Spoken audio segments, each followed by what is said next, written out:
Yeah. Please tell me that I can't, that I won't, that I fail, that I'll never make it out. Welcome to Please tell me all the Stream-A-Mania Hour 1. If it's your first time here, I'm Tristen Law, semi-retired pro wrestler and your host of the Tristen Law Show. Thank you so much for joining me for this big crazy thing that we're doing. I've been waiting for this all day. I did some pretty cool things today to get ready to set up for Stream-A-Mania. Met some pretty cool people as well, too, you know, for Stream-A-Mania. And some pretty cool things are going to be happening here. And I just can't wait to show them to you. Today, it's going to be me. I'm going to be here in hour 1. Jess, the Yaptain, she'll be joining me in hour 2. We'll be talking about the misrepresentation of black women in wrestling. Hour 3, we are going to have a debate. Her, myself, and Cheyenne, the voice Ortiz, we will be talking about the best era in pro wrestling. Hour 4.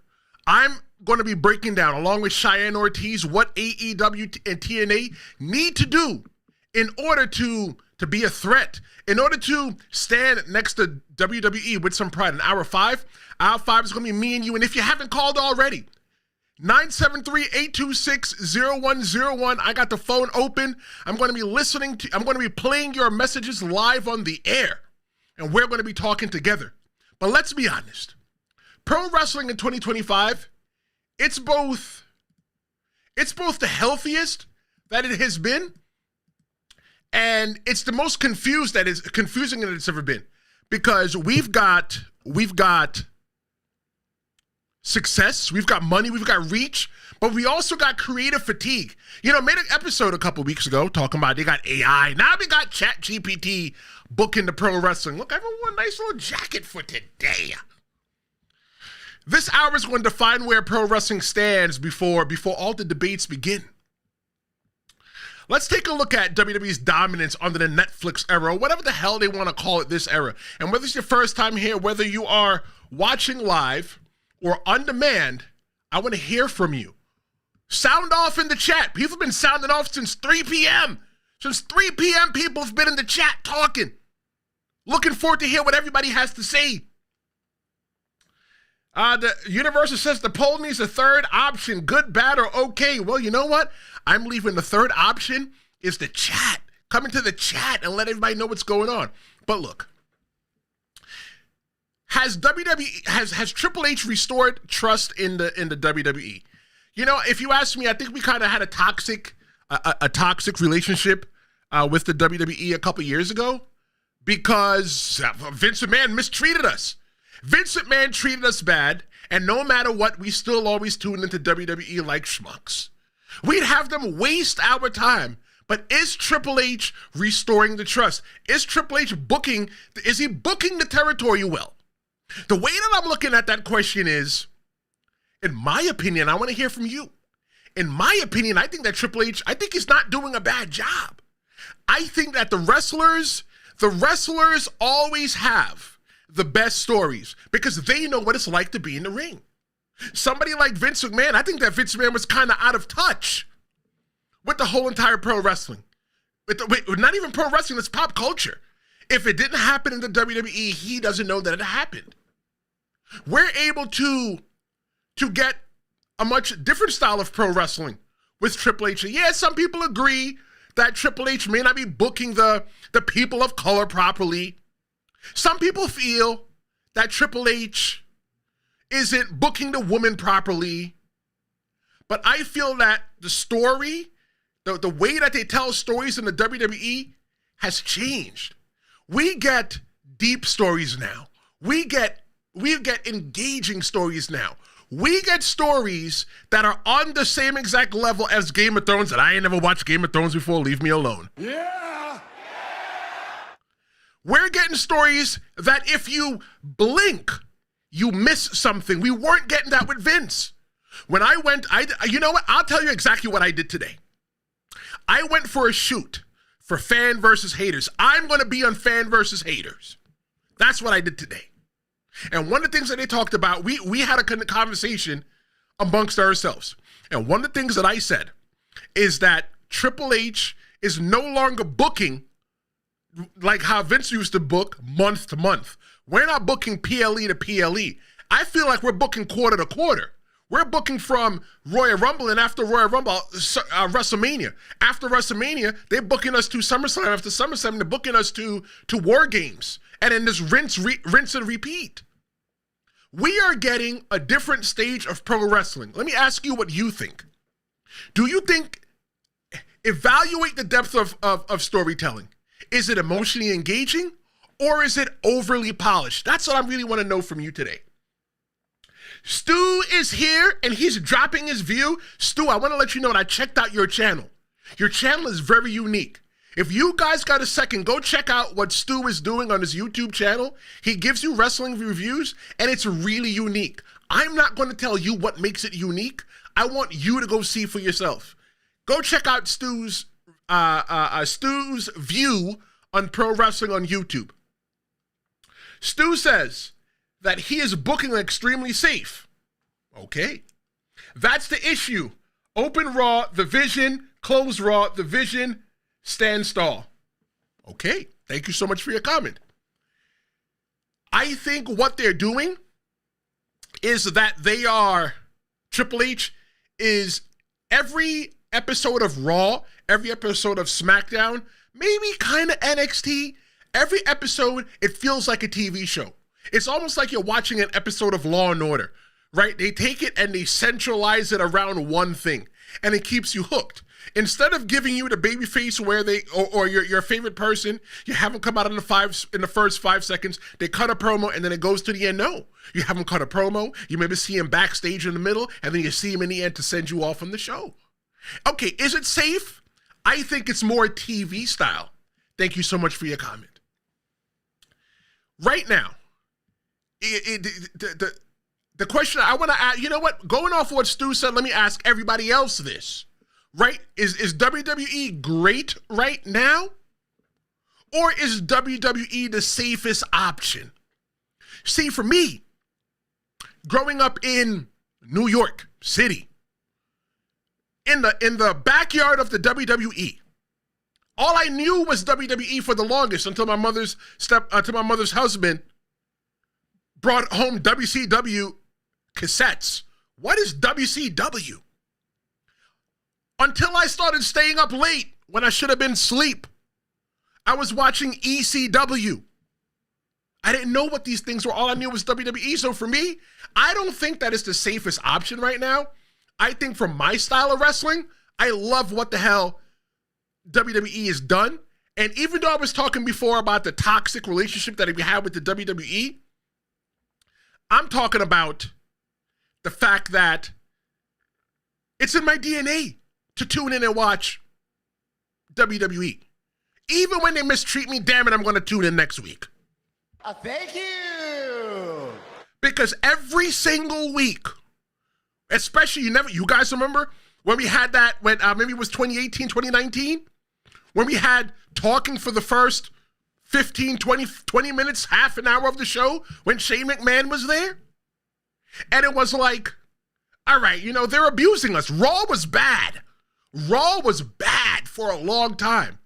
The best product that WWE was giving away at the time was NXT. But we still tuned in next week.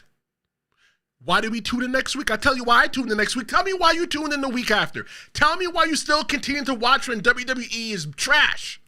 I'll tell you why I still continue to watch. I watch because every single week I hope that one week is better than the last. Don't get it wrong. Even though with Triple H booking right now, every single week is not a home run. No, not at all. Sometimes, man, they strike out real bad at the plate. Real bad. But I tune in next week, hoping that next week is better than last week.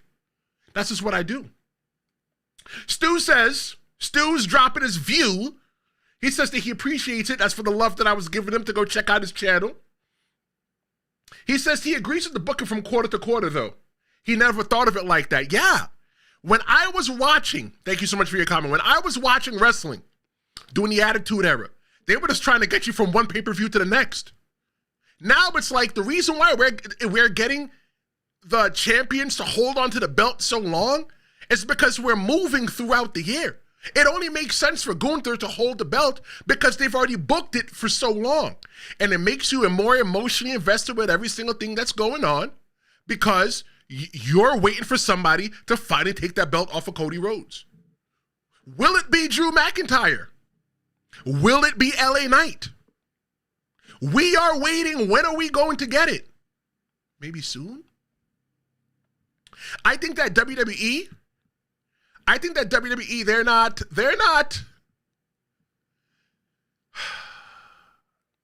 I don't think WWE is chasing competition anymore. I think what they're chasing is consistency, and that's both its greatest strength and its biggest flaw. WWE is not even chasing competition anymore because they were able to mention the Bullet Club. What the hell is the Bullet Club? If you don't watch New Japan Pro Wrestling or AEW, you probably don't have a rat's ass of a clue what the Bullet Club is. Am I wrong? Look, WWE's working with TNA, the same exact company that during the weekend of WrestleMania, I believe it was WrestleMania 24, in Orlando, when the Highlanders, to a tag team, the Highlanders went over to TNA in Universal Orlando and watched it. They were shown on camera and they were fired. Now let it be 2025. Those same two guys would be praised for being on TNA television. WWE, they don't even care about competition anymore. You know why? You know why they don't care about competition anymore? I'm going to tell you how it's going to play into the biggest flaw. They don't care about competition because WWE is consistently getting the bag.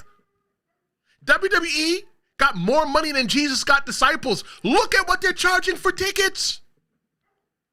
I was talking to a brother today when we were at the shoot for Fan versus Haters, which will be coming out here on YouTube. And he was like, oh, you guys going to Madison Square Garden to go see John Cena at Monday Night Raw? I said, no. I said, I'm not going to that. I can't afford that. I said, but the price that I paid to get into SummerSlam, let me tell you, I'm good. I don't think I need to go to a WWE event for a while, unless it's either free or cheap. And I'm not paying all this money to go sit all the way up in the top. So if I'm going to sit all the way up in the top, I'll just go sit in the UK to go watch it. Mind your business. If you don't know what I'm talking about, mind your business. It's WWE's greatest flaw right now that they are not worried about the competition. They care about the money. Everybody feels like everything's a money grab. Yeah, sure. Everything's expensive right now in America, in the world, right? It's not a political podcast. That's not where I'm going. But everything's just expensive. WWE back in the day used to buy $25 tickets. With inflation out, maybe that $25, maybe $40, $45, maybe $50. But you can't buy a $45, $50 ticket to WWE anymore. If you're buying a $40, $50 ticket to WWE, you're sitting out in the parking lot. It's cheaper for you just to buy it on Netflix, because why the hell not? But WWE sits on top of the mountain, but the real question is, who is still trying to climb it? Let's see what's going on in the chat.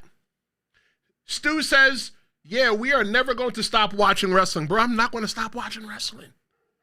Wrestling is as old as television. It's not going anywhere. We've been watching pro wrestling for so long, it's not going anywhere.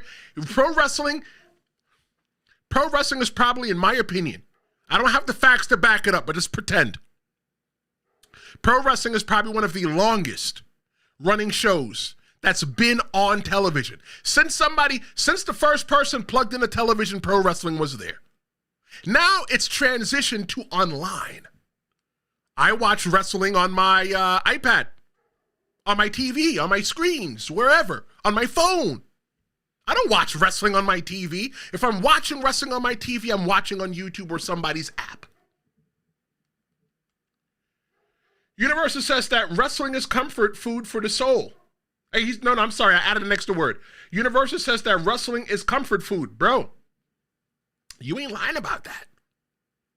You're not lying. I think that pro wrestling has been there for me in my best times and my worst times. I love pro wrestling. Pro wrestling always shows up for me. When nothing else shows up for me, pro wrestling shows up. So why do I not show up for it? It makes us feel good. It gives us the ability to escape. There's people like me who don't watch any other sports. I can't tell you nothing about no Marvel. I know that, Superman's over there in DC and Batman is in doing Batman things. But the whole thing that I'm saying is that it's comfort for me. That's what I know. That's my whole YouTube algorithm. Universal says that it will be Drew McIntyre soon to be the champion. Universal says the Bullet Club is non-relevant now. Maybe you're right. Maybe you're right, Universal. But you know what? It's not a WWE creation. Why does WWE feel the need to discuss a non-WWE creation on their television? Yeah, they're having their wrestlers say it, but we know that they're telling their wrestlers what to say, or at least giving them the bullet points in what to say. You couldn't go out there in WCW 1999 and mention NWO. What? For all that, go to WCW and go work for the NWO.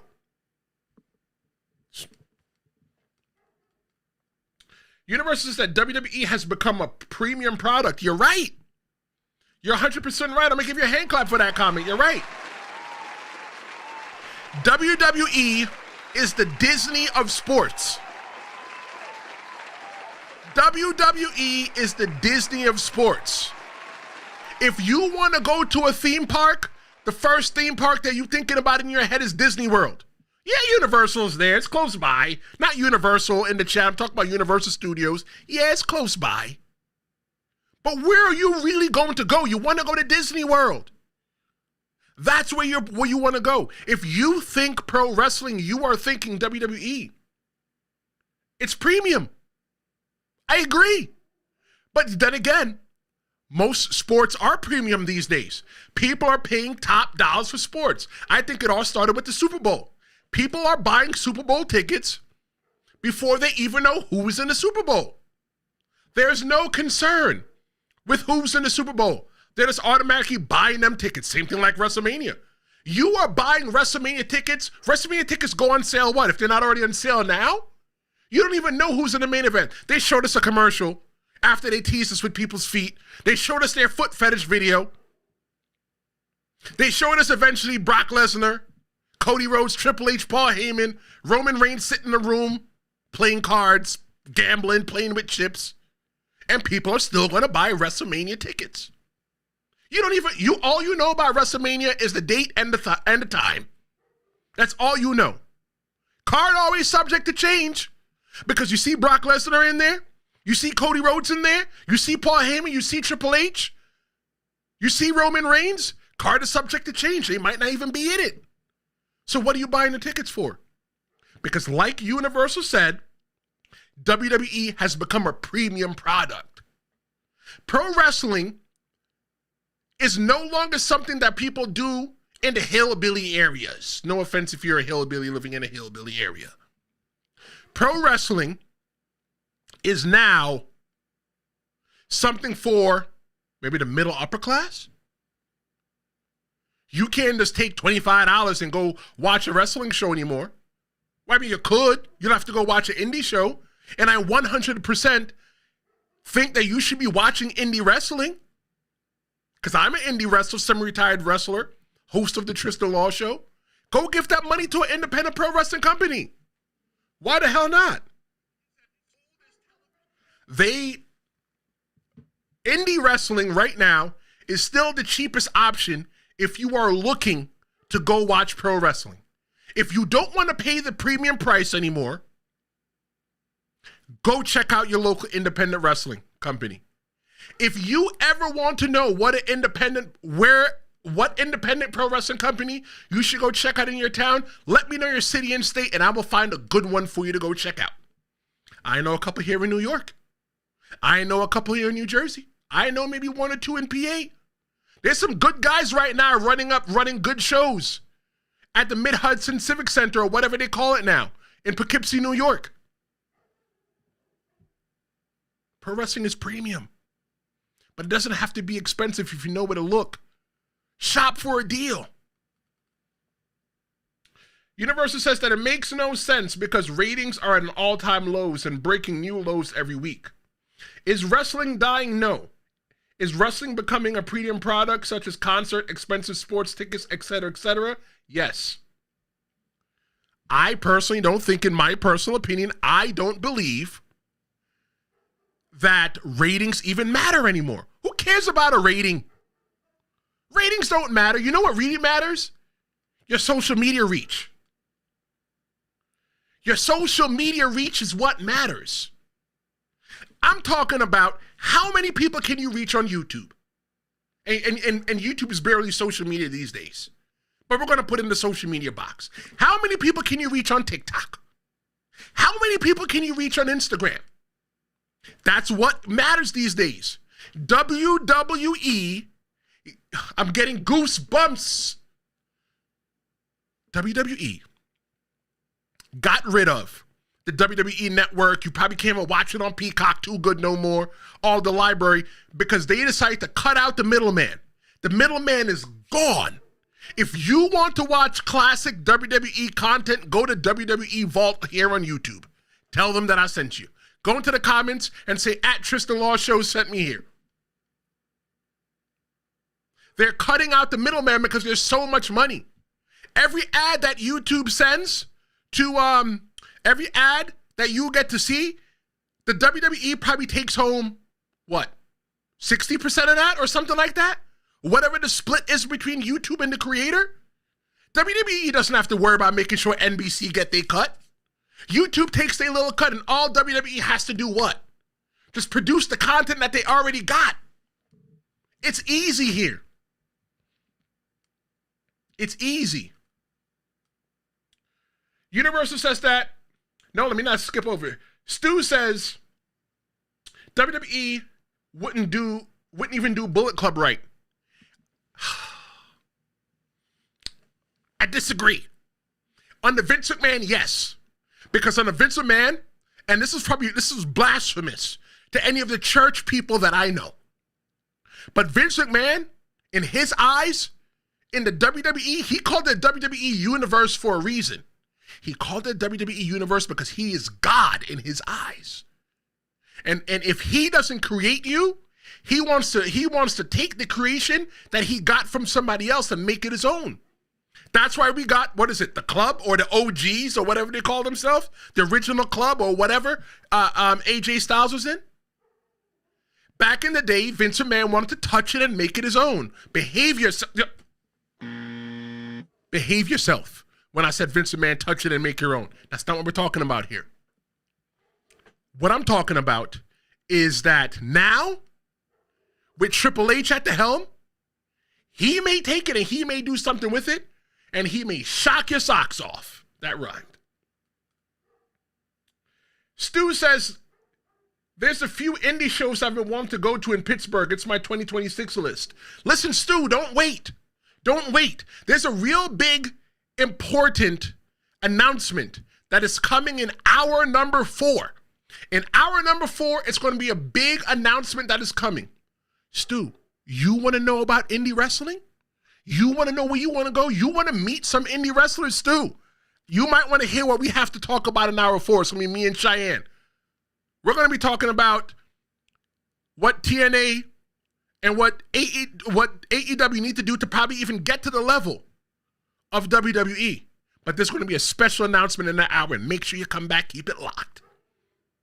But go check out indie wrestling. Stu says, do you think WWE Vault was a better decision than WWE Network? Yes. Yes, 100%. Why? Because WWE no longer has to manage the infrastructure. It's already built. All they have to do is just show up. They've already got the library. They don't have to now maintain an area and worry about making money and charging people and trying to promote the platform for you to go on so that you can even know that it exists. They don't need to do that. You know why? Because you're watching the Tristen Law Show. You're watching Stream-A-Mania on YouTube right now. You probably know what WWE Vault is. if you come around here long enough, you know exactly what the hell WWE Vault is. Universal says neither make money. You might be right.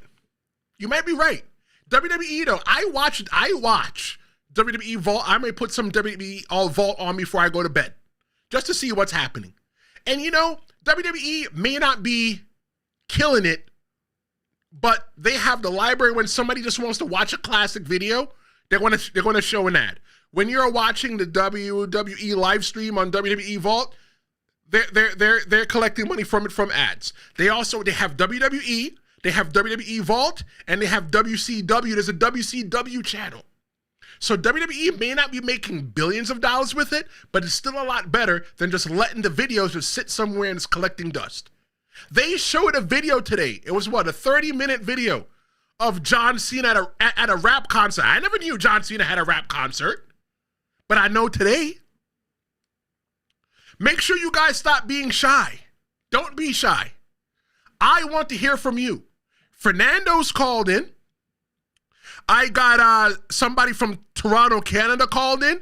I got Orlando called in. I got New Jersey called in. If you have a question, if you have a comment or a hot take, get your voice heard on hour 5 of Stream-A-Mania. 973-826-0101. That is the number. Go ahead and take a second to call.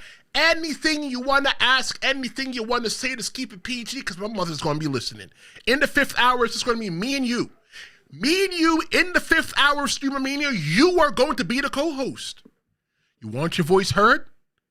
You want to be immortalized on the internet? You want to be a part of this growing channel? You want to be able to, let me tell you something. You guys need to understand.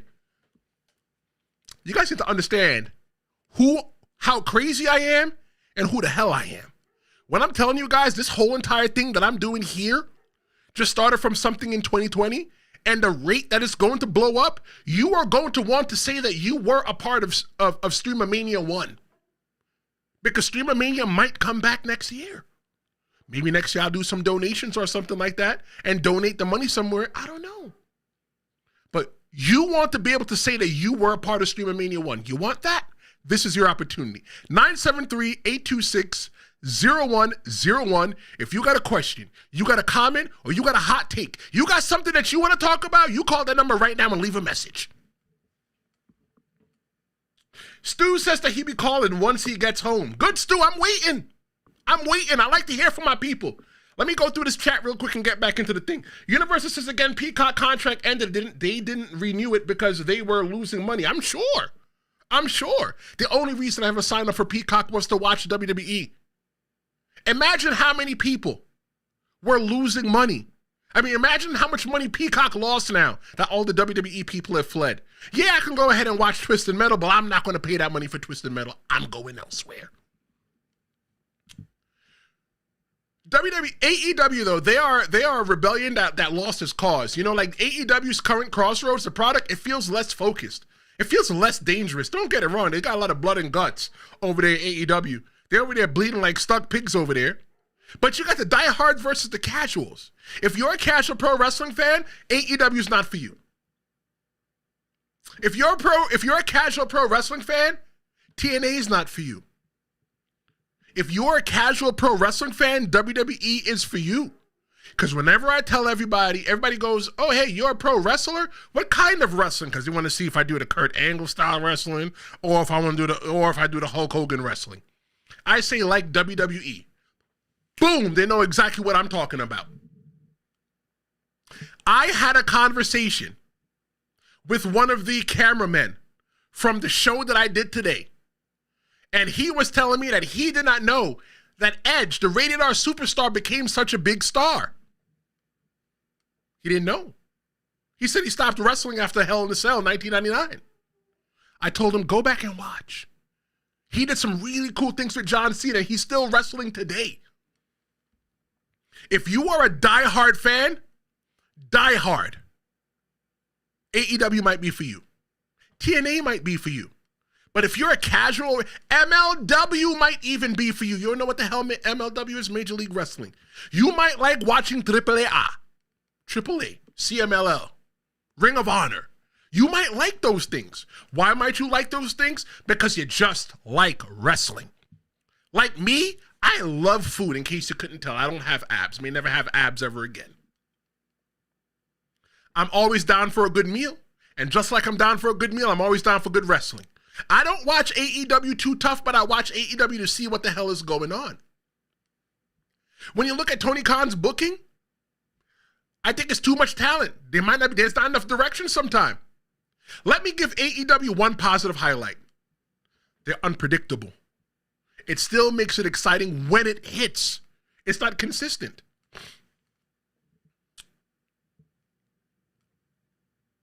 Brother BRL Contreras says, I'm gonna call you BBC. Because I'm not gonna call you BBC, because BBC will be brother BKL Contreras. I'm not calling you BBC, I'm calling you BC. He says, they say the only problem between paid subscription from ESPN and literally cost way too much pricing at $11.99 per month or $120 per year for ESPN Select and $30 a month to $300 a year for ESPN Unlimited. Let me answer that question for you. Let me help you out, my brother. From one brother to another, let me help you out. I don't get money for this. And I'm telling you this. You need two things. Netflix and NordVPN. Nord, send the check. NordVPN, send the check. Fernando says he disagrees. AEW is just fine. Shots don't need to be taken against AEW to prop up WWE. I agree. I don't think I was taking shots. I'm just talking about what's happening in AEW right now. I've seen people say that they've wanted AEW to go out of business. Why? Why would you want AEW to go out of business? Why would you want people to not have a place to work? Why? How is that even fair to anybody? That you want people to be out of a job? Some people might be watching, some people that say that, they may not be old enough to remember what it was like in the aftermath when WWE, WWF was the only company around. Yo, wrestling was kind of trash. It was kind of trash. Universal says that AEW is not fine overall. The only positive about AEW are the PLEs, which has been profitable thus far. Nothing else in AEW is making money. Not merch, not ads. Let me tell you about AEW. AEW came in as a disruptor, and I'm going to talk about that later on in hour 4.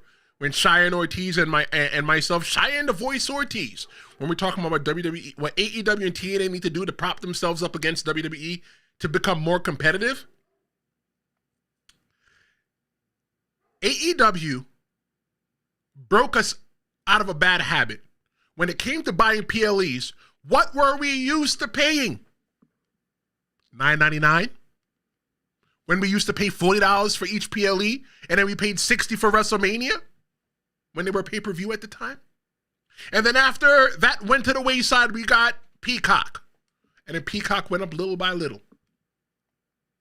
WWE is probably looking, hey, look, if people are willing to spend $50 a month to purchase AEW, they're willing to spend $50 a month to the ESPN app and get everything else at the same time.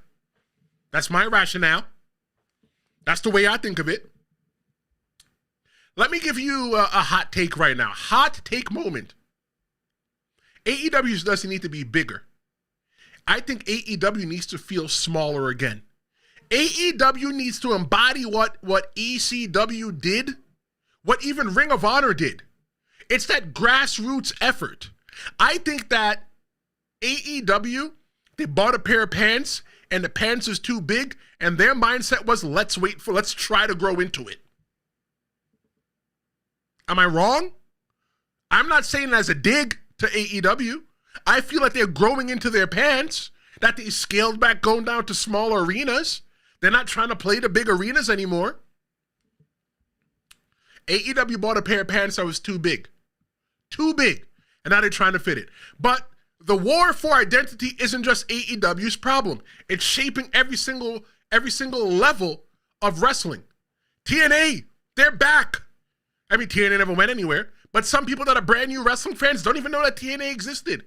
Did you know that I used to go to TNA hard body? There was a time that I never used to watch WWE. I ain't gonna lie. I ain't gonna tell no lie. I used to go to, when I lived in Orlando, and Fernando, I know Fernando's from Orlando. I don't know how long you lived in Orlando, Fernando, but I used to go down to the Impact Zone Soundstage 21 in Universal Orlando every single week to go watch TNA Impact. If you find the video of Elix Skipper running on the side of the cage to do the Hurricanrana, you're going to see a 19-year-old me there in a white t-shirt. You're going to see me going TNA. I was front row. TNA was good at one time. TNA was even better than WWE at one time. But then they lost themselves. You know when they lost themselves? When they put their hat when they couldn't reach it. When they bought it, when they decided to buy a bigger pair of pants to see if they could fit in it. When they wanted to compete with the WWE and they brought Eric Bischoff and Hulk Hogan along with them. Look, I think that's a bad move. Sometimes you just got to stay in your lane. WWE is playing big arenas, and occasionally they want to play into a stadium. At that time, the only stadium shows was WrestleMania. And TNA, you were in arenas and the Impact Zone? Nah, bruh. That wasn't for you. TNA's got some momentum right now. NXT, the gold and black brand was fire. Thank you. It was fire. But what happened? Vince McMahon touched it and gave us the tie-dye brand NXT 2.0. Trash. That's when I fell off with NXT. That's when I fell off. NXT, right? But it's evolving. NXT became, it's the training ground, but now it's a standalone brand. NXT can stand on its own. NXT, I remember when NXT was FCW and you could only watch it on public access in Florida. If you didn't live outside of Florida, you didn't know what did they call him? Oh my God, I'm gonna look up the name for you right now. I'm gonna give you guys a name. And you have, I'm promising you, you have no clue who the name was. The name was, where's the name? Lakey. Don't even Google it. Don't Google it. Tell me right now in the chat. Do you know who Lakey is? I'll spell it for you. Don't Google it. Leakee. Who is Lakey? Tell me in the chat, yes or no. I'll give you a second. Let's see. We got a little bit of stuff going on in the chat. Stu agrees with me. BC says, and don't forget AEW doesn't have any storylines. Seriously, I think they're getting better with the storylines. Universal says that they don't have a booking team, just Tony. Sometimes it feels that way, right? But Tony Easy, I don't feel like Tony's a booker. I feel like Tony's putting matches together. Universal says many have wanted to book storylines. Tony doesn't want that. He likes booking on the fly. Fernando says, Universal, you're wrong. AEW's in great shape. It's not the PLEs that is good. Universal disagrees. Look, I love it that we respectfully disagree with each other here. BC gives him the big eye roll emoji and says, of course you're not wrong. BC says, me either. Only interested is watching professional wrestling like New Japan Pro Wrestling, TNA, Ring of Honor, including GCW. Fernando says that TNA was doing excellent back in the day before Dixie decided to sign all the washed up ex-WWE stars who were getting released. I agree with that. Stu is dropping his view, and he says the black and gold brand worked because they had vets who were already working for 10 plus years. Yup. Vince goofy as hell for ended it. But I'm glad that we got names we have from 2.0, like Braun, Trick, Javon, and Oba. Oba is the one that attacked Jacob Fatu. That is my guess. And look, Stu, when you're watching this, do you have the mask on? If you don't know what the mask is, go check out Stu's channel. Go ahead and give him a subscribe. He needs to go subscribe to the brother. Let's see if anybody knows who the hell the key is. Nobody knows. Nobody said nothing. Fernando says NXT's on the third brand. It's just still developmental.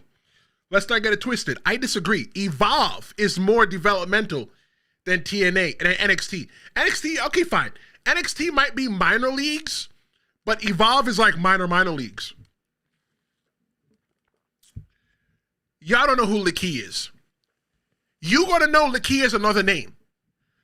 If you his mom, you're his poppy, you know him as Late Joseph Anoa'i. To some people, to us, we just know him as Roman Reigns. Y'all didn't know who the hell that was, did y'all? This was what it was like watching FCW back in the day. FCW is NXT is FCW on crack. Don't do drugs, kids. Indie wrestling, though, it's resilient. That's where tomorrow's stars are still born. Excuse me. Yeah, they're trying to get football players and stuff like that. But the only reason that they're getting the football players and the basketball players, the tennis players, the volleyball players is because they're coachable. A lot of pro wrestlers, they're not coachable because they learned from somebody who main evented WrestleMania one time. And they think that they might think they know everything. They might not come in there coachable. They might have spent 10 years on the independent circuit, and they have 10 years of bad habits baked into them. It's a lot easier for WWE to take that ball of clay and mold it because it's fresh than to mold that piece of clay that's hard because it's been left out in the air too long. In my early indie experience, let's talk about the resilience of the indies, right? We're talking about the current state of pro wrestling. When I first started wrestling, man, it was intimate, but there's nobody there.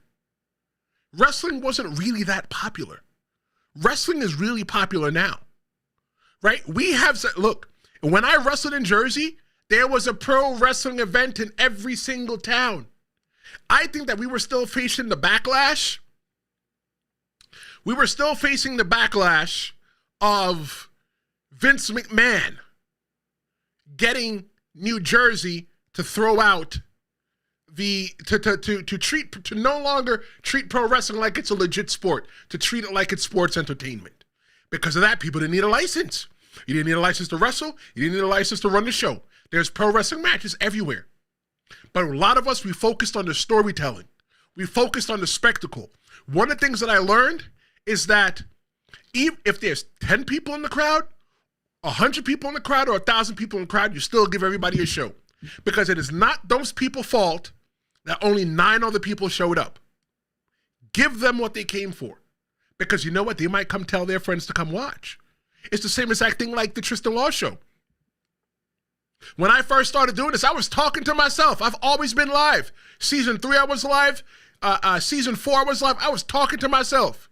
Now I'm sitting here doing a 5-hour stream. I got people like Stu, who does his wrestling views. I got Universal. I got Fernando. Got Maria. People like Maria. Heel Vega. Cupcake, where you at? I've got people that are calling in right now. I see the calls coming in to 973-826-0101. I see the calls coming in. We all got to start somewhere. If Fernando was the only person watching, it's not Fernando's fault that nobody else watched. It's my fault. But if I come on here and I do a hell of a show and I entertain, you know what? It's 6:45 at night, I can say it. And I entertain the shit out of Fernando, Fernando's going to go tell somebody, yo, you need to go check out this Tristen Law Show guy on YouTube. I don't know him too tough, but what he does, he makes us a part of the show. He makes us feel valued. He reads our comments. He lets us be interactive with the show. And another phone call just came in. Got to be doing something right. Something that I learned from working on the indies. It's what I learned. Take care of the people that are watching and everybody else. And the people that are watching will take care of me. A lot of you guys are going to meet me one day. I'm not going anywhere. God willing, I'm still going to be here. We're going to be doing shows again. Monday's going to be the next show. Got some big news coming up on the Tristen Law Show. A lot of you guys are going to meet me in person. And if you ever see me in person, don't you ever be afraid to come up and say hello, unless I'm eating or if I'm with my kid. Just say, hey, look, I see you with your kid. I see you're eating. I just want to say hello. I'm going to say hello back. You take care of me. I'm going to take care of you. We're all going to be something I learned on the indies. The indies are resilient. Because of that, I learned to be resilient. It reminded us that wrestling doesn't need pyro to matter. But no matter what's happening in the ring, wrestling's biggest shift is in the locker room. It's the audience. Fans and our book stories through hashtags and outrage. Y'all come here, y'all book with me. All the time, y'all book with me. Spoiler, we got spoiler culture. Yo, ain't nothing make me more mad than a spoiler. We don't post spoilers here on the Tristen Law Show. Whenever we do, myself and Jess, the Yaptain, who's getting ready to join me in the next hour,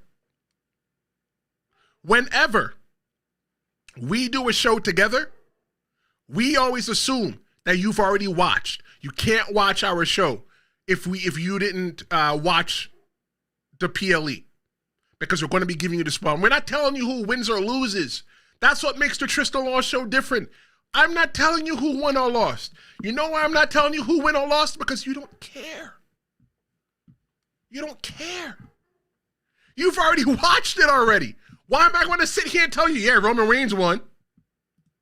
Why does it matter that Roman Reigns won? You watched it already. We're breaking down the storylines here.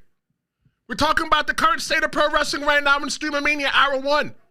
Hour 2, Jess is going to be talking about the misrepresentation of black women in wrestling. Hour 3, Cheyenne the Voice, Ortiz is going to be joining us. And we're going to be debating the best era in pro wrestling. Is it the golden age? Is it the attitude era? Is it the current era? Is it the PG era? There's 3 different thought processes and people that live through wrestling. We're going to be talking through that. Hour 4, we're going to be talking about myself and Cheyenne Ortiz, just me and him. We're going to be talking about what AEW and TNA needs to do to level up to WWE. In hour 5, this is going to be me and you. Damn, just got another call. Another call just came in. The calls are coming in. Damn it. You guys believe in me. This is what I learned from being an indie star. Indie wrestler. I don't want to say I'm a star. Indie wrestler. Spoiler culture versus surprise. It can long-term storytelling even survive anymore? WWE got to work pretty hard to keep their own damn secrets these days. They got to work hard to keep these secrets. Tribalism online, WWE versus AEW wars, and how they you don't have to be WWE versus AEW. You don't have to be. What matters most is that we are wrestling fans. What we are speaking is universal. No, I'm not talking about universal in the chat. I'm talking about the language that we love is universal.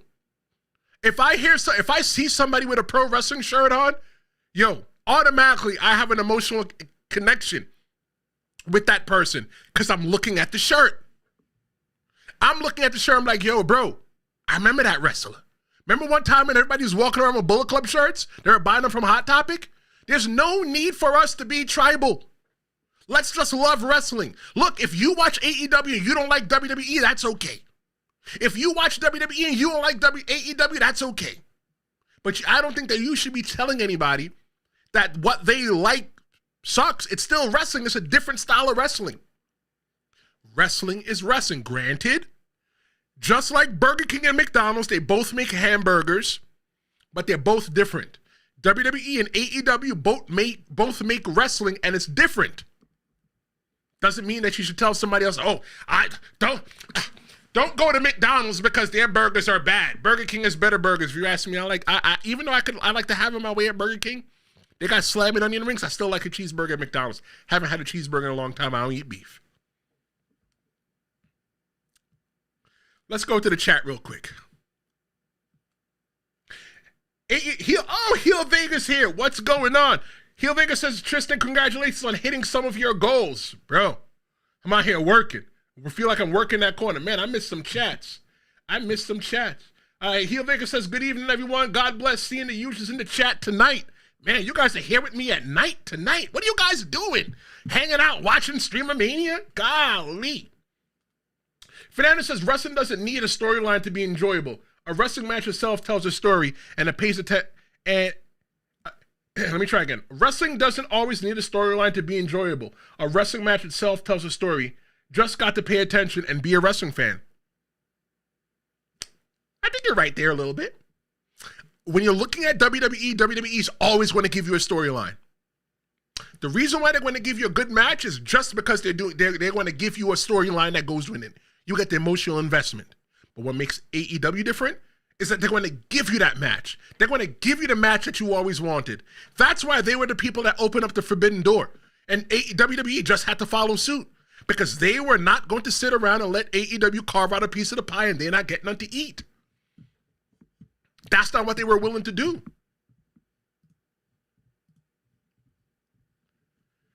We used to cry over stories in wrestling. Now we argue over screenshots. Somewhere along the way, emotion became the content. So where does all this leave us leading into the rest of the night? Let's call it what it is. This is pro wrestling's report card. If I think that WWE, if I was going to give WWE a grade, I'm going to give WWE a B+. I think it's strong, it's stable, and hugely predictable. I'm not talking about the price. AEW has chaotic flashes. I'm going to give it a C+. It has chaotic flashes, right? But it's chaotic direction. TNA, I'm going to give it a B.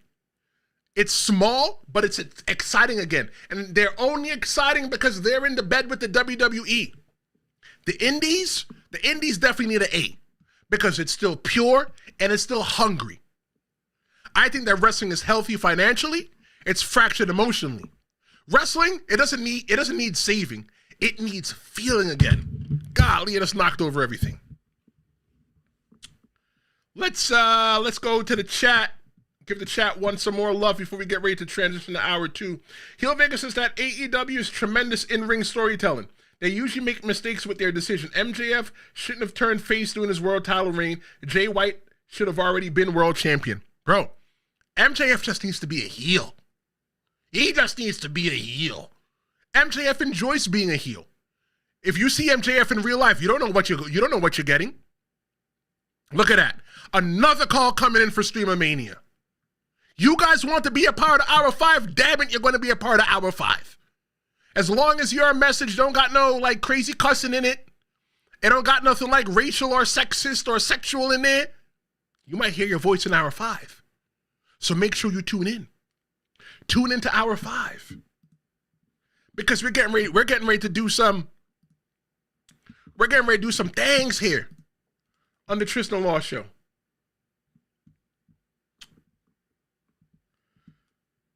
Let's see. Yes and no.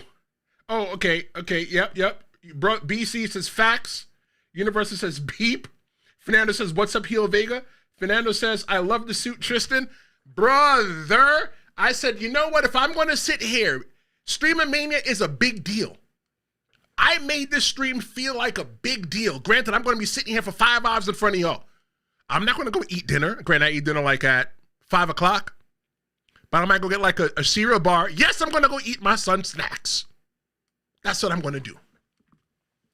But coming up in hour 2, Jess the Yaptain, she'll be joining me as we're going to talk about the misrepresentation of women in wrestling, black women in wrestling. That is what we're going to be talking about. You guys are going to see some pretty cool things happening here on the Tristen Law Show. Golly, you guys don't even know what's coming up next. Let's take this. And so we're going to turn, and we're going to put this, and we're going to, boom. Hold on, give me a second. There you go, great. So we're getting ready to bring you hour number 2 of the Tristen Law Show. Jess the Yaptain, she'll be joining us in just a second. This is the Tristen Law Show. This is Stream-A-Mania. Hold on, we'll be right back.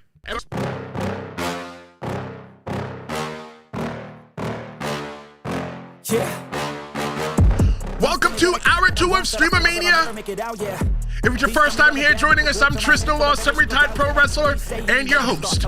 I'm here with the first lady herself of the Tristen Law Show. I'm here with Jess, the Yaptain. She's here to join us in Hour 2. Jess, what's going on? Thanks so much for joining us. Hey, all my lovers and friends. I'm back once again. It's been it's good to see y'all. Good to see y'all in the evening times, you know. I know, right? Y'all are having a good day. Instead of just seeing shout out to y'all in New York. I know y'all are exceedingly happy. Yep. Hold. You just got here, Jess. Remember, it's like I didn't say anything. Jess, I know what you were saying. Nice day today. I know what you were saying. Yeah, it's a nice day. Day. What? It's a nice day. What, Jess? I know what you were saying. What I keep telling you, we ain't a political podcast. We don't do that. No, we don't talk about that here. But Jess is going to be joining us for Hour 2, and she'll be here with us for Hour 3. Jess is going to be talking about. I think I finally got it right. The missing representation of black women in WWE and mostly WWE. You know, she's gonna be talking about it from a woman's point of view. So, you know, Jess, this is you. This is why I wanted you here to begin with, because you're going to go ahead and give the woman's point of view. So tell us what you got. Man. It's just something I've been having on my heart for a little while. As y'all already know, my name is Jess the Yaptain, and I am one of the, more of the PG era fans and stuff like that. And, I noticed the misrepresentation of black women. Of course, we can think of all the great black men that have come in and out of that locker room. But unfortunately, I think, Trish, the women, as far as our color, is misrepresented. I mean, we have great women wrestlers. We got our Rhea Ripleys, we got our Becky Lynches, we have our Toni Storms, we have all these fabulous other women. Right. But I just want to bring some light. I want to just show my love to the few black women that have definitely been through that. You feel me? Okay. Yeah, so let's just start from the beginning. You know how back in the 90s we had our girl Miss Jackie. Mm-hmm. Miss Jacqueline came out. Jacqueline Moore, she came out as the very first black woman to hold the championship, and now is also in the Hall of Fame. And just imagine how long it took her and all the adversity that she probably did. It's like, I know they're already looking at her. Look, she's already a woman, and women can't wrestle, right? Okay. Well, during her time, Jess, though, they couldn't wrestle. A lot of them were just TNA. Really? Yes, Jess. She was one of the few that could wrestle. Like, coming out of the 80s, you had women that could wrestle. In like the mid 90s, like women's wrestling just went away. Like, I remember watching Alundra Blaze. Alundra Blaze was my girl. Growing up as like a young kid. This is doing like the new generation era. Then it just went away. And then when eventually came back, you had some that could wrestle, but it really turned into TNA real quick. In order for you to be champion, you need to have big breasts back in the day. I've noticed. I noticed that, and it felt, I don't want to be rude, but it definitely kind of just very male-centered, very misogyny. Like, I look at China, even though I'm talking about straight up black women, but look at China. She didn't. At first, she didn't really do the whole looking sexy thing. She was dominant. She was skilled and all of that. She just was a woman. Right. And then they made her wear that stuff. Same thing that happened to Jackie, but it was overlooked. She's dominant. She's skilled. She was nothing to play with in the ring. And, it was more, like you just said, it was more so glamour over...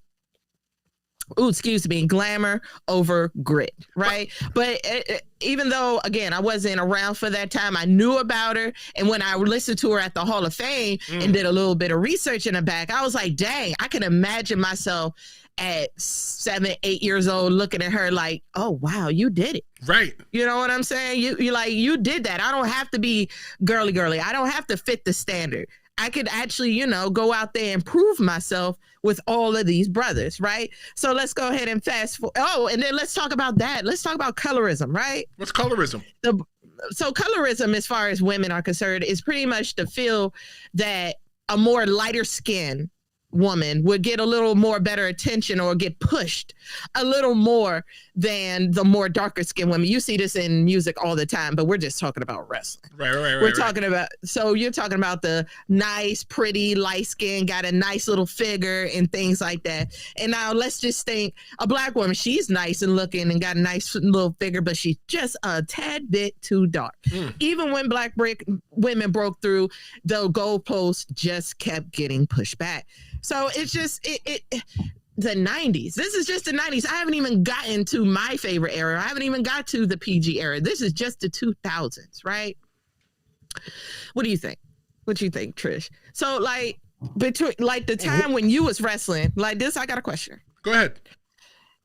Has the mindset as far as women wrestlers, let me take color out of it, as the mindset of women wrestlers within men has changed between then and now? What is your thought? 100%, Jess. That's a really good question. When I started wrestling, I used to, the women were usually around for one reason. The women were around because, I mean, I'm not trying to be rude, but a majority of them were rats. You know, groupies. That's what we call the groupies. We call them rats. But in the midst of the rats, there were still some good female wrestlers out there, but they were outnumbered by the rats. The woman who just wanted to get into the business to just get into the bed with the wrestlers.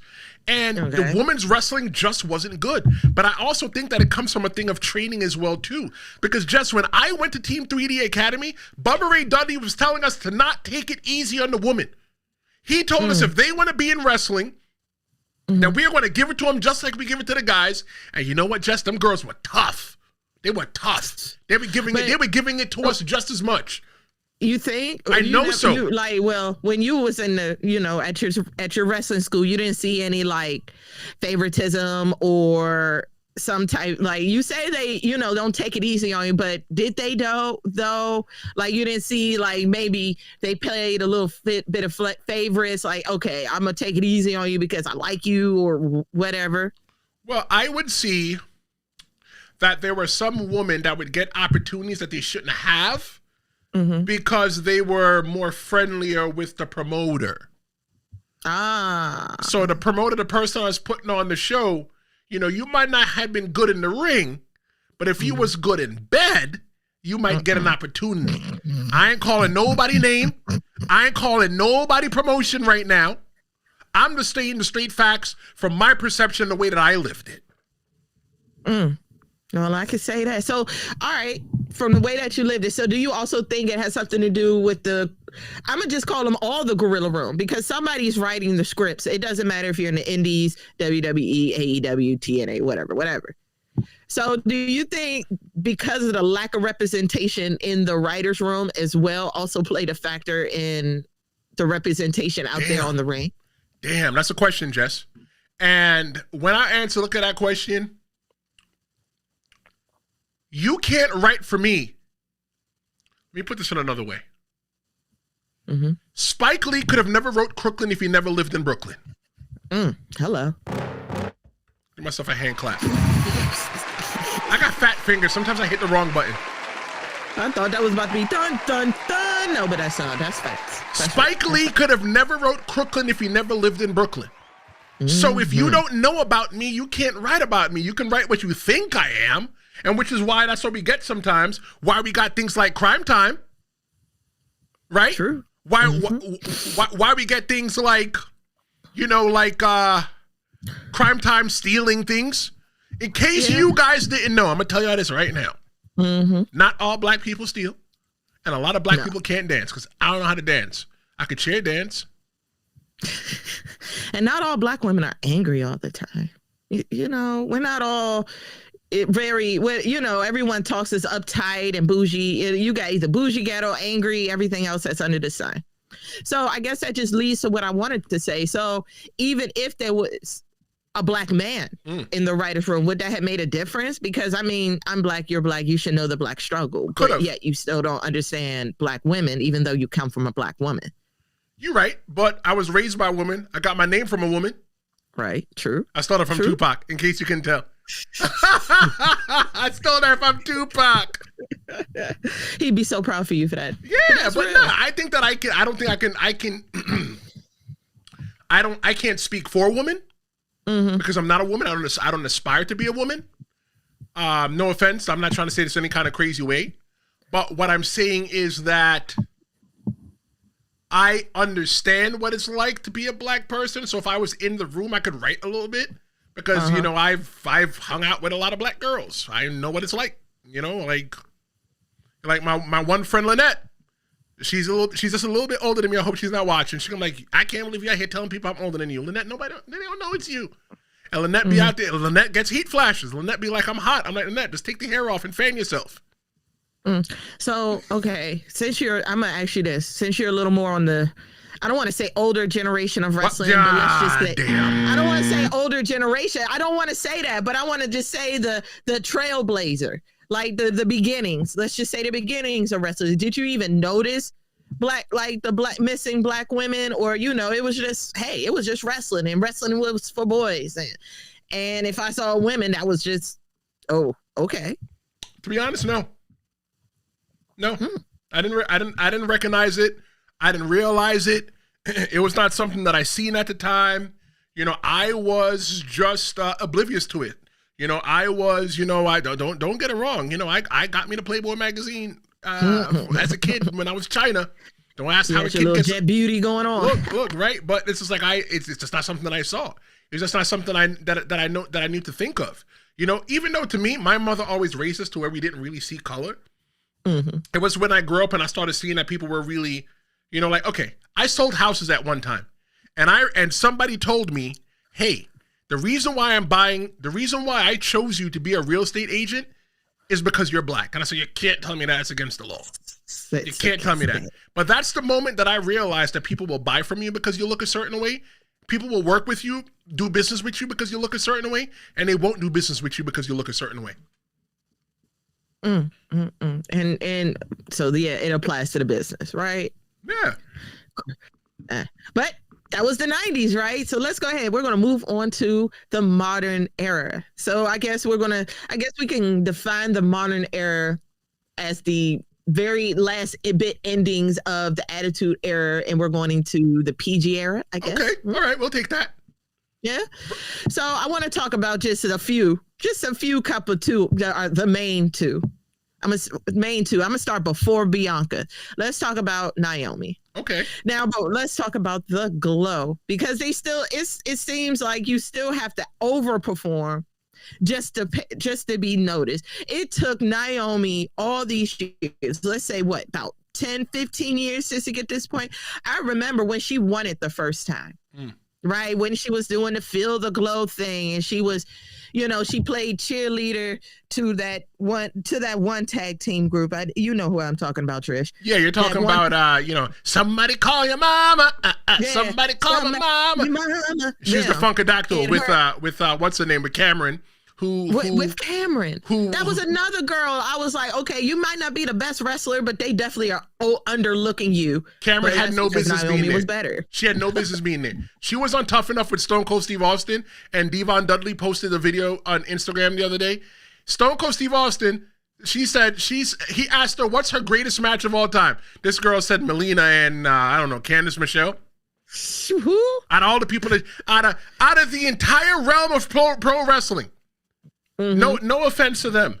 That's who you choose. I feel like I'm under representing the story right now, because everybody in the chat that's a wrestling fan, that's a long-time wrestling fan, they're gonna know what the hell I'm talking about when I read it.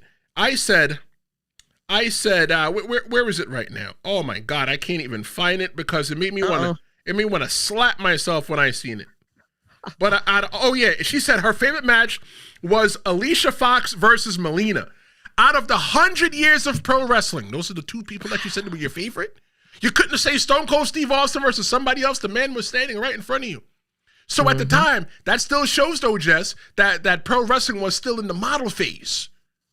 It was at the tail end of TNA. Okay, so it still kind of applies to what was going on in the 90s. Like, okay, yeah, now these girls, they got grit, they got spunk, they got heart, right? But, you know, it's still the early 2000s, 2004. It's all about still having the body and athleticism. It was like, if you was a gym girly, if you was working out, if you was into sports, that was the thing back then. That was the beauty standard back then. Skinny, petite, and pretty. So, you know, you had Naomi at the time. So Naomi and who was her tag partner? Cameron. They weren't even a tag team. They were just two girls that danced behind Brodus Clay. Well, I considered it because every other time when they got into it with the Bellas or AJ Lee for that Diva belt, I know I made jokes about the Diva belt, like, hey, let's bring the Diva belt back. But I'm like, in reality, I don't want the Diva belt back because that was like, even though, you know, everyone's saying, well, that was kind of the women's championship, the heavyweight or whatever. But I'm like, no, it's a participation belt for being a clown in the middle of the ring and shaking your titties. Right. Not saying that AJ Lee can't. Every time she went in there, she showed that she really can wrestle. Y'all can talk about the Bella twins all you want to, but at least both of them got into that ring and they showed that they can wrestle. And that's just to name a few. And it seems like, just to go back to what I was saying, Naomi felt, even though she was the Glow and her Glow merch was sent, her Glow stuff was selling. Right. Somehow when she became Proceed with Caution going heel, there was no promotion. There was no more marketing. Like, the reason why I have a t-shirt, because that was the only t-shirt. You didn't even have something like Proceed with Caution. If I was WWE, you know how fast I would have had them Caution costumes? But you know what? Y'all know about my girl, right? How do y'all feel about my girl? I have so many people I want to talk to, but chat, I need to give y'all a little bit of love, man. All right. I have so much to talk about. What y'all got to say? All right, let's go to the chat. So we got, let's start from the top because there's a lot. We got Stu. Stu is here with his view, and he says, hi, Jess. Love the glasses. Thank you. In case you didn't know, Jess changes her glasses like she changes her socks. I sure do. You change your socks every day, right? It's all about personality. Okay. And since I was like, I was about to talk my talk, I put on my talk glasses. Okay, all right. Let's see. Stu says, brother BC says, amen, shout out to all women's wrestlers, including black ladies. He also says, shout out to you, Jess. Good to see you. Shout out from the South Bronx. Hey. Yeah, a friend over there from the South Bronx, you know. Let's see. Stu says, what are we doing with Lash Legend? She should have been moved up to SmackDown. I'm going to get there. All right. Okay. Stu says that Jackie's amazing. She was so tough. She was. I had to get some clips. I had to see it for myself. I was like, wow. BC said that, oh, yeah, Tristen, that explained a lot. He said, oh, crap, that's true. LOL, Jess, not front audience. Stu called me an old head. We don't use the O word here. I'm a spring chicken. Stu says that he loves Naomi. Been a big fan since the Funkadactyl NXT game show. I remember that. There they are. Yeah. But she's got to have. So glad she got to have the year that she had. They just had the gender reveal. It's a girl. It's a girl. A little Ousette. Congratulations to her. A little Ousette. Fernanda said Jess in the house. BC said shout out to the Funkadactyls, and true, Cameron is literally goddamn and plus Stone. Wait, what? Wait, okay. I think he's trying to say that she hot. Plus Stone Cold Steve Austin literally says true. Don't forget, I do respect her, but I don't like her. Okay. Fernanda says the Diva era was trash. They were not real wrestlers. They were models pretending to be wrestlers. Yes, you had the Diva surge during the time. But just to piggyback off of that, yeah, it seems like a modeling contest, but I think they knew that as women. That's why they showed their skills. I'm sorry, AJ, come on. I know I'm talking about black women again, but AJ, come on. Like, the girl was good. Every time I watched her with her and Naomi, I was like, that was one of the greatest fights I've seen. And then, when Sasha, and I was very disappointed when Sasha left. Like, very disappointed, because I was like, I love Naomi, but it feels like, y'all undershined her. You know what I'm saying? Because y'all gave her so much, gave so much energy to these other two girls and things of that nature. It just, it was like, dang, what about me? And it goes back to what I said about the colorism. Like, be for real. So like it. But then I'm gonna have to disagree with that for a second then, because you said the colorism thing. I'll explain to you why I disagree with that. Because when you look at the picture, you see Mercedes Moné. You see Mercedes Moné. Mercedes Moné, she a little light skin thing. And if that's the case, she left as well too. So how did colorism play into effect to the reason that she left? Mm-hmm. I'll tell you why she left. I think I'm about to say, because for me, the colorism switched, because I don't want to say Naomi was complacent because she loved her job.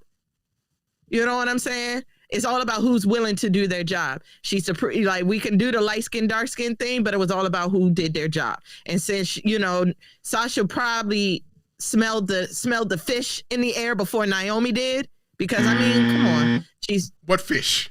What fish, Jess? What fish? What fish? You can smell the funk in the air. Like, from who? Ain't right. From who, Jess?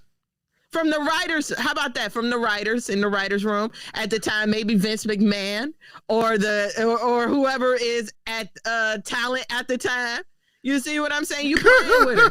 And I'm sure there are a lot of women wrestlers who felt the same way. Like, dang, why is it that, I'm doing all I can and I'm still not getting TV time? Or I'm doing all I can and my walkouts get commercials. You know what I'm saying? It is just... And probably at the time, once Naomi smelled the smelling salt, she was like, yeah, no, I got to represent. You see the thing though, right? With Sasha Banks, and Sasha Banks was wrestling at the time when women were just TNA. When I was talking about women running around the locker room trying to, instead of, swallowing their pride and going out there and doing wrestling, they were swallowing something else. Mind your business. My mother could be watching. Yeah, I know. But when it came to Naomi was brought in. She was a dancer. She wasn't a wrestler. She didn't cut her teeth in the indies the way that Mercedes Moné, Sasha Banks did. So Mercedes Moné had a different level of what she could have gotten. As far as I know, we've never gotten a story from Sasha Banks why she left. No, we did not. She just, we thought it was one of those work moments, like, because, WWE always cuts somebody and say they're suspended indefinitely. And then all of a sudden, 2-3 weeks later, here they come back. You know what I'm saying? But there's only one that actually came back, and that was Naomi. Right. Because I think that Sasha Banks is right now, Mercedes Moné, she's out there right now trying to make a name for herself. And the name that she's trying to make for herself, that when she comes back, she wants to sit down at the desk with Nick Khan. I laughed at the episode when you confused Nick Khan with Tony Khan, Jess. I got it now. I got it. That was on the 3-hour pre-show earlier. If you missed it, but the thing is that when she sits in front of Nick Khan, she wants to be able to ask for top dollar. Yeah, she 11 belts now. 12 leaves and shows her whole self, like, and that's why I was like, I ain't gonna lie to y'all, I love Sasha Banks now, because I didn't even know. At first, like, it was a few years ago where I found out Sasha Banks became Mercedes Moné, and then she, at first, I didn't see her for a minute. I was like, oh, okay, so she is back wrestling. Then all of a sudden, here comes last year and this year, belt after belt after belt after belt after belt. Yeah, I know, too many belts, but I mean, maybe is it too many belts or not enough good wrestlers? So let me ask you this. Which modern black woman do you think changed wrestling the most for you, and why? I'm also asking that to the chat as well too. Which black woman do you felt changed wrestling for you the most, and why? At first it was Bianca. I've never seen somebody like Bianca before, with such strength and such poise and such beauty, and can actually wrestle technical wrestling. You know what I'm saying? It's not just a gimmick, and it's not just about having fun. You are actually a wrestler, and you work hard in the gym to get to where you're at. Best dressed, very marketable, the braid, seeing more girls in a more black aesthetic. That's what got me for Bianca. I love Naomi, but unfortunately, Naomi, she became complacent. That's what I mean by complacency. You're wearing the wigs and the makeup, and you're doing all the beauty, the European beauty standards and things like that. Bianca was not on that. She came out there with her braids. True. And you know, and your little girls and things, little black girls, and talking and grills, and you know, and your big EST earrings. True. Like you instead of doing the normal aesthetic, you showed the black aesthetic, and I loved her for that. I almost cried that day. That day at WrestleMania when she brought all them little girls out, I was like, that's so beautiful. I think you shut me down a little bit then, because I was thinking like Mercedes Moné. You know, Stu says that it's Bianca for sure for him, but for me, I was thinking that, you know, it's Mercedes Moné. You know, because like my I don't want to say who, because she might be watching, but somebody in my family said that they didn't like to do their hair. In case y'all didn't know, a lot of black women don't like to do their hair. It's a lot of work.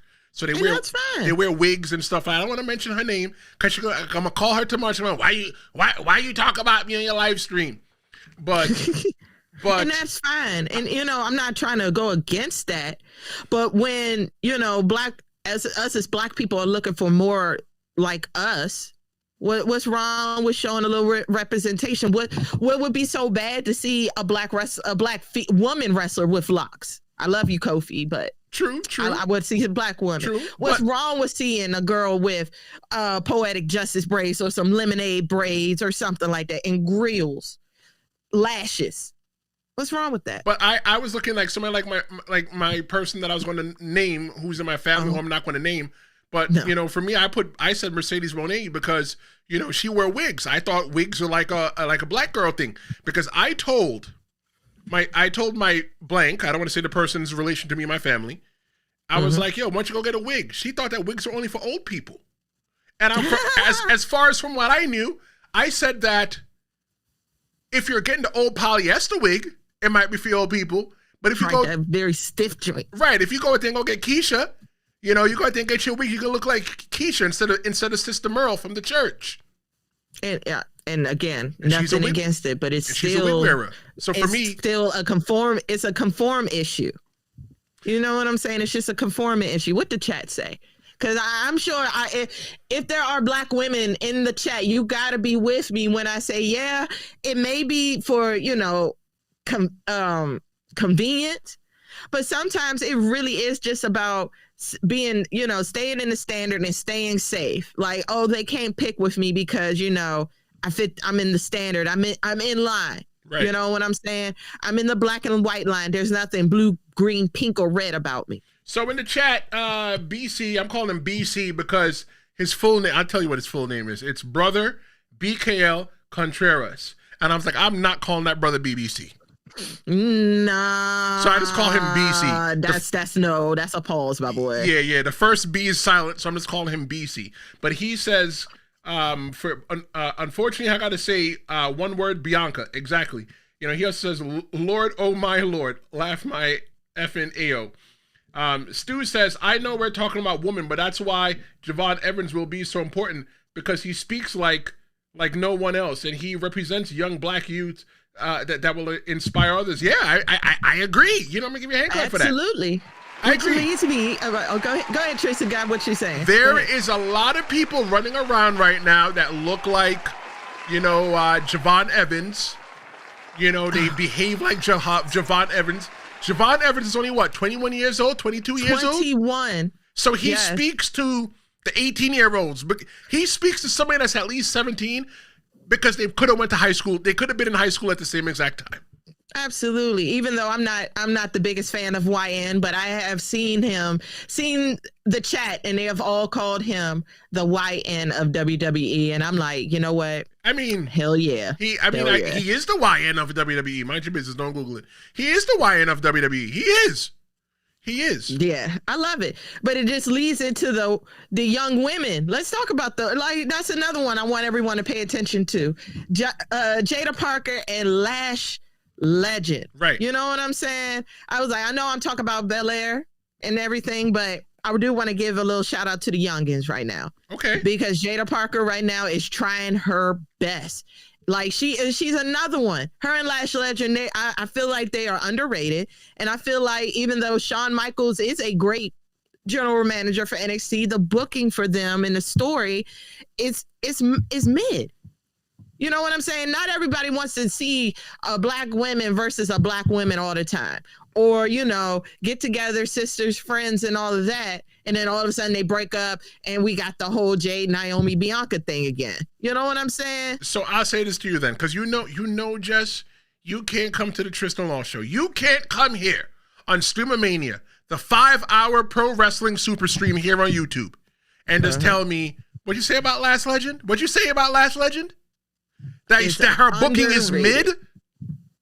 Yes, her booking has been mid as of late. I remember I told you in the last one when I was like, I don't like that she's going for the belt over there at Evo, at EV Live. I don't like it. I love it. And I can tell you why. I'll mention it again.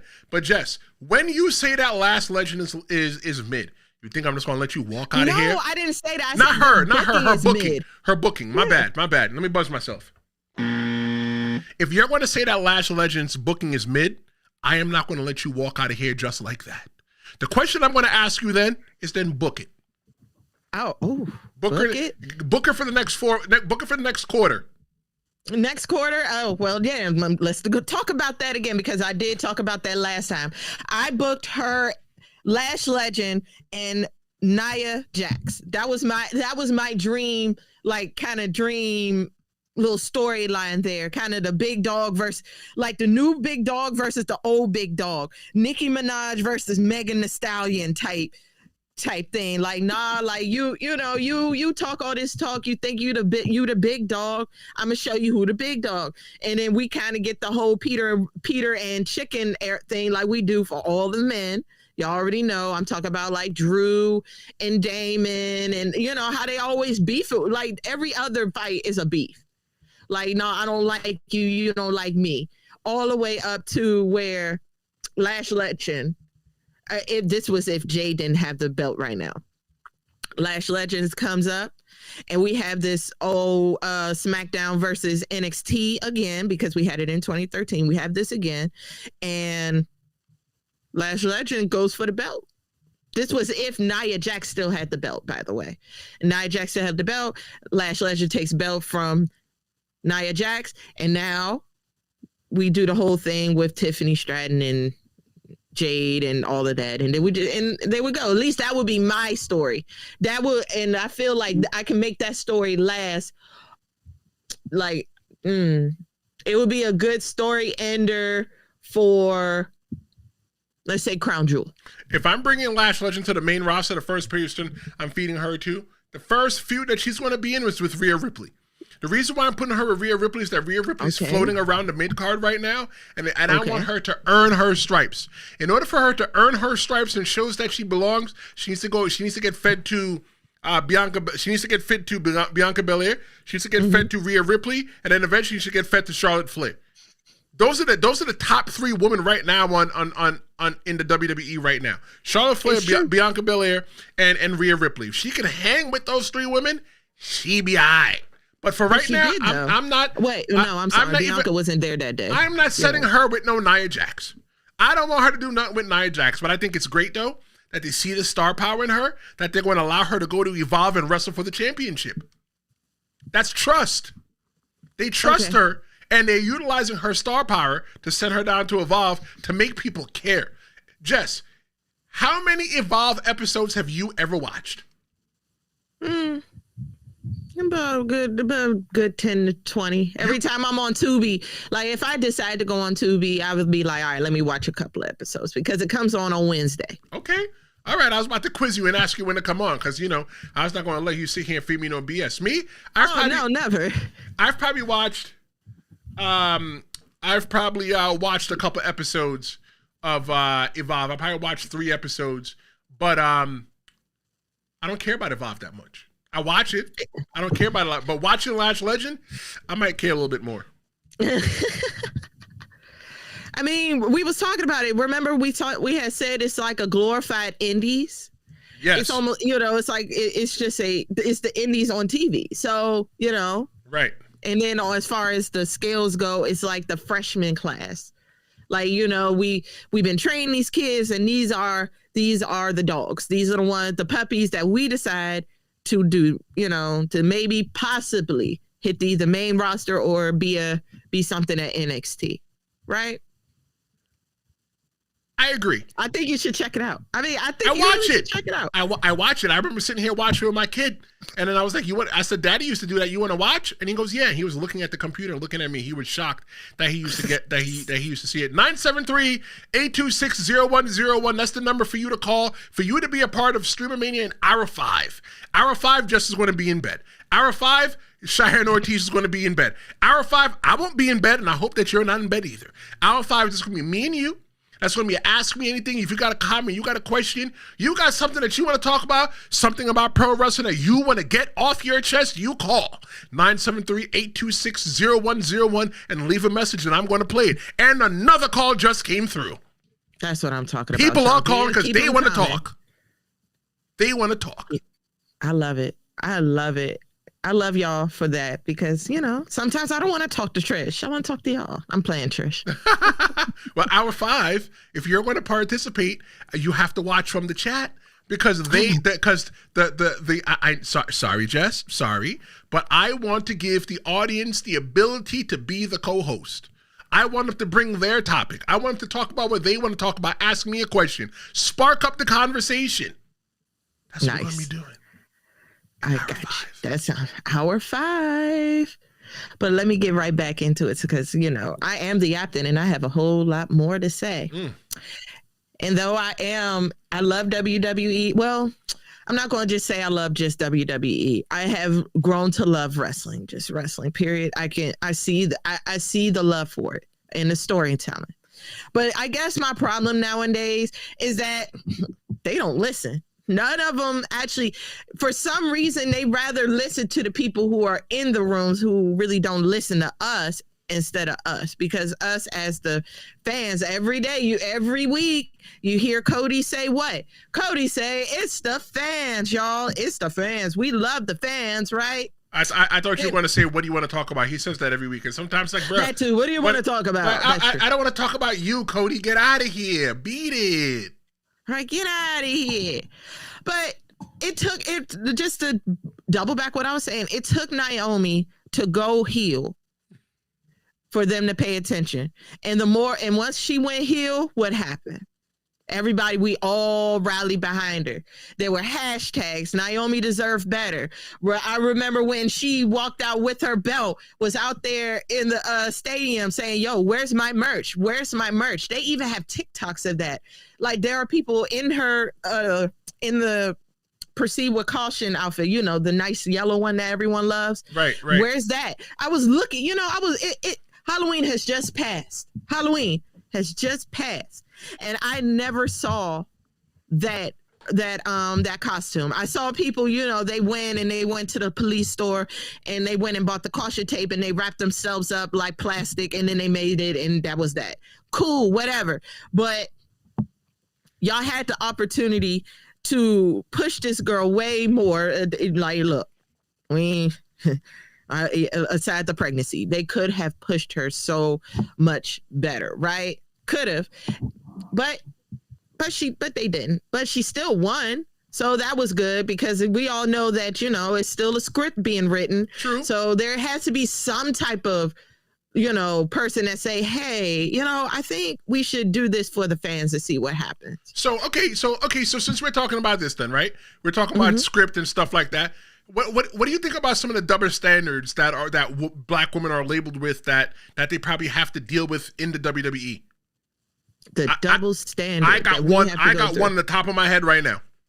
Oh, I mean, it just goes back to booking and chances. I think when it comes down to chances. Oh, Jess, give me a double standard. Give me a double standard. Something that's good for one but not good for them. I think belts. I'll give you one. Give me one. If you're angry, you automatically assume they're angry black women. They're hard to work with. I think that's something. Maybe that's why they pussyfoot around sometimes, and they because they don't want to come across as being angry. I remember one time I was in the fire department.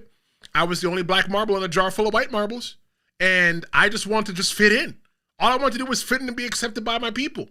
But I pussyfooted around the whole entire way because I didn't want to seem as like the angry person. by overly voicing my opinions. So maybe when Sasha Banks and Naomi walked out, people probably said, oh, well, you know what? They're just being difficult. Probably so. Until all of a sudden more women, until the more our counterparts are opposites. You know what I'm saying? I don't want to put race on there. Y'all know who I'm talking about. All of a sudden, if let's just say Charlotte Flair was feeling some type of way, right? Right. If Charlotte Flair felt some type of way about her booking or how she's been treated, because she did talk about it, right? Right. She talked about it on Unreal about how she was being treated and how people looked at her a little bit, all because of nepotism and things like that. I don't believe Unreal that much though. I think that Unreal is a flim flam, scam, bamboozle, and okie doke. We're just watching a show and they're telling us what they want us to believe. They are making television. Jess, when I tell you all the things that I did today, you're gonna be like, damn, bro, you really went and go and did your thing. TV is a bamboozle, flim flam, and an okie doke. It's all about entertaining. And that's the thing that I always remember here is like, it's about making your moments. And one of the moments that I made, BC gave a thinky emoji, and he said, "Oh crap!" with an exclamation mark. But hold on, Ryan has a question. Ryan says, "Do you think that Lash Legend will ever team with somebody again and eventually will win WWE tag team titles?" What do you think, Jess? Absolutely. Once this whole beef with Jada Parker stops. It's going to be Jada Parker. Yeah. I can already see it. I don't think that she is forever turned off. You know who I think is turned off about working with people? I think I might have had a discussion with you, Jess. I don't know. I talk so much wrestling with people. Nia Jax. I don't see Nia Jax teaming with anybody because she's been burnt so many times. And I lump Nia Jax into the black woman conversation. I lump her in there. I think that she's burned. She's a person of color, so yes. Yeah, okay. She's in there. Let's see. What else we got from the chat? Swan-Christopher. He says, "What's up, everybody? I'll be chiming in and out. I'm listening to the audio and watching Thursday Night Football at the same time. Why did I book Stream-A-Mania the same exact night as football? You know that because you are maddening. And I don't watch football. Maddening. That's also why. But there's still people here watching.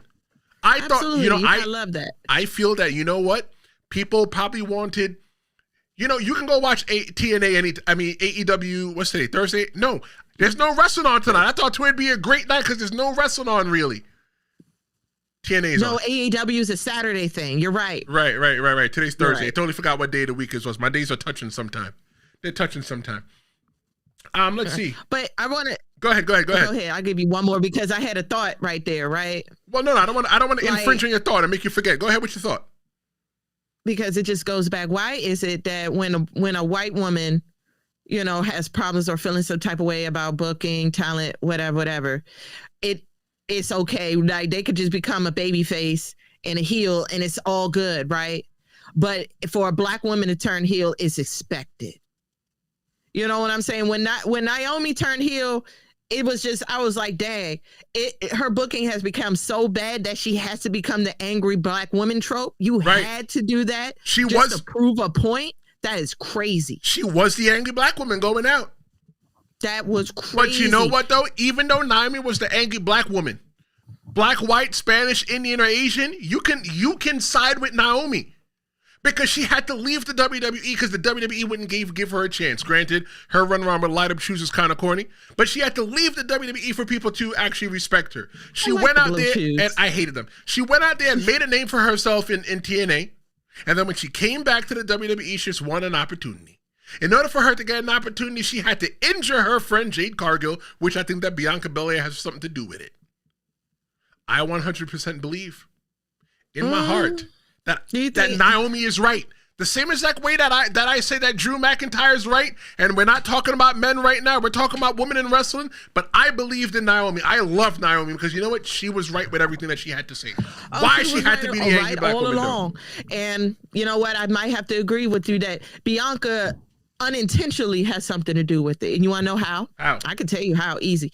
But when she stepped away, when she just didn't say anything, when she, when the story trope was her stalking Bianca, and her family and all the time and all that time right there, right? For her to not speak up, knowing that she that Naomi's being overturned and that she's angry, and you're still trying to play the game, which is so interesting because now you don't see her. At first, it was like she broke a finger or a thumb or something like that, somewhere she had to get surgery on her hand, and we have not seen her since. Hold on. Wonder why. Something's happening in the comments. Hold on to that. Swan-Christopher said, I'm ready to be a heel up in these comments tonight. I'm going to say a lot about your boy Lazy Levecki, and Heel Vega said, Swan, call the hotline. Yeah, call the hotline. Leave your voicemail messages at the tone. But Heel Vega says that we love Naomi, Bianca, and Jade Cargill. We love, absolutely, but it's not for me. It is not enough. I just feel like it could just be so even. Like just WWE, just show that it could possibly be an okay space for Black people, Black women, that I could trust that you can write these stories. Not some no Tyler Perry bullshit. No. Like, okay. Like, give me something like way back in the day, like y'all did with Jacob Fatu, even though that was kind of messed up, like the whole jail thing. Right. Like, I don't know. Like I was actually into the whole Bianca stalking. Naomi stalking Bianca. I was like, bro, that could be a crazy story. Like, like the best friend breakup gone wrong. Total Lifetime movie. Come on, that would have been great. Perfect. For who though? For who? Jess. Jess. For a Lifetime movie, yeah, it would have been a good Lifetime movie. But what is the demographic of people watching the Lifetime movie? Oh. Yeah. What's the demographic? Not us. It's right. Not as many. There is us that watch the Lifetime movie channel, absolutely, but it's a lot of women. Most of the time, it's white people. Yeah, it's a lot of women. So I'm not going to watch. I don't want to watch nothing on my WWE that's related to Lifetime. I don't want to see Jey Uso getting poisoned by Naomi or somebody like that. Wrong brother. Jey Uso. Right. Jimmy Uso. Shit. I can't tell them apart. I can't tell them apart. But I guess my point is that Black wrestling pods and blogs and Twitter spaces, all those spaces have kept this issue alive for no reason. The Black Wrestling Podcast, Public Enemy, and even the ones that don't even matter, the ones that always rage bait and just say the most outlandish things, and y'all be listening to it.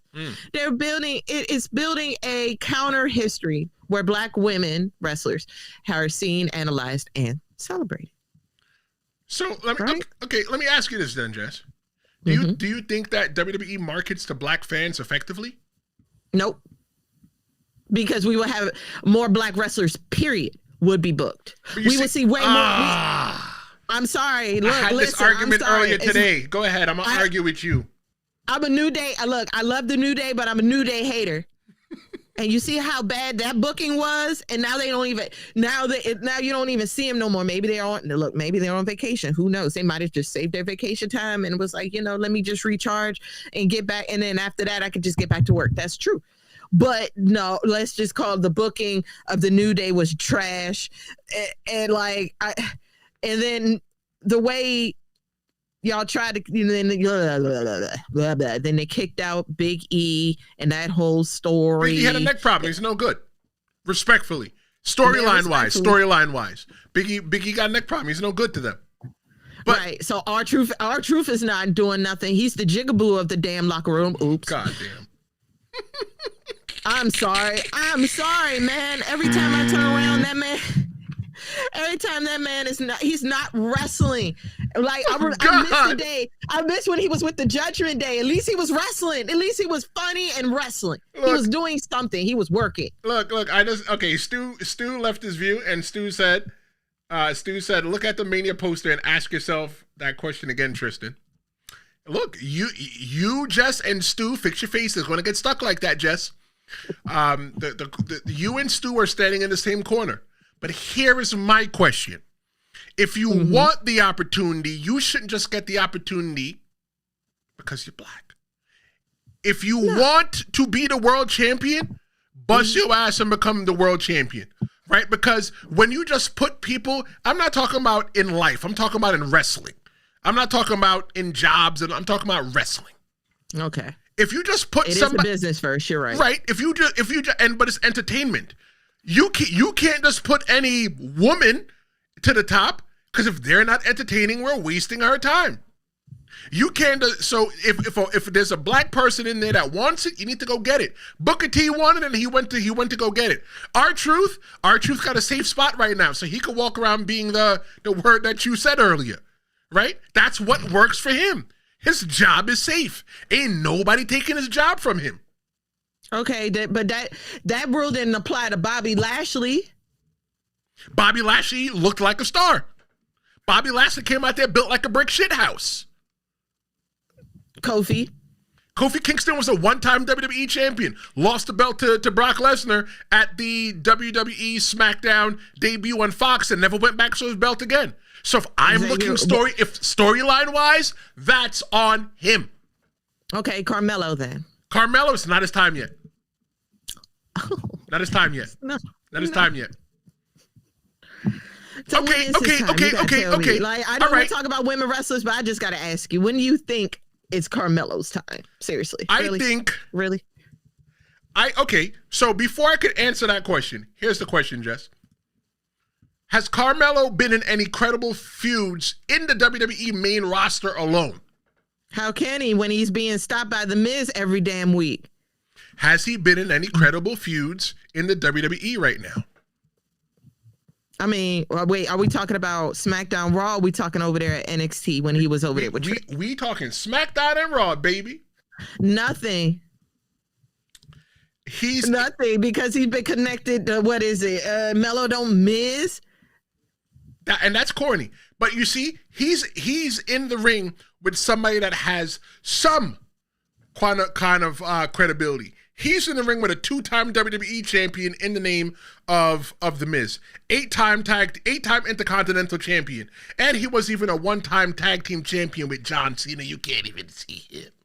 And that's fine, but he's still acting like a ball and chain. Why not? I'm about to say, okay, y'all, you train together, you have all this energy. He's ready to go out on his own, and all of a sudden now you want to turn on him? But that's just another story. We're going to talk about that one day. Okay, so BC says Trick Williams.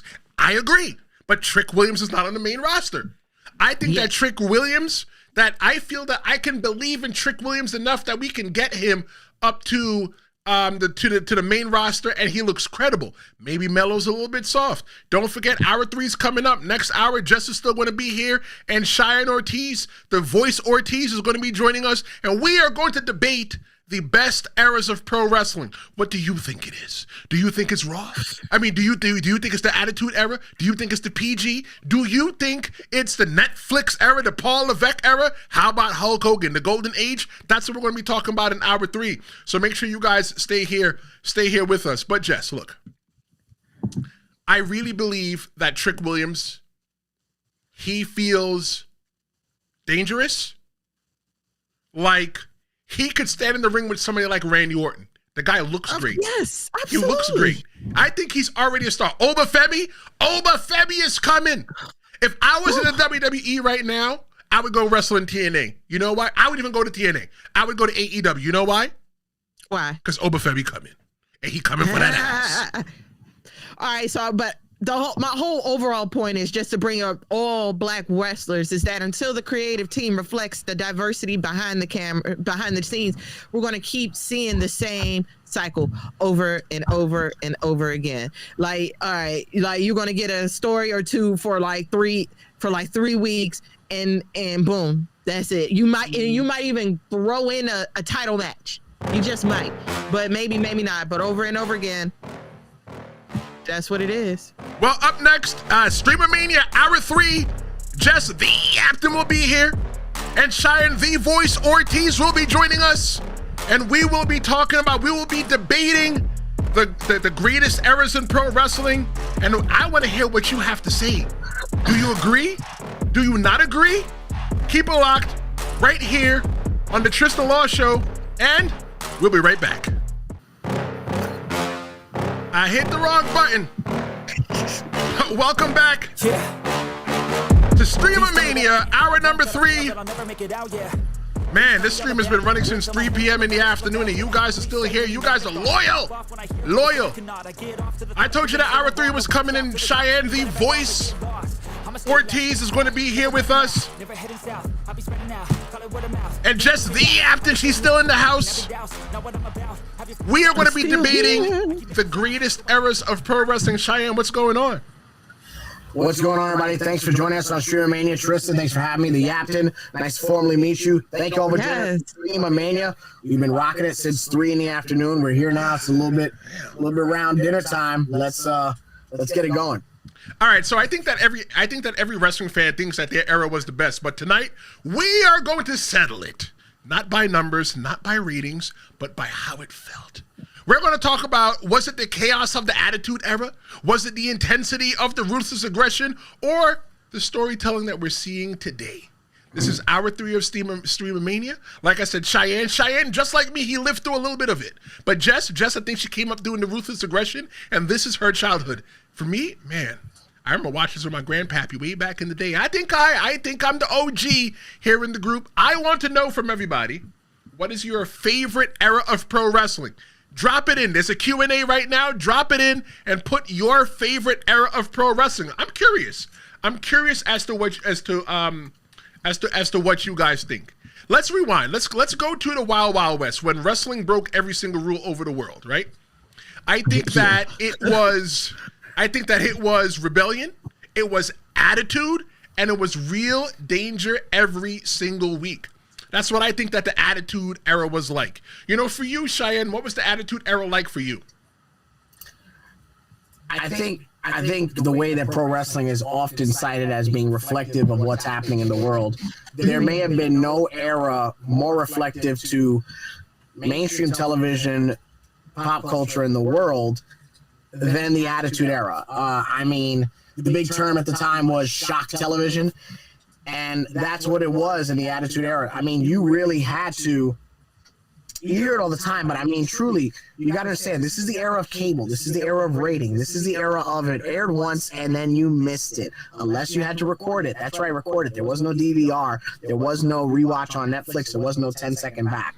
You had to watch it from week to week to week. That's why the cliffhanger endings were so important. The Attitude Era also fundamentally gave you the Raw opening. So that's why a wrestler comes out and talks every week to set up what's going to happen on that week's edition of television, because that was established during the Attitude Era. That's why wrestling shows don't start off usually with a match anymore, because it all adds up, to the ending of that particular episode. And then, of course, the moments, the segments, the promos, the vignettes, and of course storylines. The Attitude Era is a huge baseline of change for pro wrestling altogether. So, Jess, you were a person who you didn't watch the Attitude Era live. I think that you kind of missed out sometime. I want to know. It's unfortunate. But you went back and watched it. What's your thoughts of the Attitude Era itself? Wow. I mean, yeah, I wanted to watch a few of them. Couple of stuff like Triple H. Jesus, forgive me. God, forgive me. Hulk Hogan era. Like it felt like it did when I was a child, so wanting to know what would happen next. Like, just like, just like our boy Cheyenne said, it was a week-to-week thing. So I kind of felt out of the loop when I would be 6, 7, 8 years old, and you hear all the guys talking about, oh my God, did you see Raw? Oh my God, did you see SmackDown? And did you see The Rock? Did you see this, that? And I'm like, what? Like, what? Right. Who is this? Like, who is that? I don't know this person. So, that got me curious. For context, what are some of the episodes that you can remember real quick that you went back and watched? I watched Hulk Hogan and I don't want to say his name wrong. Suzuki. It would start with an S. Big guy, big, real big guy. Wore the turban on his head. Oh, you're talking about the Iron Sheik. Iron Sheik? The Iron Sheik. Yeah. It started with the S. Yeah, so I go back and I watched that. And I guess what kept my attention more wasn't actually the actual match. It was the crowd reaction. Oh yeah. Crowd steals that Oh one. my goodness. I was like, bro, you would have thought, like, this is the 90s, right? You would have thought the Knicks won. I'm like, oh my God. I was like, wow. If this is what it's like back in the early 80s and 90s, good God. And compared to now, I was like, wow. Wow, we've come a long, long way. It has definitely grown way bigger than anyone could have possibly imagined back then. So for me, turned me out. Growing up in the what? It turned me out. All right, fine. Pause. It's a family show, Jess. I was gonna let it ride. Thank you, Cheyenne, because you're growing adults. And know what? And only Trish had to point it out, right? Like what? I mean, I caught it, but I was just gonna let it go. But all right. All right, look. Honestly, when I look at the whole entire thing, for me, growing up in the Attitude Era, for me, I felt like the Attitude Era matched the world. I felt like the Attitude Era that it was cutting edge. You know, when I never forget the first time I heard somebody say bitch on television. I was sitting in the room watching Channel 11, might have been like Xena or Hercules or something like that, and I'm watching it with my grandfather, and I heard them say the word on the TV, and I'm looking at him like, yo, this all right? Because I know I can't say it, but Xena can say it. And it's like at the same exact time, the Attitude Era was taking shape as well, too. The world became really edgy at the time. And for me, the Attitude Era, I think the Attitude Era, it defined who I am. You know, when I was growing up and I was rebelling and I was trying to figure out who the hell I am, WWE was growing up with me. So I think that the WWE grows up in different phases. Depending on when you grow up and when you catch in the era, the pro wrestling grows up with you. Me and the WWE and the whole entire Attitude Era, we grew up together. You know, I saw the rise of Stone Cold Steve Austin and I saw the retirement of Stone Cold Steve Austin. I saw Triple H walking around out there telling people to suck it, and now Triple H is the head of the WWE. Triple H got me into a lot of trouble. It got me into a lot of trouble in school. It did. It got a lot of us in trouble. I'm not gonna hold you. I didn't do it, but the guys that were in my class, the little boys that would do it, oh God, gone. But suspended when for like I 2 was days. walking around, Jess, in 7th grade, telling people to suck it, I had no clue what I was talking about. Triple H and Shawn Michaels said that. I wasn't telling you to suck nothing. I didn't even know about nothing to suck. All I know was that 2 words, you can suck it. That's all that meant to me. So I want to ask you guys to listen. I'm going to ask the chat as well, too. Was the Attitude Era about storytelling or just chaos that worked? Let's go to the chat. I'm going to come back to you guys and see what you say. Give the chat a little bit of love. So let's see. Yep. Heel Vega said language. I apologize. Sorry. BC said, Jess, I feel sorry for you. Heel Vegas says the Attitude Era was the best crowd reactions ever. I don't know. I don't know about that. Swan-Christopher says, I'm just not catching up a little bit, but yeah, Heel, I'm going to call in around the 3rd or 4th hour. I'll keep it PG because football and beer turns me into a vicious heel. Don't get buzzed. Don't get buzzed. Don't get buzzed. Look, hey, right. Look, okay, sports and beer. It doesn't even matter what sport it is. It could be wrestling and beer. Right. It doesn't matter. That beer gets you in. Was the Attitude Era about storytelling or was it just chaos that worked? You're asking me. I think it was the beginnings of storytelling, but it was definitely all about chaos. Come on now. At the time, you're not thinking about stories. You just want to see 2 big guys wrestle. Like, all right, like going back to the whole Triple H thing, you see Triple H is not Triple H, I'm sorry. Hulk Hogan. Hogan, no, he was in the Attitude Era. He was in the Attitude Era, but he was more known for what he did before that. Okay, so you're talking about the beginnings of like The Rock. A more than established star by the time the Attitude Era happens. I got it. You also got to remember the Attitude Era is strictly a WWE term during the Monday Night Wars. True. Got it. So we're talking about the Rock era, The Rock and Rock and stuff like that. Oh, well, Goldberg, I love The Rock. like that. Well, I knew The Rock. That's the one name I knew from the Attitude Era. The Rock and Stone Cold Steve Austin.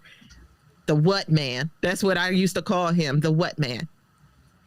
So, I mean, it was all about chaos. I mean, I was young. I was a child. I didn't see it as a political thing. You know what I'm saying? I just saw guys fighting in the ring, and somebody had to win, and I always went for The Rock. So what do you think, Cheyenne? Was it about the storytelling or just the chaos or just chaos that worked? Well, I think it's wrong to say that the Attitude Era storytelling in wrestling was already established, obviously. I think Golden Era did a great job of that. Even there were stories in New Gen, there were stories in that in-between era from 90 to 93.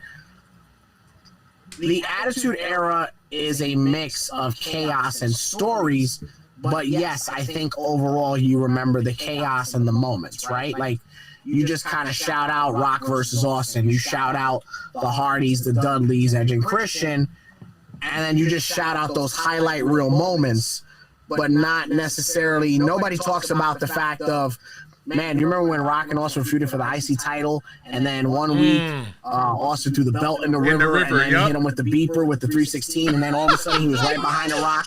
Nobody says that.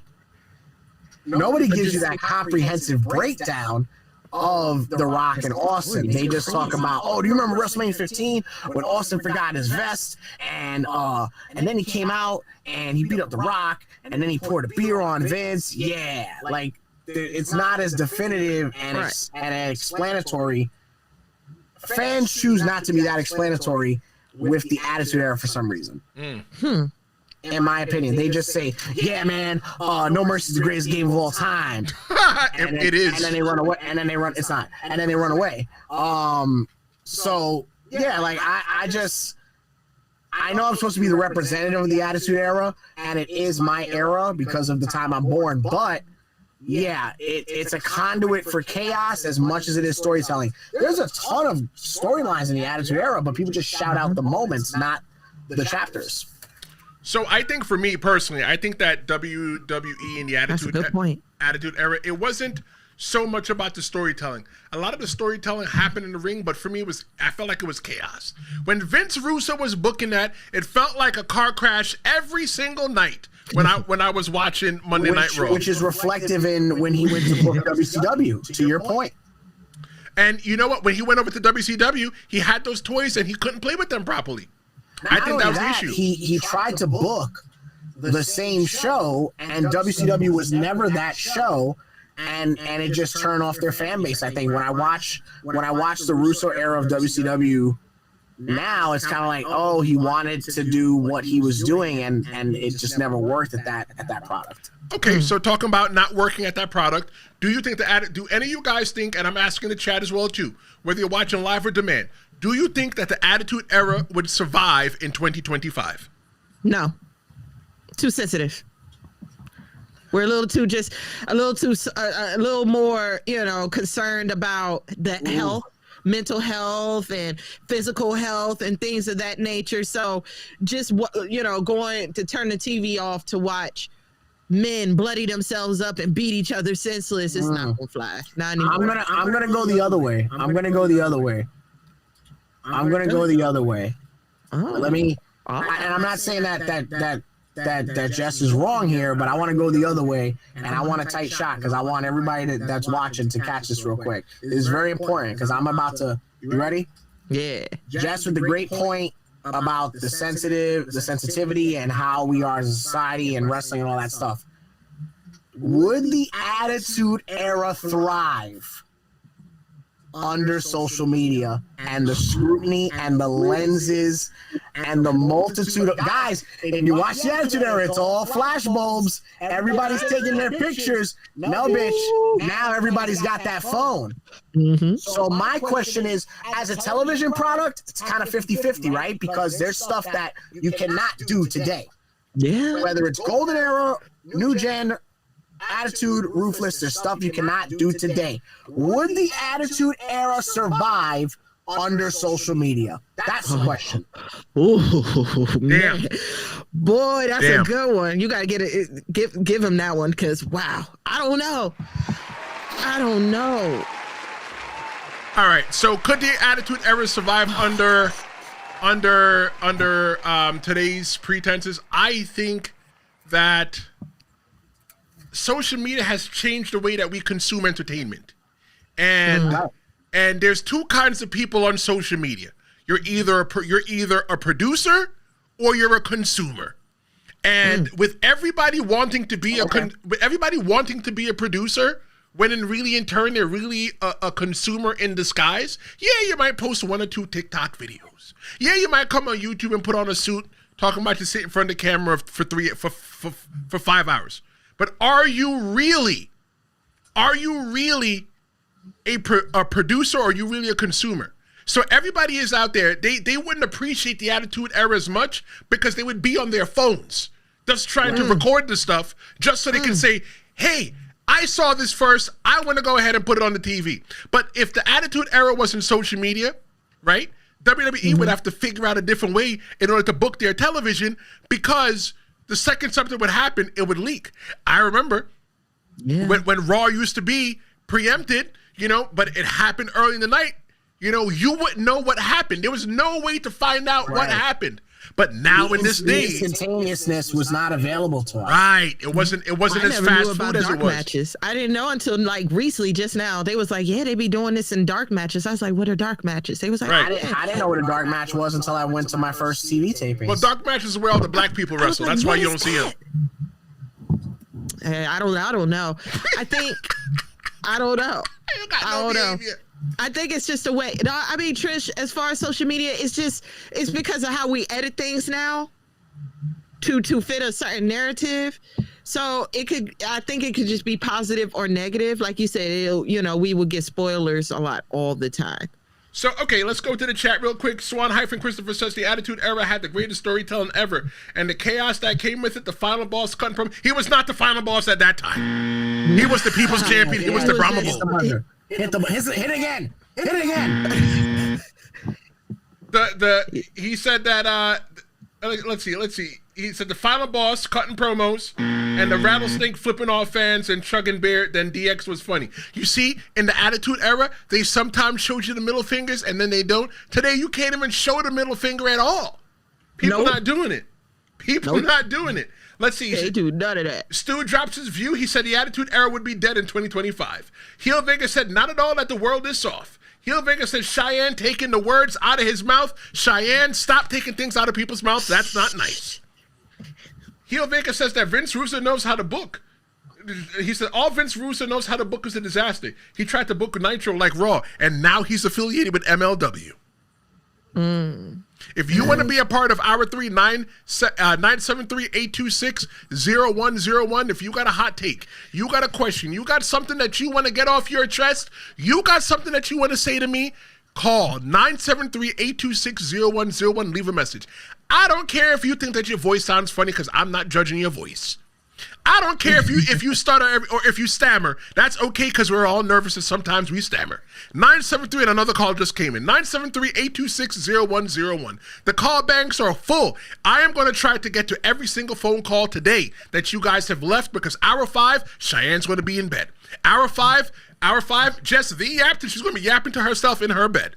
Hour 5, it's going to be me and you. It's going to be me and you. But once the dust settled, WWE needed a rebuild, and what came next might have been the most complete era ever. The era that I'm talking about is the Ruthless Aggression era, and this is probably Jess's era.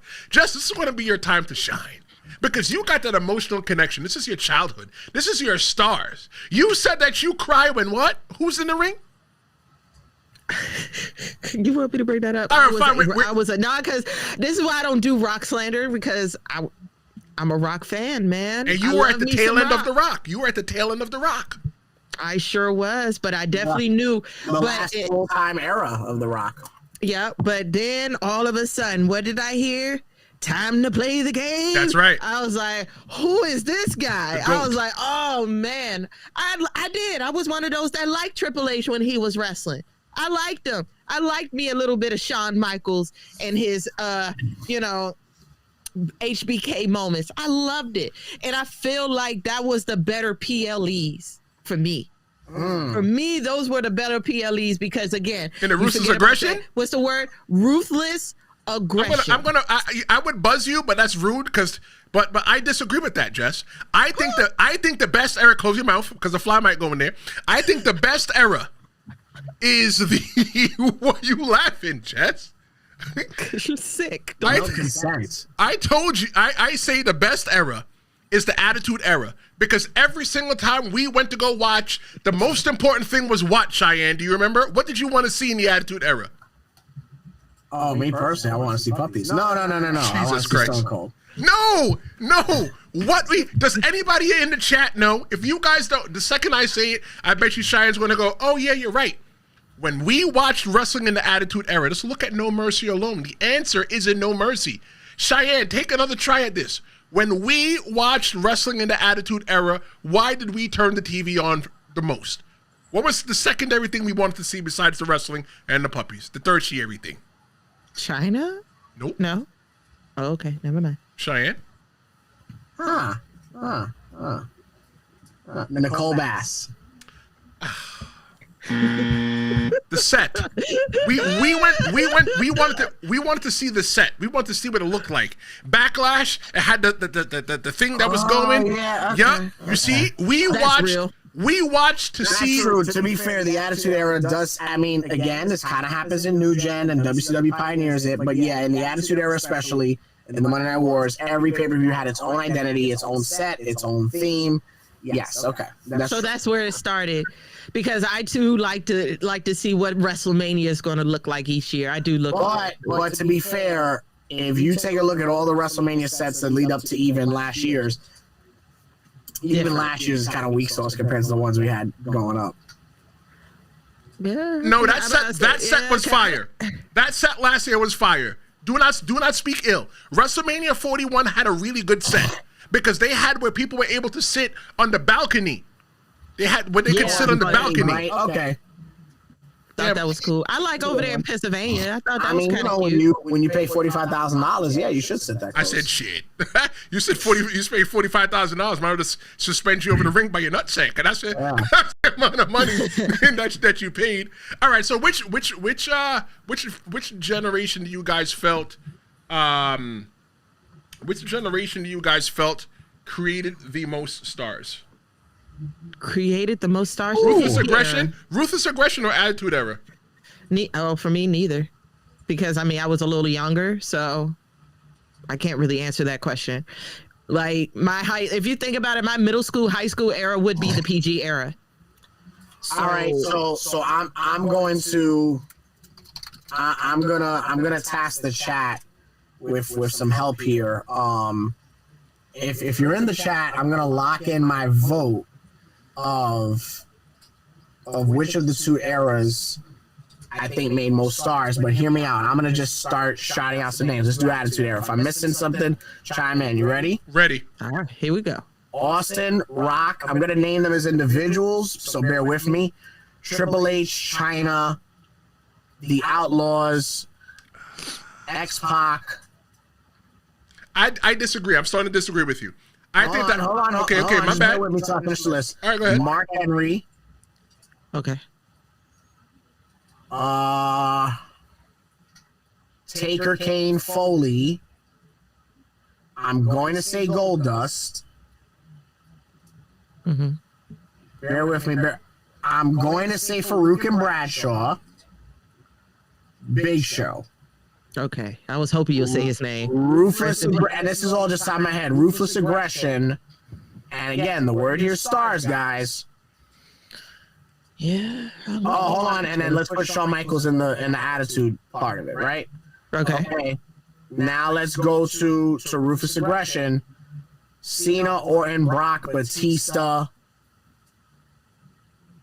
Mm-hmm. I'll put Shelton Benjamin in the conversation. Eddie Guerrero, Jericho. Well, just a question on Eddie, but wouldn't Eddie also be a part of the Attitude Era, or was he a little too young? Or maybe I just got my... No, same with Triple H and Shawn Michaels. Same with Eddie Guerrero. Look, Flair. I got you. I always use him. Flair is territories. Yep. 80s. Yep. 90s. Yep. Ruthless aggression. That's right. Got you. That's right. Ric Flair's been on TV for a long time. And Rock and Austin count for Ruthless aggression for the first year and a half. So in that regard, it's like, oh, well, which era do you like? Like, because to me, I'm a Shawn Michaels Ruthless aggression guy. But you might ask somebody else, and they're like, nah, Shawn Michaels in the Attitude Era in the 90s is the way to go. So But what I'm getting at here is that the Ruthless Aggression era probably is the era that cultivated all the athletes that we have now, like Shelton Benjamin, Brock, Orton, Mark Henry, all those freaks of nature is what gives you a Bianca Belair, a Trick Williams, all the genetic, a Braun Breaker, all those athletes that we have now. And again, even in the 80s, Ron Simmons, Lex Luger, I mean, Dr. Death, these were all pedigree athletes. But more stars, yeah. So, I mean, for Ruthless Aggression, if I'm missing somebody, shout it out. But Edge is Ruthless Aggression. Christian is Ruthless Aggression.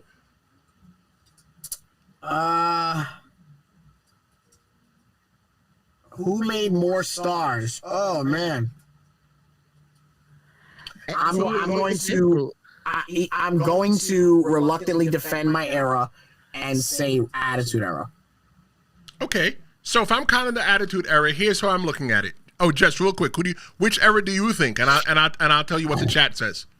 Oh, I'm team PG era, so I'm team with John Cena. So you think PG era made more? And Batista, yes, and that would be The Rock's second return. Now, hold on, Pat. I'm not counting people twice. I'm explaining how some people could possibly count twice. Right, because of how long they've been wrestling. I have not declared anyone. I even moved Shawn Michaels from Ruthless Aggression to Attitude, and technically he worked more in Ruthless Aggression and PG than Attitude. Continue. Right. So it's all about time of work, pretty much. If I'm looking at which made more stars, John Cena, when he's not wrestling, what does he do? Act. He's making movies. Batista, when he's not wrestling, what else does he do? He's making movies. Also making movies. Who else from the Ruthless Aggression era is a movie star? Or been in the movie? Triple H. No, well, he's not PG era, so yeah, okay. No, well, Triple H was in Blade Trinity. I just want to say that out loud. Okay. So, real movie stars from Ruthless Aggression, say what you want. Austin. Yes. Even though he's still doing stuff, yeah. And Austin even said it. He's like, I stopped doing movies because I kept getting sent bad scripts. Austin, Batista, Cena. So bad. Oh, no, really. Well, no, Attitude Era, it's Rock and Austin. Ruthless Aggression Era, it's like 5, right? It was Rock and Austin. Mankind was in TV. Big Show was in TV. Mankind was in Boy Meets World. So it's like Big Show was doing like appearances and stuff a lot. I feel that Attitude Era had a lot more stars, a lot more people that were able to see on TV. If it wasn't for the Attitude Era, there'd be no John Cena or there'd be no John Cena as the Peacemaker. Right. And then if there wasn't no Attitude Era, there would be no Batista as Drax. I don't agree to that. Okay, I don't think so. I don't say attitude. I would say Attitude Aggression, because as far as John Cena being Peacemaker, you can't marry two eras together, Jess. That's cheating. No, listen, no, wait. Because I'm only trying to bring up Batista in Guardians of the Galaxy. That's what I'm saying as far as John Cena becoming Peacemaker. John Cena was doing all the goofy movies and hanging out with, doing, what is it, Stepdad 2 and all these, silly roles, right? Good movie. Yeah, it is. It's okay. So hold on. Let's bring it back a bit. Do we want to measure them on them becoming mainstream stars and their crossover appeal, or the stars they were in that era? So hold on. I do want to. I understand your argument 1,000%. Yeah. Because I have that, like, oh, who was a star? Like, oh shit, it's really not that long of a list. But if you dial that back, it's still kind of a 10 on 10, right? Kind of, sort of. I guess I would have to agree with you. It's the difference between being mainstream, like you actually have a full-on role, versus you just in the movie just for like a quick second, just like Triple H. I was like, yeah, he was in Trinity, but not that long. I just want to explain to for Maria's in the chat. What's going on, Maria? Maria says that the PG era put her to sleep, but she says, what do movies and TVs have to do with anything? The reason why I ranked movies and TVs is because I'm thinking about people that transcend pro wrestling. People that were able to go outside of pro wrestling. Like, there are people that only know John Cena as an actor. Yeah. There are crazy, people. right? There are people that only know Batista as an actor and never seen him as a wrestler. So I think that if you're looking at those kind of people, they transcend. There's people that have probably never ever watched The Rock wrestle. They know Dwayne Johnson used to do some wrestling thing back in the day, but they never really watch it too tough, but they know him as a movie star. So I think that that's when you become a star, when you break out and you transcend out of pro wrestling. And the way that the WWE is now, I feel that the way that they built it is that I feel that there will be nobody ever bigger than the business ever again. So we're not going to get real stars outside of the WWE. No. I don't know, because Roman Reigns has become bigger than the business. How many movies has Roman Reigns done? I gotta agree with Cheyenne, and man. Cody's not that far behind, guys. Well, Cody's getting ready to go in Mortal Kombat, in Street Fighter, and so is Roman Reigns. Yep. So what's that? Roman Reigns' second movie?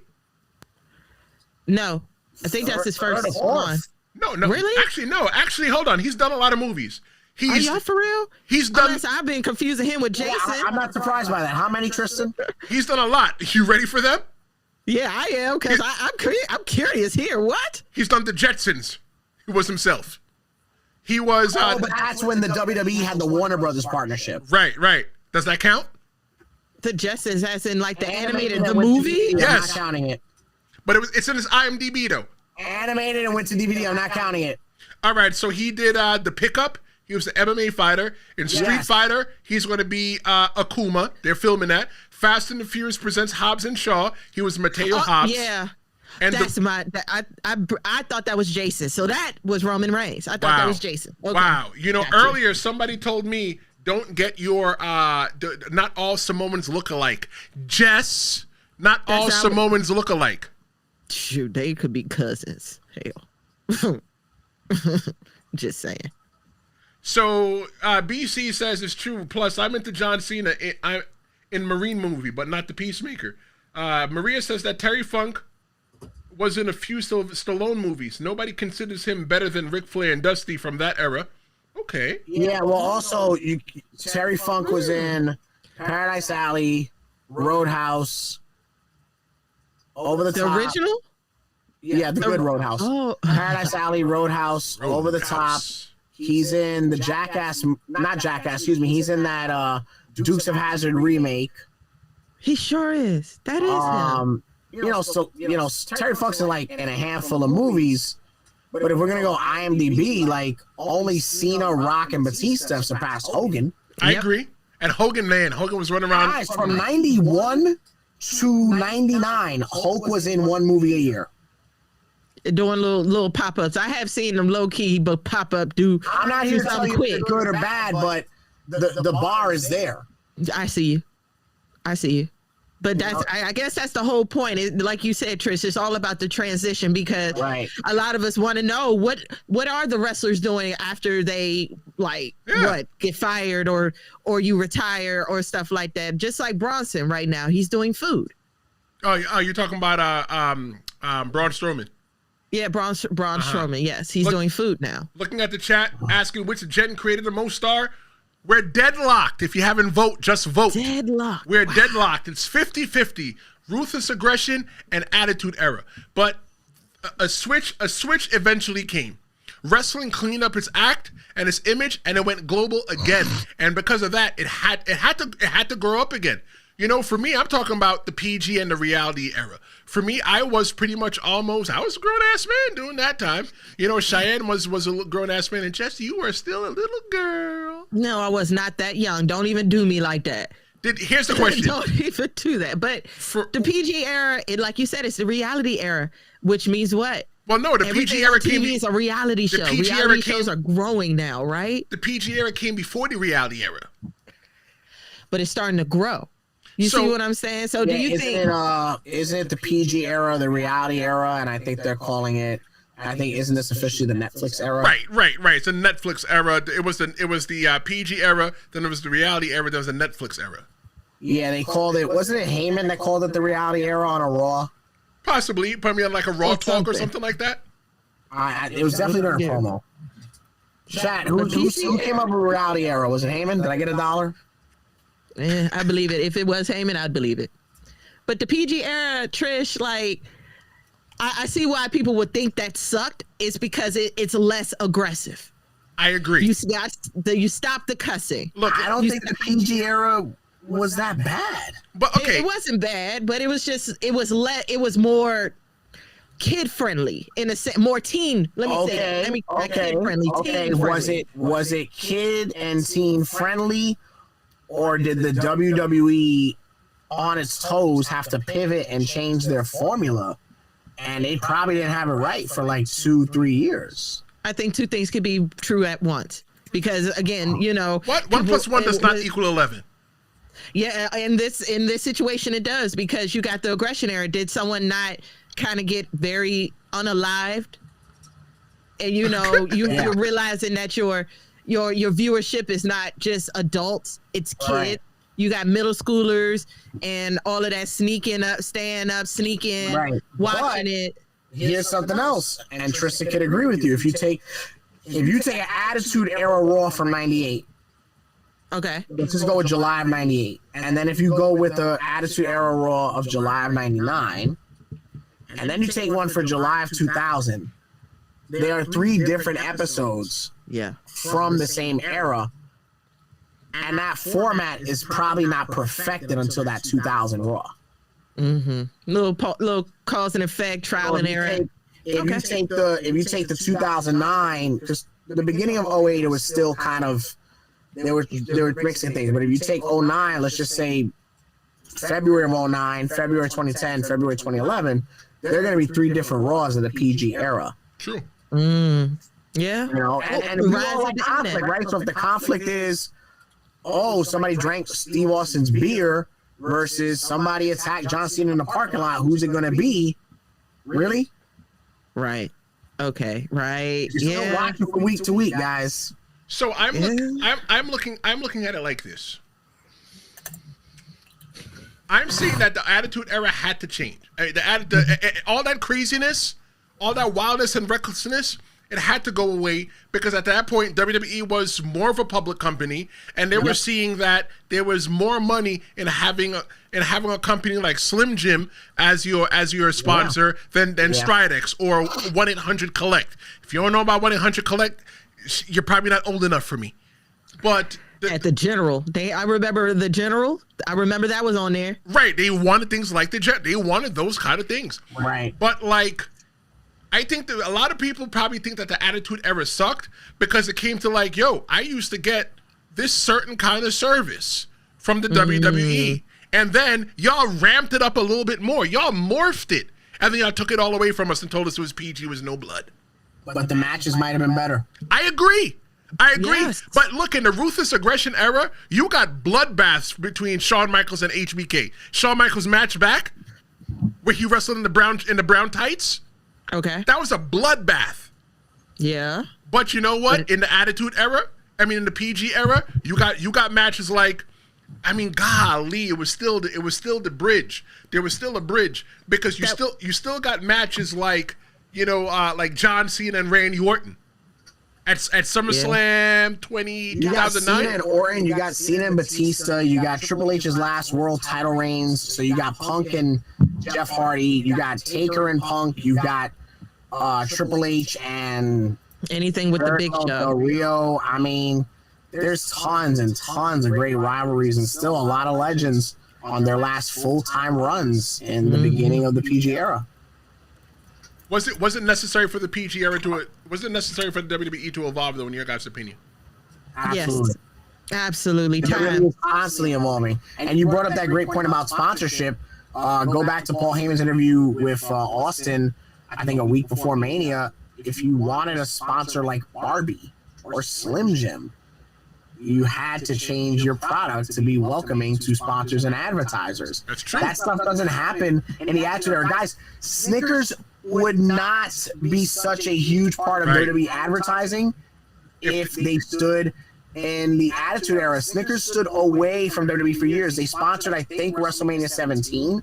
It was a huge deal. I can't remember what Raw it was, and Snickers was like, "We will never work from you again." Snickers sponsors WWE every year now. Right. They are the official sponsor for WrestleMania every year. It's the official candy of WrestleMania. Right. Which is so interesting. That wouldn't have been my candy of the choice. Since we're doing wrestling, you know what I would have did? Twix, or Kit Kat. But that's me. I think they've had Twix deals. I don't know about Kit Kat. Anything that's breakable. I was like, see, when they did Snap It to a Slim Jim and you put them all on the table, genius. I was like, imagine if they did Kit Kats and used it as a table. Oh my God, the table looks like a Kit Kat and it was broken. Look, man, I just work here. See, you see the vision, don't you? I just work here. Oh boy. Let's see. Fernando says that the PG era was trash. Ryan Armstrong says, I say the ruthless aggression era because of Cena, Orton, and Lesnar, among others. Taker was in almost all of the WWE eras. Yes, he was. The Tiger Lily says, stop using AI. I don't know what you're talking about, but okay. There are no AI people here. They're real people. Hey, thanks for joining us. I'm AI. Thank you. Do I for real? Yeah. It's your glasses. It's your AI glasses. Maria says the Attitude Era was making record-breaking numbers without social media. Well, that's because there was no social media. I mean, there's also like no social media, dog. Right, but social media. No, actually, no, I disagree. Social media was different at the time. Social media was in the Attitude Era, going to school the next day. I'm like, yo, did you see Raw last night? Yeah, but Tristan, we can't sit here and compare Twitter to a random AOL group chat with 50 random ass wrestling fans talking about Raw the next day. Were you in a random ass AOL group chat talking about wrestling? No, but to put into perspective for the listeners for what it was back then. Yeah. You know, or you read it in the magazine. What were they called? Fan boards? The original Reddit threads? They were message boards. Message boards. You can't compare that to the instantaneousness of social media. Mm-hmm. It was like if you was there, you saw it. If you wasn't, there it is. Oh, dang, too bad. You know what I'm saying? It is. But it's like, true. But Tristan made that point. It's all water cooler talk, all schoolyard. Oh, did you see Raws last night? You know, that's what it was. Mm-hmm. All right, so let's go back to the chat because I asked them a poll question. The poll question that I asked them is, was CM Punk the bridge between the Attitude Era and today? And right now, 71% of the people say no. Do you guys think, Cheyenne and Jess, the Yaptain, do you guys think that that CM Punk was the bridge between the Attitude Era and today? No, that would be John Cena. Bullshit. I'm sorry, it's John Cena. Hold on. Bullshit to it being Cena? Bullshit to what Jess said, yes. Yeah, okay. Wow. Yeah, I mean, and to your answer as well too. I think it's straight bull crap. It's bull caca. Cow caca. No, I mean you don't. I haven't answered yet. Okay, go. You said no. No, because I wanted to. Because I'm like, wait, why were you so? I want to hear your argument for why it's bullshit. I agree with you, Tristan. I want to hear your argument for why it's bullshit. Okay, so for Jess, the reason why it's BS that it was Cena is because it wasn't Cena. I think CM Punk could be the bridge. No. Why not? You wouldn't even let me get my argument out. My argument is this. No. My argument is this. My argument is that CM Punk reached out to the older fans, the ones that the stragglers left over from the Attitude Era who didn't get the bad taste in their mouth and walked out. And John Cena was the bubblegum chewing babyface that all the young kids hated. And when CM Punk took that belt and left, that felt a little bit too damn real, and that's where the Attitude Era came. The taste of the Attitude Era came in. No. Okay. No. The bridge between the Attitude Era and all eras of pro wrestling, it could have been Hulk Hogan, but it wasn't. It's Steve Austin. Good point. Okay. Steve Austin competed in the territories, and the pre-Monday Night Wars was the biggest draw of the Monday Night Wars. His absence forcibly caused the Ruthless Aggression Era. Okay. And he just competed, what was that, 3 years ago at WrestleMania? 4 years ago? Yeah. Steve Austin is literally the bridge of 3, maybe 4 eras of pro wrestling. There are kids who have no clue who Steve Austin is, and when his music hits, they go batshit because their papa's going crazy. Between him and what's his name, Undertaker? Punk was not a star during the Attitude Era. Was he wrestling? No, but he was the bridge. He was not a star. He was the bridge. No. He was by the time Punk becomes a national success, that era's done. Right. But he was the one that made the fans that were stragglers left over from the Attitude Era goes, you know what? He would have survived in the Attitude Era. A lot of guys would have survived in different eras, but that shouldn't justify him being the bridge. Can I tell y'all why it's John Cena? Okay, go ahead, Jess. Why is it John Cena? Because we made it to the PG era because it became more kid friendly. Who started bringing more kids around and showing that they love kids and hugging the kids? John Cena. All that Make-A-Wish stuff involving kids with wrestling. Once the industry realized that it wasn't just young adults anymore, you had K through 12 children watching it, they had to adjust. Because why? Their parents would think it's a little too bloody or a little too violent or a little too mature. The stigma of wrestling, okay. The stigma of wrestling, like it's too violent. It's just a bunch of brutes beating on each other. When John Cena came in, oh no, it's more than that. You got this guy who's fighting for the kids that everyone says allegedly hates him, but they don't. Well, the kids in the back, the kids in the locker room don't like him because he's good. I don't agree with the argument, but it is strong. That's my only reason. It's like when John Cena started involving more very like kids, and I'm talking elementary school, middle schoolers, not high schoolers, kids that, still are trying to develop the mental state of what's considered of controlling their violence. Learning that, you're doing these moves, but there's technique to it. You know what I'm saying? Imagine if John Cena wasn't there. How many kids would have gotten hurt because you and your brother decide that y'all want to try wrestling moves on this rinky bed, and now you done broke your arm? Right. I'm being for real. This is it could be a safe space. This is a safe space for kids, and that we are not all violent. So now the argument is there. It's solid. I just don't agree with it. I got you. You have not made a wrong point. So at all. And now we're here. Let's move on. Now we're here. We're talking about a new generation mixing everything that came before. I'm talking about the modern era, the Triple H era, whatever you want to call it, the AEW era, the global wrestling era. For me, I feel like I feel like now it feels like every era's DNA is alive. You got the storytelling of the 80s. You got the athleticism of the PG era. You got the emotion of the ruthless aggression era. That's just how I feel about this era here. If you had to define the modern era, which is the Triple H era, the AEW era, how would you guys describe the way it feels for you? Kick it off, Cheyenne. Oh, I was gonna throw it to you. It's definitely a healthy mix of all the rights of pro wrestling and certainly all the eras, right? I mean, I certainly think we're still seeing nostalgia. Brock, Cena, when the legends do come out at Saturday Night's Main Event. We are respecting the past. We are cultivating the future. This era probably has the most litany of athletes. The storytelling is there for sure. And it's way more collaborative, it seems. Yeah, it still stops at Triple H and at Khan, but it's definitely a melting pot backstage. You hear rumblings of like Punk and Heyman even being involved, Cody, whatever. From a consistency standpoint, and there's fans that are going to disagree with this. Yeah, this is probably the best era of pro wrestling television. Because to your point, for every era we talked about, week-to-week television in the 80s, my era, right? Those are like 2-3 hour shows that you had to get through. You would watch Superstars in the morning, Superstation at night, and there were patches, right?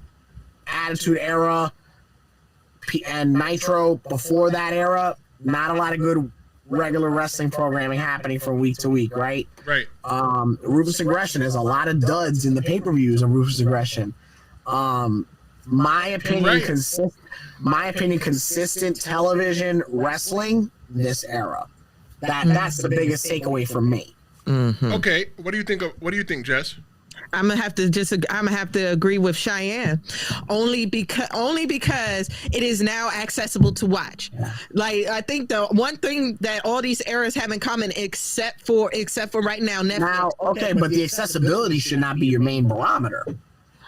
It kind of is only because if it we sucks and you can watch it whenever you want, then Right. then that's not justification, darling. it's still all about viewership. Now you don't have to wait. You can go back now as far as Netflix. Like, cable's dying. This is why they're trying to save cable now. True. Now everybody has access to PLEs. You don't have to, unless, if you got the streaming service, you got your PLE. Right.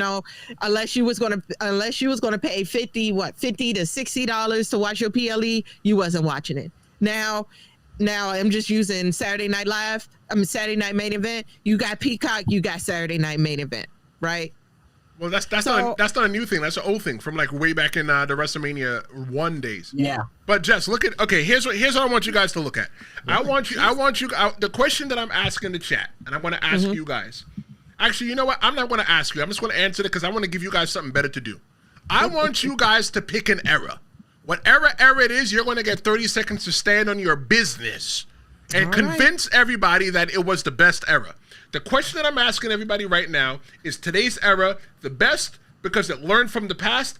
80% of the audience says yes it is, and 20% says no. I think that this era is the era that learned from the past because the wrestlers, they've built more longevity into their careers. They now train better. They now do DDP yoga. They now stretch a little bit more. It's more than just lifting weight. They now have functional muscles that don't tear as easy. I think that this era right here, they learned from the previous wrestlers that were probably doing drugs and drinking in the locker room. Now, people like me and Cheyenne, we used to play Uno in the locker room. That was something that we did because I'm not coming. Still hasn't beat me.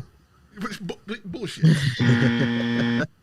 All right, so I'm going to give you guys 30 seconds to stand on your business, and I want you to defend the era that you think is the best. Who wants to go first? Ladies first. Okay.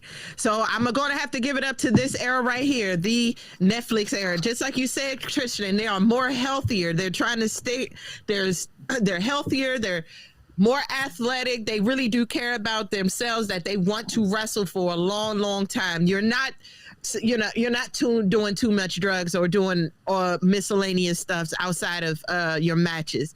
You want to be here because why? You have more kids. You have more children that look up to you in this industry. It's not just adults that just want to see y'all bump heads every week. No, there are kids that look up to y'all. Hey, you can buzz me all you want to. No, I'm buzzing you because that's your time. I'm buzzing you. That's your time. Yeah. It's all about the kids. Oh, my bad. This is for the kids. The kids can see that, if you stay in health, you stay healthy, you'll be a good wrestler. My bad. I thought I said something wrong, Trish. You ain't right. Almost let an F-bomb out for that one. Damn. All right, Cheyenne, prove your case. What's the best era? Hulk Hogan, Ric Flair, Randy Savage, Sting, the Road Warriors, the Ultimate Warrior, Andre, Dusty. From 85 to 95, sit back and relax. It's the first dozen Starcades, the first 11 WrestleManias. It's superstars, megastars, and a soundtrack second to none. A consistent portfolio of big profile matches and moments that get you to the era that you're so privileged to watch at any time today. It's the golden era. Sit back, relax. 85 to 95, the best era of all time. Mm-hmm. Damn. All right, cool. You even had 2 seconds. Shout outs to the golden era, to the Trailblazers. All right, so let me go ahead and prove my case then real quick. I think that the best era of all time was definitely the Attitude Era. The Attitude Era felt so fun. Like, it's like, I can't even let my son watch the Attitude Era until he becomes a certain age. And the Attitude Era is what made it for me. Like Stone Cold Steve Austin showing up with the bear truck, that did it for me. Like the Rock getting thrown into the river, that did it for me. The Undertaker making me feel like the world was going to be over, that did it for me. The Attitude Era is the greatest era of all time, and even though I don't think that it should come back, I think that it's something that should be celebrated a lot more.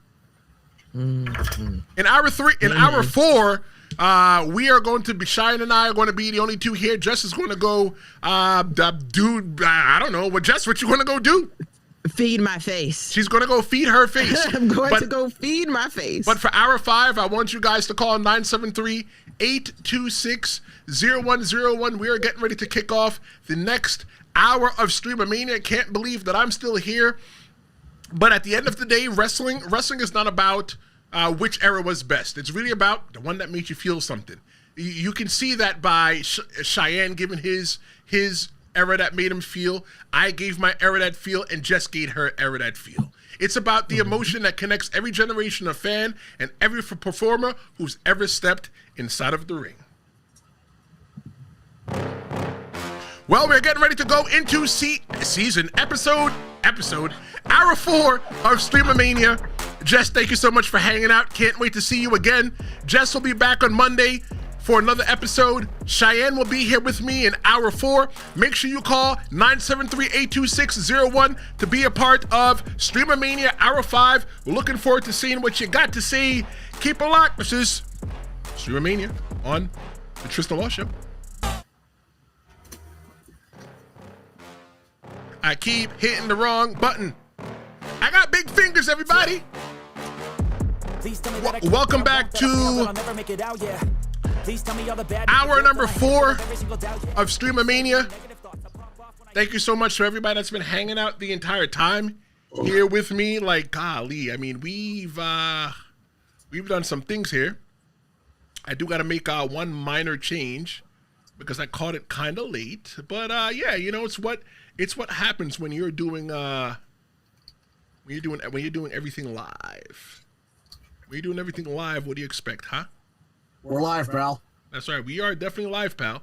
Cheyenne is here. You will not be able to see him for a second because I got to make one minor change so everything looks right because we know who he is. We know who he isn't.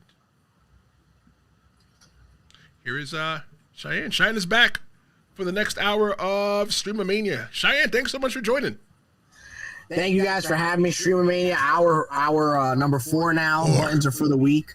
Pardon me, I'm looking at my run sheet and I'm texting my sister-in-law so we're decorating our hallways because I'm a homebody that way.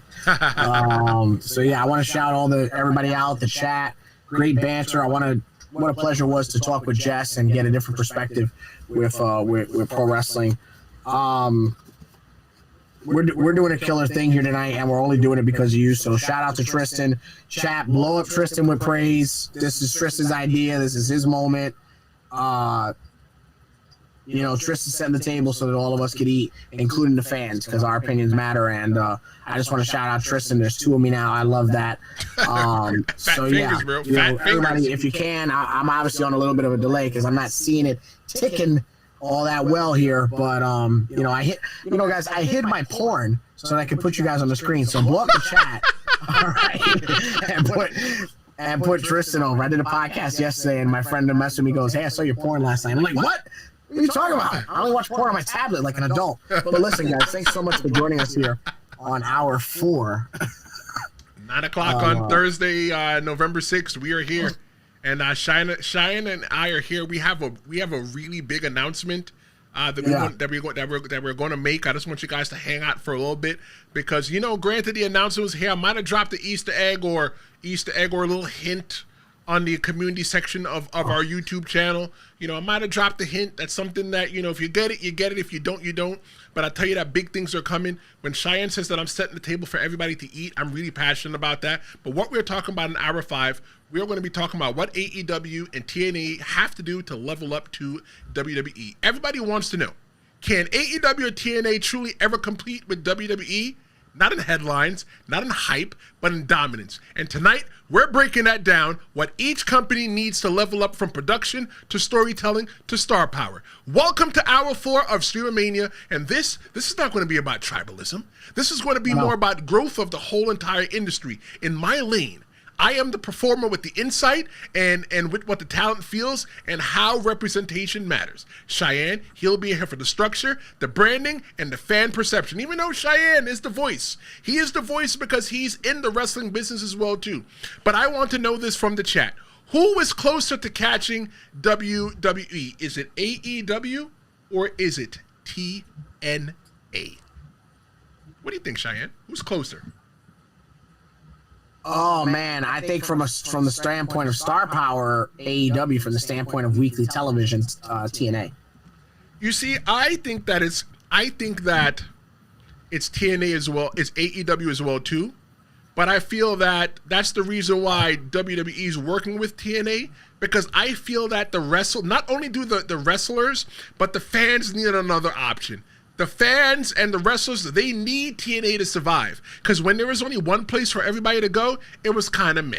Now, when there was two places for everybody to go, it's either you're doing the Andrade, you're going back and forth, right? But now that you have TNA, and you might have a possible third place to go to where you could probably make some decent money, I think it's all the rage. But TNA has always been an option. There was a one point where they were the only option. You got to remember, too, MLW doesn't blow up into the mainstream until basically the late 2010s.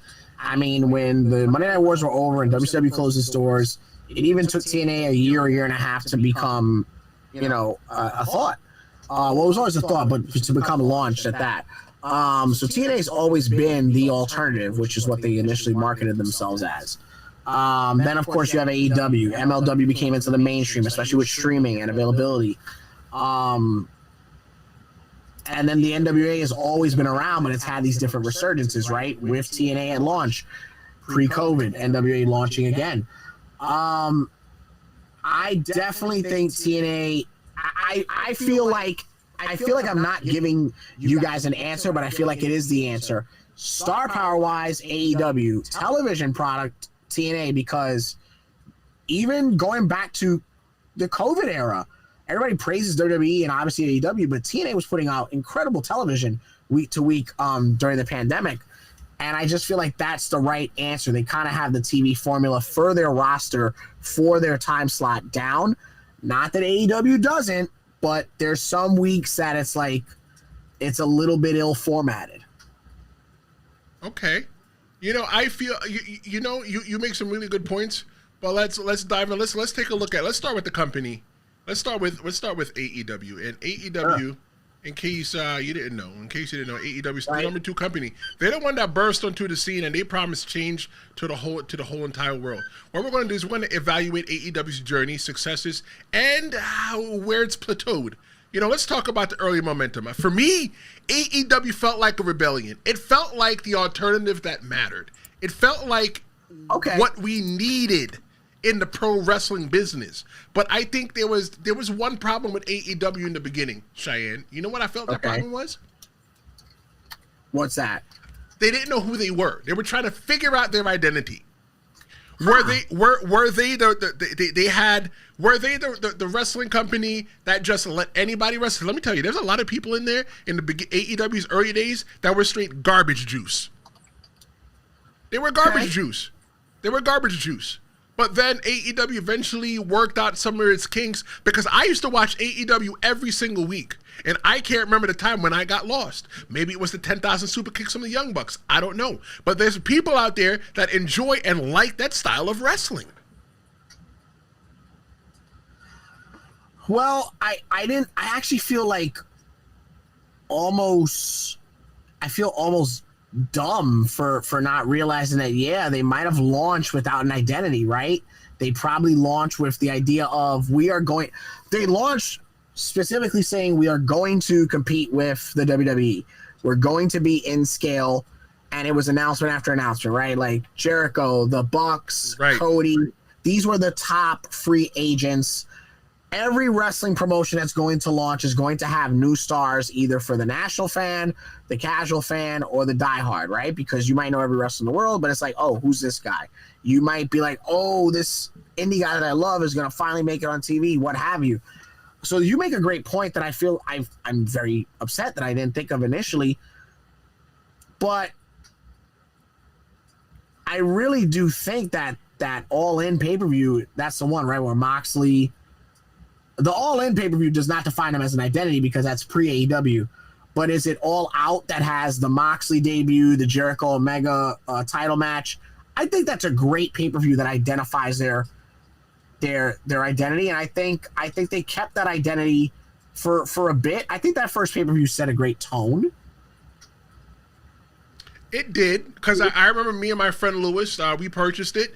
We used to take turns purchasing and sharing in our password with each other. So I purchased the first couple, AEW events.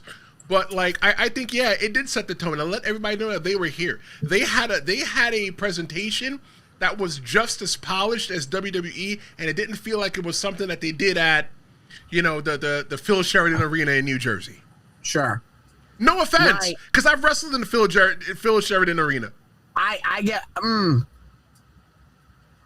Well, also keep in mind, let's compare initial debuts. If you take a look at the TNA show, the first ever TNA show, you watch that. There's no serious threat to them, to the WWE, from the presentation to the matches. Not at all.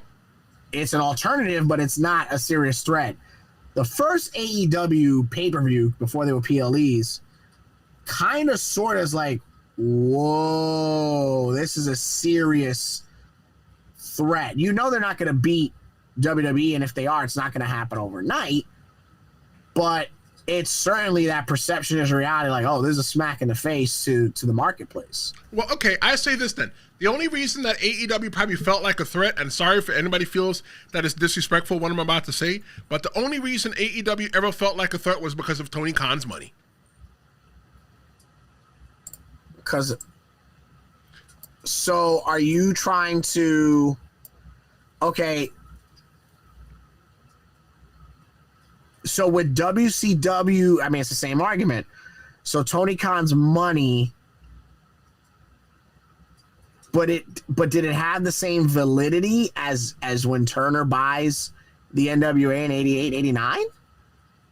Well, yeah, when Turner started putting some real money behind WCW, it became a threat to WWE. Sure. WWE didn't know how to behave. The only look, Dixie Carter respectfully was never in the tax bracket of Vince McMahon. Vince McMahon, and neither was her father. Neither was her father, and they didn't have public money from the stock exchange. But TNA, I mean AEW got that football money. And that football money good. They got that. Yeah, they got that football, that Fulcrum FC money. That money good. Like Tony Khan father's not no slouch financially. So, there's a lot of schematics here. But whether you had the money, I mean, you needed the money to do it, but the presentation, the entrances, the stars, a year later you have Sting, 2 years later you have CM Punk. There's like that uptick in those first 3.5, 4 years that just cannot be denied at scale. Right. They also tackled the fact of being on Wednesdays, which was an obscure wrestling night at the time. True. And that was the best night for them to go on. Oh, for sure. For sure it was. I mean, Mondays and Fridays were locked, and you don't want to do weekend wrestling ever. Right. I'll give you a moment. And to be fair, again, different scale. The production between, they're right in the middle from WWE to TNA.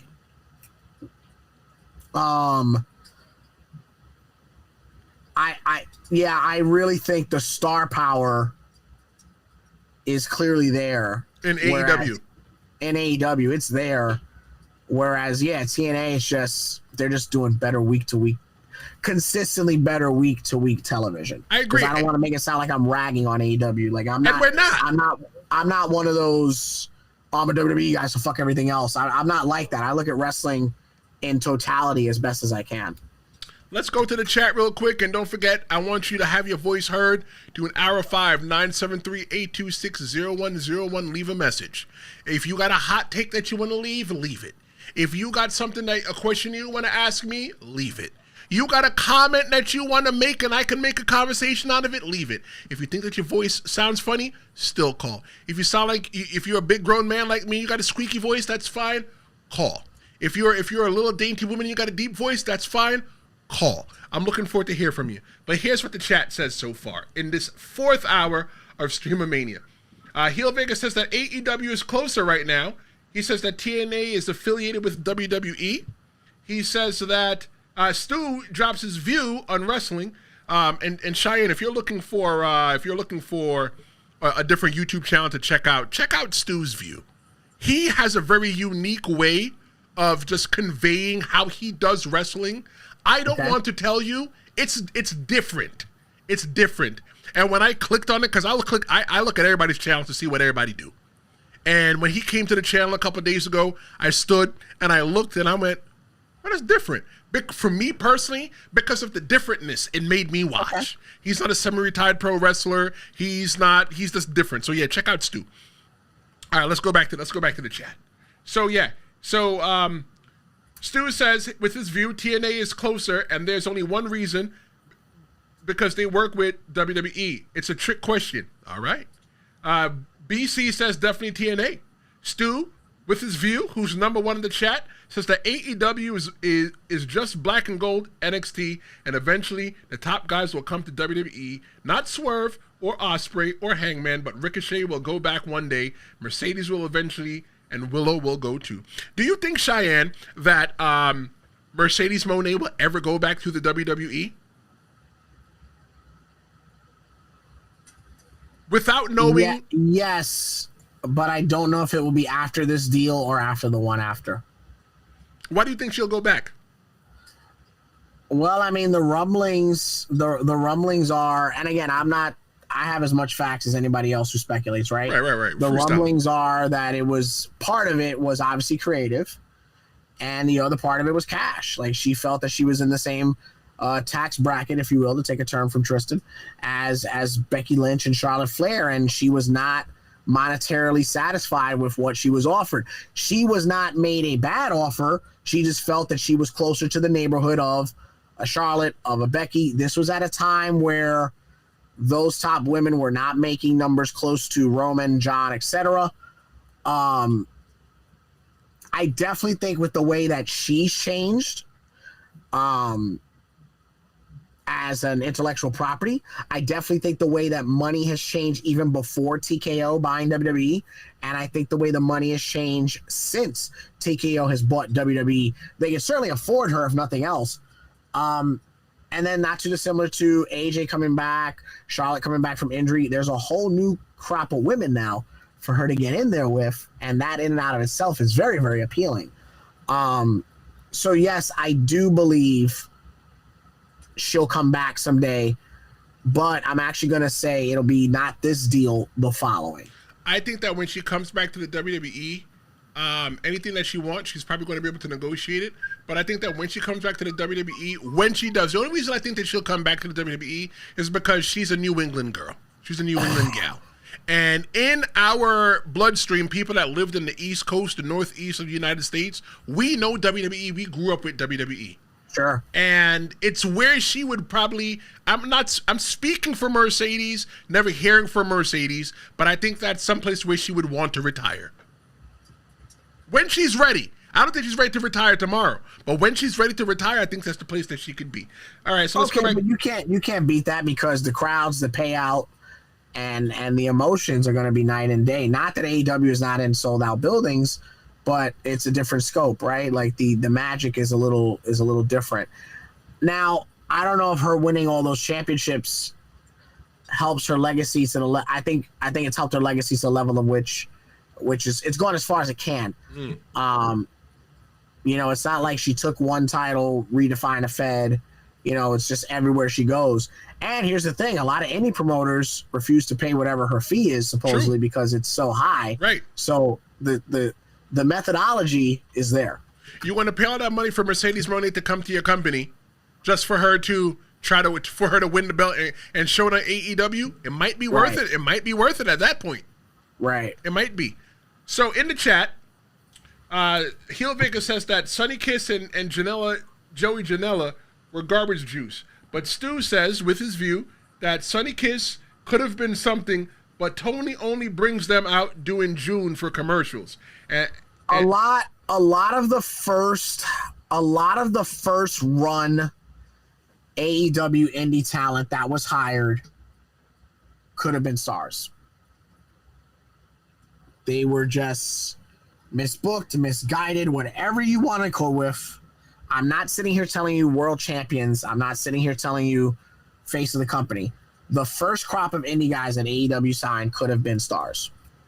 I think Sonny Kiss could have been a star. Sonny Kiss could have been a star. Janela could have been the star. They could have easily put Santana Ortiz in a much, much, much better light after those first 15 months. Right, because look at him now. Sammy Guevara could have taken off better than him having to go away and come back and now be in that higher mid-card conversation. I think Darby, Hangman, those are the ones that benefited the most from the first run of. I mean, Hangman was also a Ring of Honor star, so I think versus Darby was in MLW but not national. I think Darby benefited the most from that first run. Jurassic Express, Orange Cassidy, but like Private Party, they could have gone significantly further. The fact that they weren't in that tag conversation is a travesty in and out of itself. Aside from being a sidekick, I think Jake Hager could have been a star, and he could have feuded with Jericho the way that MJF did. But Jake Hager, in Jake Hager's mind, I heard him talking somewhere a couple weeks ago. Jake Hager thought that he was a bigger star than he actually was. I mean, that's the scale, right? If you're telling me Jake Hager is in the same conversation as like Jericho, Moxley, Omega, not at all. Not at all. Then no. Not at all. Then no. I mean, what's the scale, right? If you're telling me that Jake Hager could be, and he's a very nice man, I've worked with him before. He definitely could be a top heel. He could be the guy that works with the guys. And he's a much better worker than he gets credit for. But in that scope of Pantheon megastars, I don't know. I really don't know. Okay, so let's talk about this then. In my opinion, as a semi-retired pro wrestler, I feel that AEW gives the locker room freedom, but freedom without structure can get messy. Cheyenne, you've been in more locker rooms than Jesus has disciples, and I'm sure that you've seen locker rooms with no structure. What do you think? So I have to sadly give the political answer of, if that is true, absolutely. It's funny, right? Freedom without structure is, I'm gonna jaywalk. It's not my light. I'm gonna cross the street.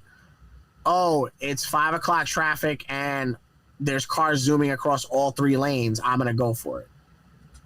So to go with your idea of freedom without structure, yeah, I mean, again, we've heard all different types of rumors through the years. I don't know how accurate they are. I've never asked the friends that I have that work there.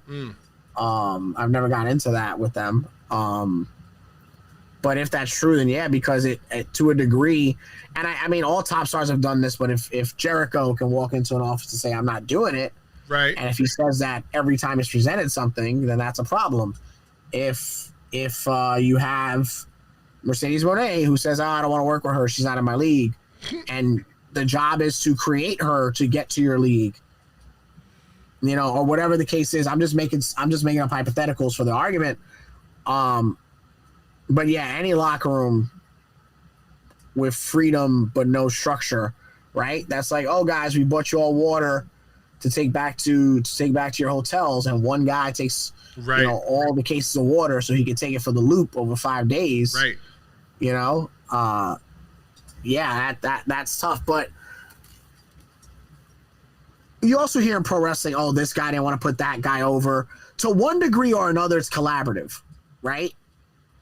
And I think, why don't you want to put him over? Well, I don't think it's his time. I think a year from now, as opposed to if a guy doesn't want to let go of that spot, that payday,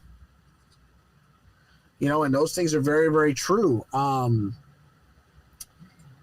Versus flat out not wanting to do a job for somebody because they pushed you at catering by accident. That's prima donna stuff. I don't know. I feel like I have to know for sure that those things are happening for me to like talk that type of shit. So I think that, I don't know, from what I understand, I feel that AEW does give, from what I understand, I've never worked for AEW. I may know 1 or 2 people that work for AEW. I've never heard from them directly, but from what I've heard, from what I've smelled, the rumor and innuendo says that AEW, they get to deliver their storylines, and Tony Khan is just like, I mean, the wrestlers get to deliver their storylines, and Tony Khan goes, okay, sure, we'll put that in somewhere. So I feel that maybe the issue is that Tony Khan probably just has to say no a little bit more than yes, or give him a, hey, that's a great idea, we'll consider it. Number one, I agree with that. So let's go that route. One thing I've seen through the years is like that Tony Khan handles all the storylines, and when you have a wrestling company of that scale, that's way too much to take on. Sure is. That's way too much to take on. Excuse me. I'm a fan of booking committees because it filters. Yep. It filters all ideas. it certainly filters yours. And we've talked about this when you interviewed me years ago. One of the things that I love about doing creativity with the guys in the indies is, okay, Tristen, you've got a great beginning, and we could use that for our Jericho Hangman Page story. Jess, that idea you had, that would be a great middle part, maybe for their second or third match. And, not for nothing, I'm cool with my idea just being the blow off, right? Mm-hmm. So if you come together and have that, or somebody's gonna go, although you might have somebody on the other side of the room, might be Mike Morgan or Stu the View, and be like, yeah, but if he takes those 2 losses when he gets the win, doesn't mean anything. Singular validity is tough to sell. It's tough to sell. I got this great idea. It's the best idea ever. And then you put it out there and it's crickets. Right. Because everybody thinks their idea is good until they put it. At the end of the day, if everybody's watching, that's one argument. But that live reaction sinks everything else. Yep. And then again, devil's advocate, you're not going to know until you stick it out in front of them. So damn if you do, damn if you don't.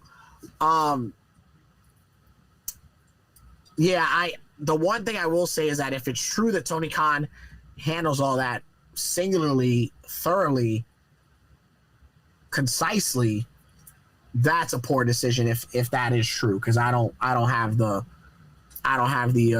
juxtaposition to say as such. So let me give the chat a little bit of love right now. Maria says that Jake Swagger couldn't get over in WWE. Either he just delusional about who he is. Maria also says that why would Mercedes Moné leave working with Timeless Tony for AJ Lee? I love Maria. Maria's crazy. Huh. Maria says, why would Mercedes Moné leave working with Timeless Tony for AJ Lee? Timeless Tony Storm is light years better than AJ Lee. Yo, Maria is the kind of woman, Cheyenne, from what I understand from Maria is an old school wrestling fan. She's a little bit more tenured in the pro wrestling fandom than we are. But Maria likes to roll a grenade in a room and just walk out. But Maria, here's the thing. She's going to work Timeless Tony Storm X amount of times, feud with her probably 2-3 times before her next deal is up, versus none of the 4 horsewomen got to work AJ because she left right after they got called up, right? True. So, and again, the new crop after that, like, if and when Mercedes goes back, there's half the locker room she would have worked with 1,000 times in her first run, and then there's going to be so many fresh faces that you're talking about a decade's worth of television. So what do you think some of Tony Khan's strengths are, Cheyenne? Do you feel that, what are some of his strengths? What are some of his weaknesses, in your opinion? Remember, we don't know him. We've never worked with him. We're just freestyling right now from what we see on the television, assuming that he's the person that does all the booking. What do you think are some of his strengths and some of his weaknesses? He doesn't do it as much, but the crown jewel of it was his treatment of Sting. He books legends and older talent very well. Okay. I think I understand why he books those talents really well. From guest appearances to the tribute appearances to the matches, he books the legends and legacy talent very, very well. Why? Because he knows they're a fabric of pro wrestling, and he knows he's on originally a pro wrestling network. He knows that there is an identity, even if it's a generation and a half later. He knows that there's an identity with TBS, TNT, and pro wrestling. Okay, the reason why I'm thinking that he books them better is because Tony Khan, at the end of the day, he's a pro wrestling fan just like me and you. Sure. And he understands Sting. He watched Sting fall from the ceiling, with the bat and beat up the whole entire NWO. So I feel like, as a wrestling fan, he can book the older stars better because he understands them, and maybe that's where the disconnect is. He doesn't understand the younger fans. So, I mean, the younger wrestlers. So when the younger wrestlers come through and say, "Oh yeah, this is my gimmick. That's what I do," it's like, okay, cool, we'll try it. And that's sort of like I've been in those positions too, because some of these younger guys can't explain their gimmick or explain what it is or what they're trying to convey, and they don't even know what it is. And then, for example, if you come and say, "Oh, that's cool. Have you ever been a pirate?" because it's a gimmick and it gets you emotion and sympathy and empathy. Nah, man, I don't want to be no pirate. Oh, you just want to be in tights and not get over for another 5 years. Okay, right. cool. Okay, no problem. Like that's something that I think happens. I definitely think he gives suggestions to talent. I mean, we've heard stories that the talent doesn't listen to the advice of the agents, supposedly. No, you shouldn't have a job. And that I believe. Because that's a locker room thing, not Tony. Do you think that AEW is still must watch, or has it lost its identity? Okay, so one of the things that Tony Khan does very well is that he makes sure that AEW is must watch, right? There's an announcement twice a month. There are his announcements are trash. There's major title matches on free wrestling television, sometimes twice a month or more, sometimes the same week as the pay-per-view.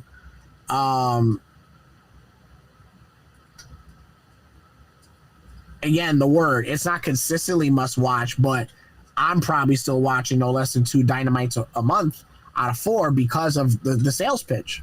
I watched last night to find out more about the new championship, and I think there's too many. So that alone tells you, what his measure is for advertising.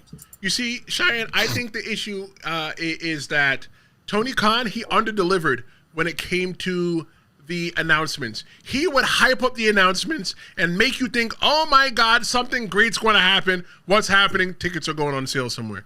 Like, bro, don't do that to me. Don't do that to me. You made me tune into your show for you to give me a bum-ass announcement to tell me that tickets are available to your show. Congratulations. Because I waited all day for that. That's not an announcement. Your announcement should be Sting is coming. Your announcement should be, this is the match that we're going to be having at the next big pay-per-view. Your announcement shouldn't be that tickets are going on sale. Those are some of the reasons and the disconnects that I have with TNA. AEW, I mean. I feel that AEW still must-watch, or has it lost its identity? I think no, it's neither. I think that AEW is still not must-watch. I think that AEW is sometimes watch. Has AEW lost its identity? No. AEW, they know who they are. AEW only caters to a specific kind of fan. Right. There are people that just like pro wrestling matches, and they just want to watch wrestling matches. They don't care about any of the gaga. They don't care what kind of teeth R-Truth. Television from time to time has a lot of gaga, and that goes back to my argument of the formatting. And when we say gaga, we're talking about all the stuff in between. Like in the WWE, they give a lot of gaga. Like last week on AEW, last week on NXT, Joe Hendry popped out of a trash can. Right. So it's like, that's gaga. But that's not something that AEW does. But when AEW does it, they don't do it well. Well, it's tough because you're ultimately booking a television show, because doing 8 matches or whatever it is on TV, 5 matches of just wrestling would kill ratings, would just tank. But to structure a solid show, it's not easy, and I think there was a time where they were doing that on a very, very, very, very, very regular basis. This is not that. Just want to remind everybody that hour five, we are going to be just me and you. I'm going to be the host with you. If you have a question, you have something that you want to say, 973-826-0101. Call and leave a message. Another message just came in. It's hot. Will I get through all the messages? I don't know, but it's my goal to get through all the messages today. And I just want to thank all you guys for hanging out with us today. This hour, in the 4th hour, Cheyenne and I, we're talking about what AEW has to do, what AEW and TNA have to do to level up. Because AEW, they started loud, and TNA, they started long. And that longevity might just be the key difference. You see, because when you look at TNA, they've got heart, right? But a heart doesn't sell tickets without presentation. And I think that's what they're working on. Well, I definitely think the presentation of what they do at the studios in Nashville is fantastic. That's perfect for television wrestling, especially considering that they're not going from arena to arena every week also. Because let's also face it, TNA is not a touring wrestling company right now. True. I definitely agree with you, because I was very disappointed in the Bound for Glory stage. So yeah, I definitely think they could use some presentation pointers to some degree or another. But the storylines with TNA, they're there.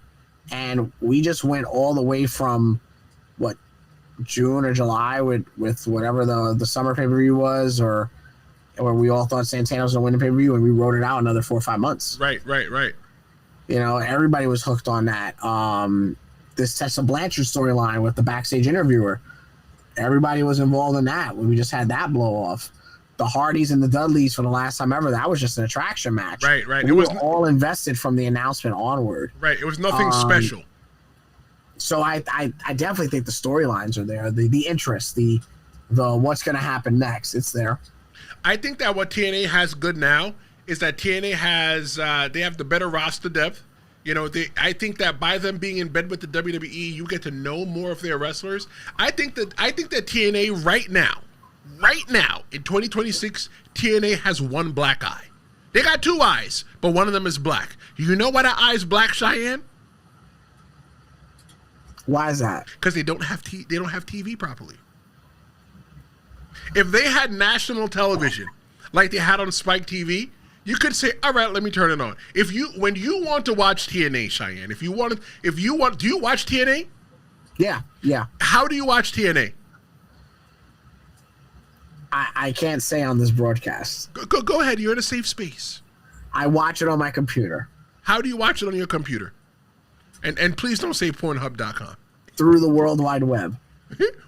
Is it one of those websites that restreams it? I watch it on a website that Stephanie McMahon wants you to get. Oh, you're talking about the VPN?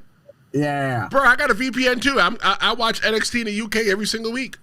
Yeah. Yeah, that's okay. That's all right. Shout out to Stephanie McMahon. You know, no, I don't watch TNA on Pornhub. That's where the first Wolverine movie is. What? With the wire, you guys don't remember that? No, you guys remember when that movie leaked on Pornhub? No, no, it's still there.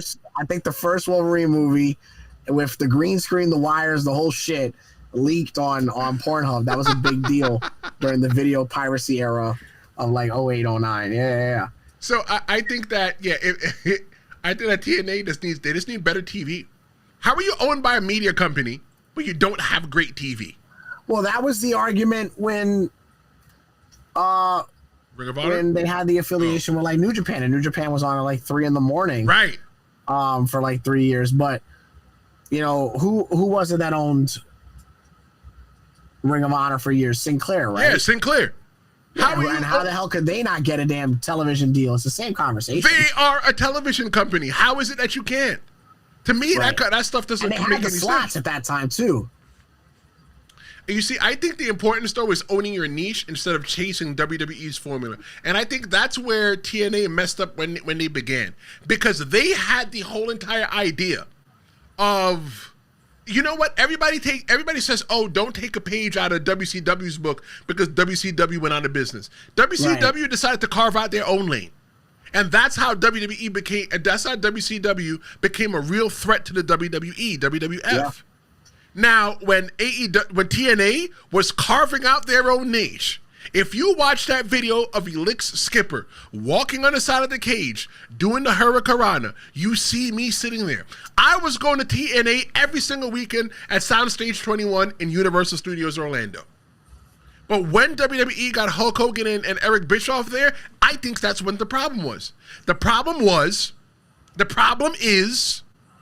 that they decided that they wanted to be like WWE instead of just being like themselves. Push the guys like the AJ Styles. Say again? I don't think it's like that anymore. No, not anymore. But that's why they fell off the boat. Well, it was also a transition period because let me tell you, when they stopped mimicking WWE and they started putting the title on guys like Eric Young in 2014, James Storm, Bobby Roode, all those guys after the fact, until they would eventually leave. Again, we talked about it with Jess. That restructure period is very tough. It's very tough to reset a wrestling company, and it does not happen overnight. True. It's taken literally 11 years. I do think from Eric Young's title reign on, and then on top of that, Matt Hardy was there. Some of his best work. Yes. His most memorable work happened at that time. Jeff, Cody, EC3. And that's all during a restructuring period at TNA. And I think you needed that period to get the consistency you're at today. Maria says, please explain to me the problem with AEW wrestling fans loving wrestling too much. That's like going to a restaurant and complaining because there's too much food being served in the establishment. So when I say that AEW fans love wrestling a lot, I'm talking, and it's not a dig at TNA. I mean AEW wrestling fans. What I'm saying is that what AEW wrestling fans love normally, they just love pure wrestling. They don't care about They don't care about somebody in a clown costume coming out there and wrestling. That will make them turn off their television. But when they get somebody that comes out there and does the Dean Ambrose style matches, the Dana Bryanson, whatever his name is matches, they love that stuff. They love that they get Jericho out there. Jericho gives them the sports entertainment, right? They give them the little sprinkle. Everybody wants to be entertained one way or another. They do. But I think that the AEW fans, they like wrestling different from WWE, and that's what I mean when I say that. But I think it's definitely. I think a lot of AEW fans were born out of the fact that WWE conquered the market for 20 years up to that point. So, do you think that TNA can become the true underdog? Do you think TNA can become the true underdog comeback story of modern wrestling? It's possible. It's possible. When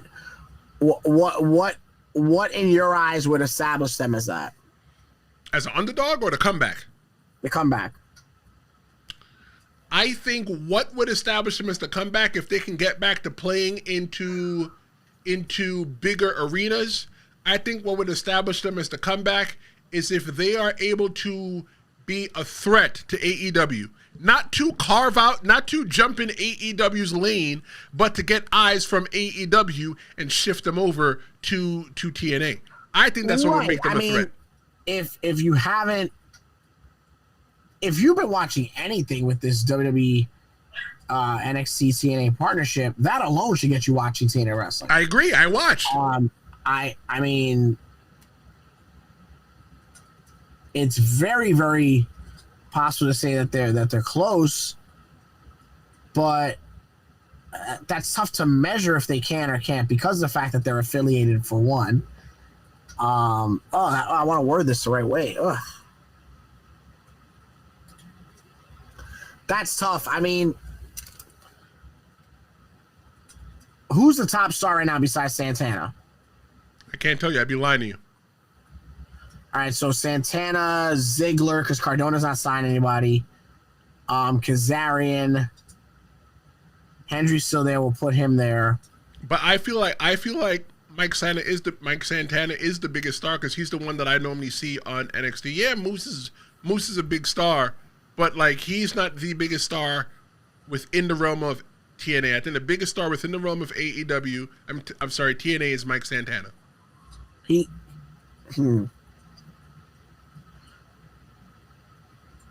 Yeah, definitely him. Definitely Mike. It could have been Moose, which it was during his heel run. Right. But even in scope, yeah, Mike Santana. I want to take a second to appreciate everyone for sitting here. I've been here since 6 p.m. live. We are now in hour 4 with one more hour to go. Trust me, it is past my bedtime, but I am here. I'm here with you guys. I'm looking forward to talking with you guys and playing your calls in hour 3. In case you forgot, the number is 973-826-0101. If you have a question, if you have a comment, if you have a concern, you have something that you want to say, if you want to call and say that you think that AEW is the best thing since sliced bread, call and say that. Stand in your business. I'm going to hear what you think.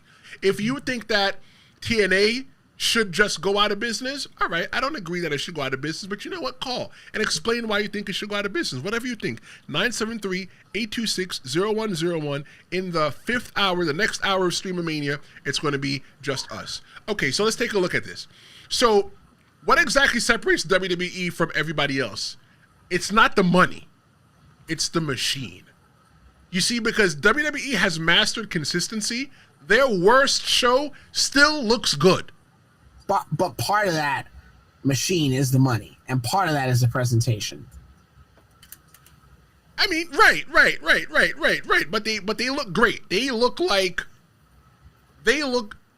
WWE is so polished that when you look on television, that sometimes even when the way that everything works with the cameras and the lights and the pyro and the music and the announcers and just everything that just feels like music. That whole tie-in. Right. Like, I hate when I see indie wrestling shows and it's like, why are you guys recording asses? Right? Why are you guys showing people's butt cheeks in the ring? Take the camera and move the camera around to somebody's face, because that's where you make your money. When wrestling fans are watching wrestling, they're there for the pure emotion. There's no emotion in my ass. But the emotion is just not the same scale as what WWE gives you. It's there. I mean, how could you not say that, you know, Darby beating Moxley was not emotional? How could you not say that, that Santana gifting the TNA title to his daughter is not emotional? Is it in the same scope as Cody finishing the story? It is, but the emotions are there. But the point that I'm trying to prove, though, is that WWE has mastered consistency. Their worst show still looks good, even though the show may be straight garbage juice. Okay. It still looks great. Yeah, but looks is one thing. You can only cover it with perception for so long. If you got all this beautiful gear and you suck as a wrestler, you can't hide from that. And when you look at the whole machine, it's the marketing, it's the branding, it's the legacy, it's the training system. Those are the things that make them stand apart from everybody. There's no real training system anywhere else. There's no real training system in TNA. There's no real training system in AEW. AEW and TNA are not doing what they need to do to grow the business. It's also right. It's also not just similar to the fact of practice makes perfect. There's a performance center. It's open to everybody, be it the developmental talent or the veterans. You can go work out, do your XYZ. I know I have known in the last 10 years a lot of TV talent that, like, I've been to the gym in 20 years. Damn. Some of them are just naturally strong, or they're just beforehand. Haven't been to the gym in years. Well, I mean, we are getting ready to drop this big announcement that's going to be changing the way that everybody will view the Tristen Law Show. That's coming up in about 2 minutes. But here's my question that I want to know from you, Cheyenne. Okay. And I want to know from the audience as well, too. Can AEW or TNA ever replicate that structure, or do they have to, or do they have to redefine success? I'm talking about what WWE is doing. I think they have to redefine success. I think they need to fine-tune the formula that they're both using. I think AEW and TNA need to go, okay, these 7 things work great for us. This is what we do well, and we're going to heighten them and accentuate them. And then they need to really evaluate that list of things that is not working for them and make the acts as well. That's AEW, that's TNA in general, because there's talent in both companies. Even WWE, that to me, it's like, they still work there. So, because there's a lot of things, like I said, I just told you, AEW does great at promoting the shows. What if you get free title matches? You know, that alone is the footing for a good company. But then you go to the ring, it's like, oh, that's it. Well, the reason why you get free title matches is because they have so many damn titles to go around. Well, yeah, which is the other thing too. They would have, they being AEW, would have to restructure the entire complexion of their championships in their respective divisions. I think that TNA and AEW, they need to redefine their success. They should take the parts of WWE that work really well. They should figure out the marketing. They should figure out the branding. They don't have the legacy. Well, TNA might have the legacy, but nobody cares about the legacy, you know. But the training system, get some kind of training system somewhere. WWE is just gobbling up the market. They have they have the whole WWE ID system to where they're just working with, you know, all these schools. Maybe somebody needs to take a page out of that book and do that. But I told everybody there was an announcement coming for the Tristen Law Show. Cheyenne, would you like to make the announcement? It would be my honor. We're here to announce to you on behalf of the Tristen Law Show and the future Tristen Law Podcast Network that Main Event Conversations with the voice, Cheyenne Ortiz, is coming to the Tristen Law Show in the winter of 2026. We're very, very excited to bring you an alternative program to the budding podcasting network. I'm looking forward to talking to some great people, some top talent, and talking to some of you for Main Event Conversations with Cheyenne Ortiz. You know, when I first met Cheyenne, me and Cheyenne and myself, we both was in the ECPW locker room, and there was Ace Pro Wrestling. I wanted to work for them forever. You know, Cheyenne gave me my opportunity there. You know, Cheyenne is more than a friend. You know, Cheyenne is a brother. Even though we live in the same close proximity, and we never say, "Yo, bro, you want to meet for lunch?" But that's not the point. The point is that you are dependable, and I've watched what you've done before as far as it comes to interviewing, and I think that Cheyenne, you're going to do a really good job here on the Tristen Law Show. Cheyenne is going to be bringing you interviews from all over pro wrestling. If you want to know somebody, Cheyenne is going to be the person that's going to introduce you to them. It's going to be indie wrestlers. It's going to be wrestlers. Eventually, it's going to be wrestlers that you see on TV, and I'm telling you, when we shoot the shot, oh, that shot's going to be big. And it's going to be live. It's going to be right here on the Tristen Law Show channel here on YouTube. And that's the big announcement. And I'm looking forward to it. We've got graphics and color schemes and things lined up for you. And it's going to be great. And I'm looking to ask a lot of questions that other interviewers are afraid to ask the people in question. And if you guys are worried, will I still be here? Yes, I'm not going anywhere. You will still see me a couple times, multiple times in the week. I'm not going anywhere. I will be here, though, doing the live show. I will be the producer. I will be the person in the shadows pressing all the buttons while Cheyenne is doing his thing. So that will be my role for Main Event Conversations with Cheyenne Ortiz. You know, I do the production, you know, for myself for the Tristen Law Show. So everything that you're seeing here, everything that you hear here, you know, the videos, all the clips, I do all that myself. And I'm going to be taking that and lending it to my friend. And, you know, so all he has to do is pretty much, you know, just be the talent. Just do what you're good at, and I'll do what I'm good at. You know, I don't mind interviewing people at all, right? But for me, it's all, I eat the whole entire pie. Or why eat the whole entire pie when I could split some of it with my friend? That's what separates you from everybody else in the business, and we're friends, we're brothers, and your support has been unwavering. I'm looking forward to diving into this. Maria says, please don't release Tristen the way that WWE released R-Truth. No, we won't have him back 4 business days later. No, we're gonna keep him. Nope, Cheyenne will be here as the channel grows, as some things happen in the channel. You know, like I tell everybody all the time, and you know, I'm very transparent about it. You know, I have a table. The table's long.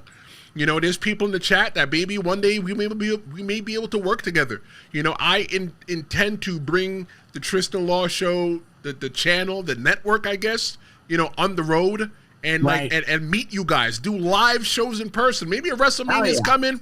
You know, we'll do a live show at WrestleMania or a pre-recorded show. I don't know, but there's the sky's going to be the limit here.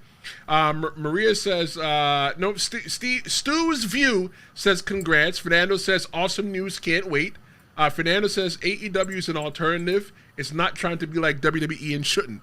To wrap that conversation up, I agree. I agree 100%. Because there's still so much more left on the bone, but we're going to get ready to bring you over into the hour that you guys all waited for. But wrestling, it only gets better when the competition gets stronger. The fans... I agree. AEW is an alternative. TNA is an alternative. But just because they're alternatives doesn't mean that there's not things to change. Just because, we're different from WWE does not give you the unspoken hall pass to to do stuff that you cannot explain. True. Well, that is hour 4. Cheyenne, I appreciate you. Make sure you guys follow Cheyenne on social media. You guys can follow me too at The Real Big Tris, Instagram and Threads. You can follow Jess at Jess the Yaptain, 2 E's, Thee Yaptain. But you can follow Cheyenne at Cheyenne the Voice. Up next, in hour 5, the fans, you guys take the mic. And we are opening the floor to your calls, your hot takes, your questions. It's your turn to sound off. If you have a question or comment, make sure you call 973-826-0101. Go ahead and leave a message. Cheyenne, thank you so much for joining me, and I'll talk to you soon, my brother.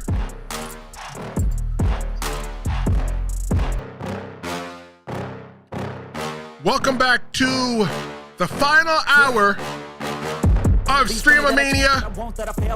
I'm Tristen Law, semi-retired pro wrestler and your host. In case you just missed it, we just announced that Cheyenne Ortiz will be bringing main event conversations with Cheyenne Ortiz to the Tristen Law Show channel. You'll be able to hear interviews from some of the, upcoming established names in pro wrestling. You know, good friend of mine, he was a part of our number 3 and 4, Jess the Yaptain. She was a part of hour number 2 and 3. So if you missed any part of the show, go back and watch it. This Stream-A-Mania is the best way for you to get introduced to the Tristen Law Show.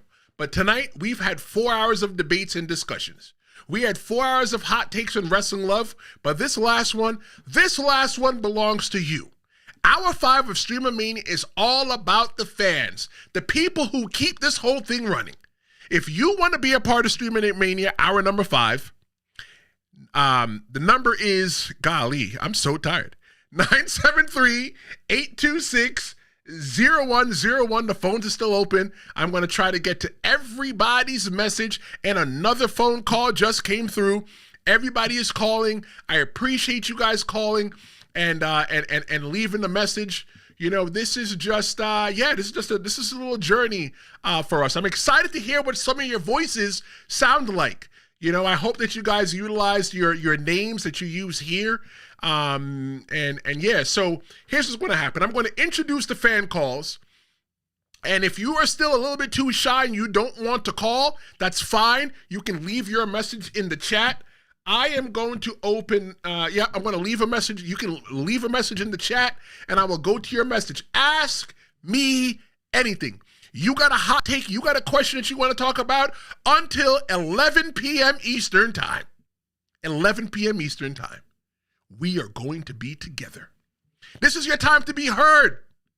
And we're going to kick this off the only way I know how, by letting you take the mic. You've got the floor. Let's go to the first call. Let's see. Let's go to the first call. Let's see.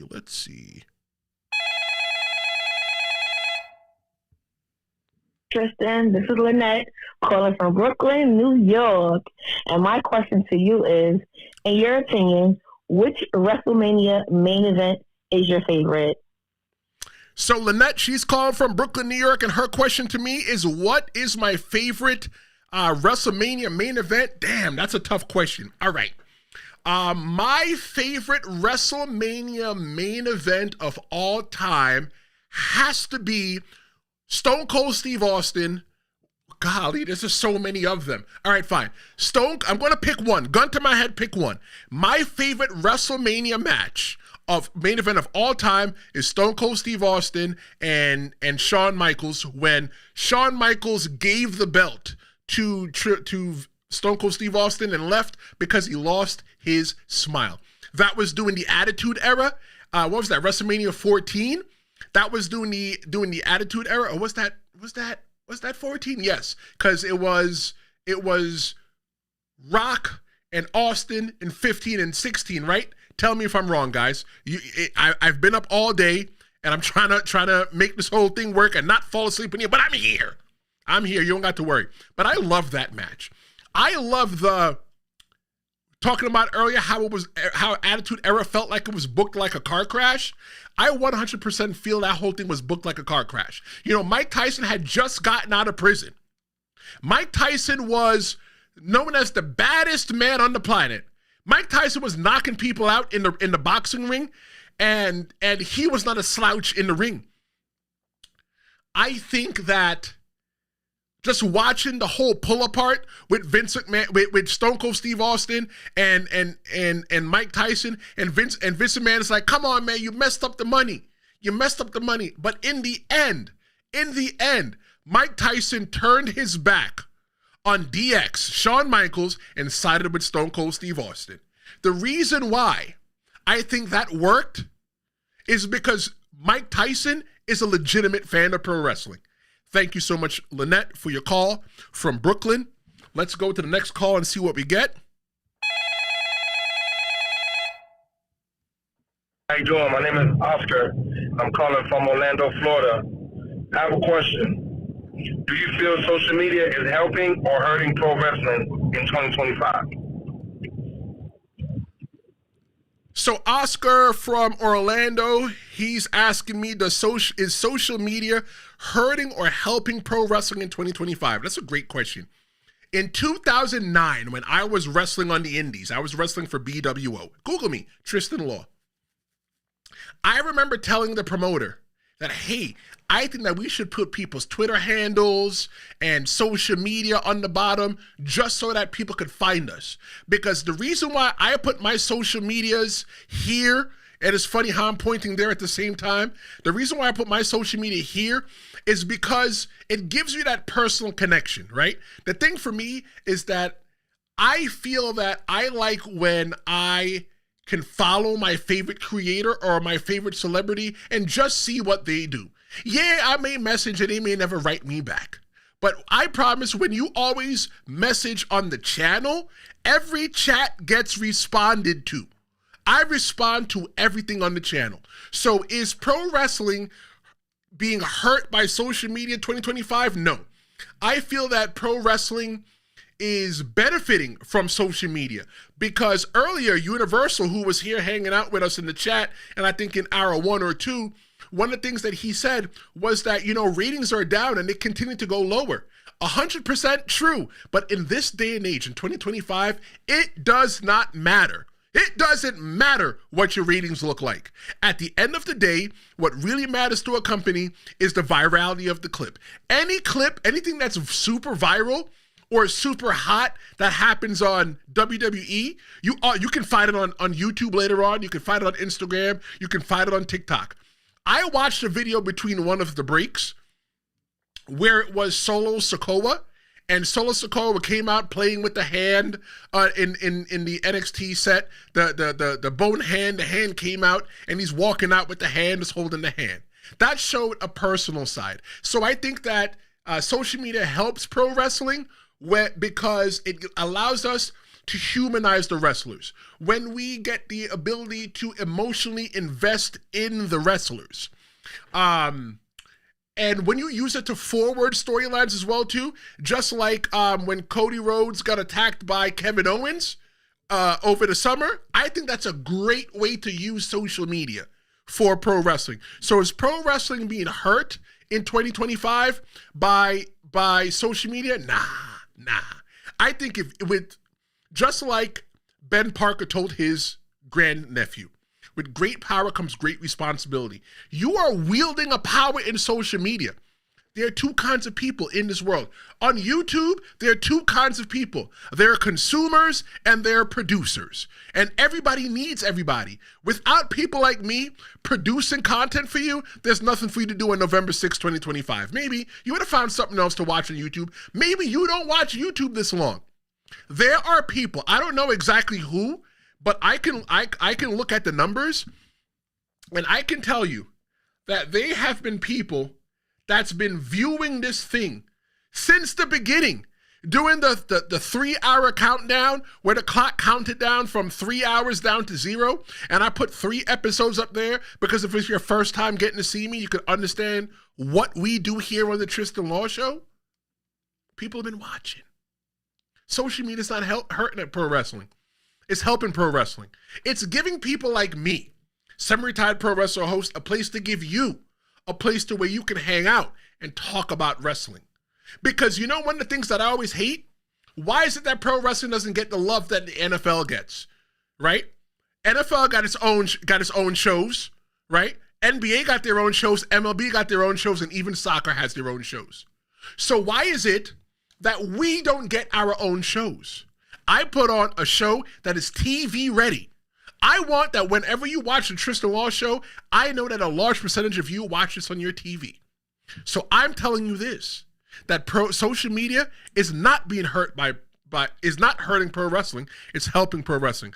Oscar from Orlando, thank you so much for your comment. Let's see. Let's go to the chat real quick. Let's see. Fernando says, I already gave mine. Hopefully it was acceptable. Fernando, I saw you gave 2. You gave 2. I didn't listen to the message. I could read the first couple letters of what you say, and I read them just to make sure there's no cussing in them, but I haven't listened to them. But you said not to play the first one, to play the second one. So I'm going to play the second one for you. BC says, don't forget this voice message of mine is not a question. It's a hot take or a good comment for the show, I guess. Okay, you know what? We'll take anything. Just giving you guys the ability. There is no other YouTube channel that is giving you guys the ability to be a part of the show. I'm getting goosebumps by you guys saying that you guys are, by you guys calling in, do you understand that you could be a part of something much bigger? In 10 years, when I'm 50 years old, doing Stream-A-Mania 10, you guys are going to be like, yo, I remember when I was there for Stream-A-Mania 1. You know what? You guys were super excited for Stream-A-Mania. What was Stream-A-Mania? Just something that I thought of sitting at work. And I said, you know, what if I could live stream for 5 hours? I can build up my watch time and gain a new audience and give back to the fans. I gave you 5. You're getting 5 live episodes in the span of 5 hours. So yeah, let's go to another message. Let's see what we got here.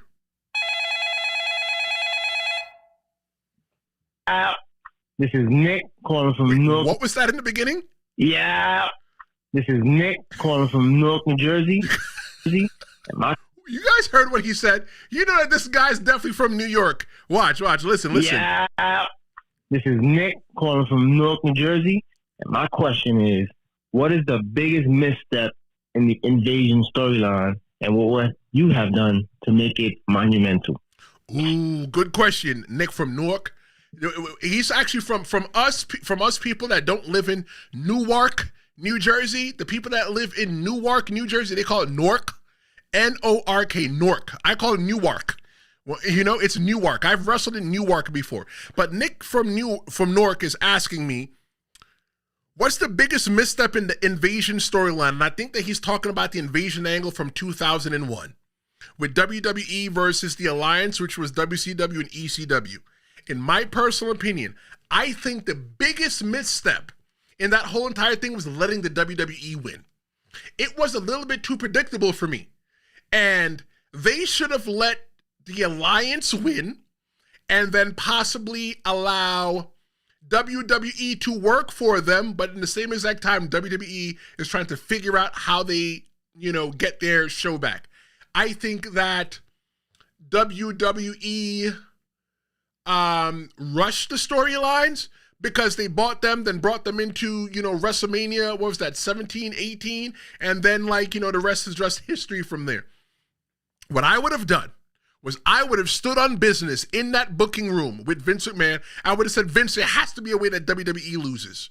Because every single person expects the WWE to win. You know what? WWE couldn't lose because at the end of the day, WWE already won. They owned the intellectual property.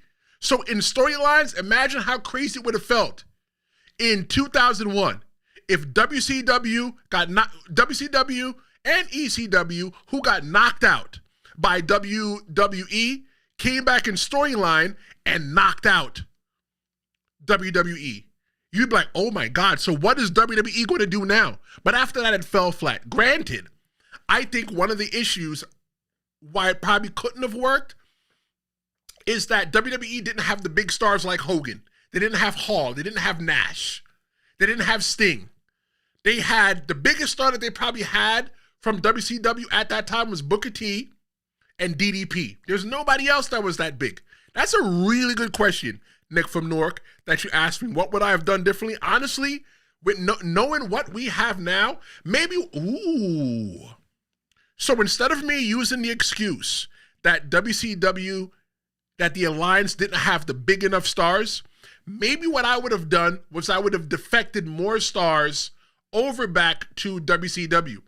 Maybe, those people would have seen which they would have noticed where their bread was buttered, which side of their bread was buttered, and jumped ship before WWE lost and they were on the losing side, so they would have jumped ship over to the Alliance. What do you guys think?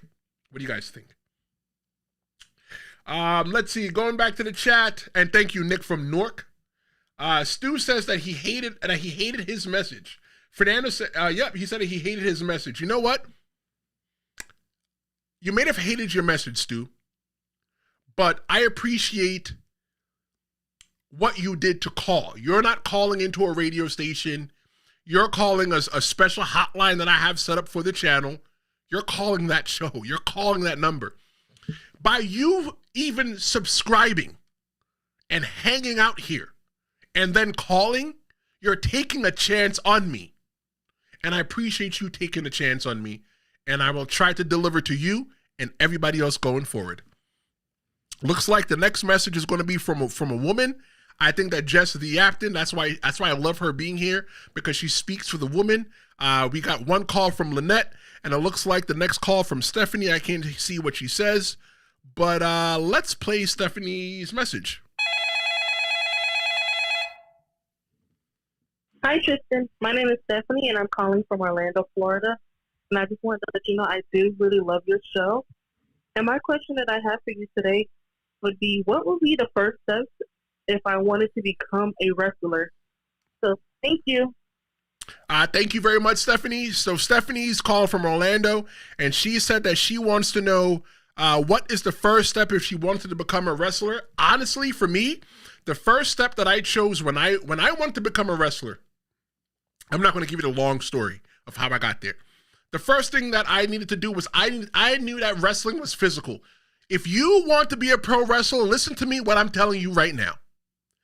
Pro wrestling is the most athletic thing that you'll probably ever do. If you are not athletic at all, the first thing you need to do if you want to be a pro wrestler is go get a gym membership. Go get a gym membership if you want to be a pro wrestling. You're literally learning to throw your body down, pick your body up, and run around and do stuff like that. Imagine you're doing burpees and you're running, and then you're jumping, and then you're doing burpees, and then you're running. That's what pro wrestling is. Go get a gym membership. The first thing that I did was I brought down my weight. If you find that video of me at the TNA pay-per-view where Elix Skipper was walking along the cage, you'll see me. It was a clean-shaven, fatter, younger me. No offense to anybody that's big. I don't want you to think that I'm sitting here with a six-pack and muscles at the same exact time. But I had to learn to work out. And when I went to pro wrestling school, my personal trainer was Apache Dan. My personal trainer worked for Team 3D Academy, which was Bub and Devon's school. Apache Dan is the original creator of the original American Gladiators. When you watch the American Gladiators, it's because of Dan Carr. He used to be Bubba Ray's father-in-law. I'm going too much into his business, but whatever. But the way that man built me up, I wish I could find the picture. I was built like a brick shit house at 21, 22 years old, but I couldn't wrestle. I was still new. I didn't know how to wrestle, or I didn't understand the psychology. I didn't gather that till later on. But learning how to work out was something that was really important. The next thing that you need to do is find a wrestling school, Stephanie. Not all pro wrestling schools are made the same. Some pro wrestling schools are Harvard, like Team 3D Academy that I went to. Devon has his own. Bubba and Devon, they're still together, but they have two separate schools because Bubba lives in the Northeast and Devon lives in Florida. Find a pro wrestling school. Some are like Harvard and some are just like community college. They're not bad, just some are more affordable than the others. You know, maybe go to the community college first and learn what you can so that when you get to go to a place like Team 3D, which is a Harvard, or a Booker T school or wherever it is, maybe Cody Rhodes school, it's a little bit easier for you because you already know something. So yeah, definitely the first thing that I would do is get in shape, get a gym membership. If you don't know how to work out, go get a personal trainer. If you really want to be a pro wrestler, Stephanie, work out, get a personal trainer, and find a really good pro wrestling school. If you guys ever want to know a really good pro wrestling school, if you ever had any questions, I'm talking to anybody watching live right now, I make myself super accessible for you. If you say to me, hey, I live in this area, I'm looking for a possible indie show that I can go to, Tristen Law Show Media at gmail.com. Shoot me an email. Universal sent me an email before. Any one of you guys could send me an email. I'm super accessible. If you want to know a good pro wrestling school to start, or you have a question or comment for the show, go ahead and leave it in tristanlawshowmedia.com and I could read it on future shows. 973-826-0101 is the phone number that you guys can call. Right now, the phone lines are still open. Call that number and leave a message for me. You are a part of hour number 5. This is the final hour of Stream-A-Mania. If you want to be a part of something that's history-making for not only for myself, but for my core fans, the core audience, call 973-826-0101. Leave a message. Leave a freestyle. Leave a comment. Leave whatever you got. Marco goes, what up, bro? Finished OT. Look, bro, I don't work OT. What's going on, Marco? That's why I don't work OT. I like my time and I like what I'm building here. Glad to be a part of history. Glad to have you here. BC says it's true from Tristan's opinion. And don't forget, I've been Wrestling Academy that was called World of Unpredictable Wrestling. I know where that is. That's in Brooklyn. Yep. That's in Brooklyn. I know exactly where that was without even reading that. Yeah. So that Johnny Rodz is a good school, from what I understand. Let's see. Let's go back to the top. Heel Vega says, nope. Let's go back to the top. BC said it's quite interesting from Nick in Newark, but between his name and from making me laugh. Yeah, that's pretty funny when he went, yeah. Heel Vega said lots of calls. Stu left his view and he says, great question, Steph. Yep.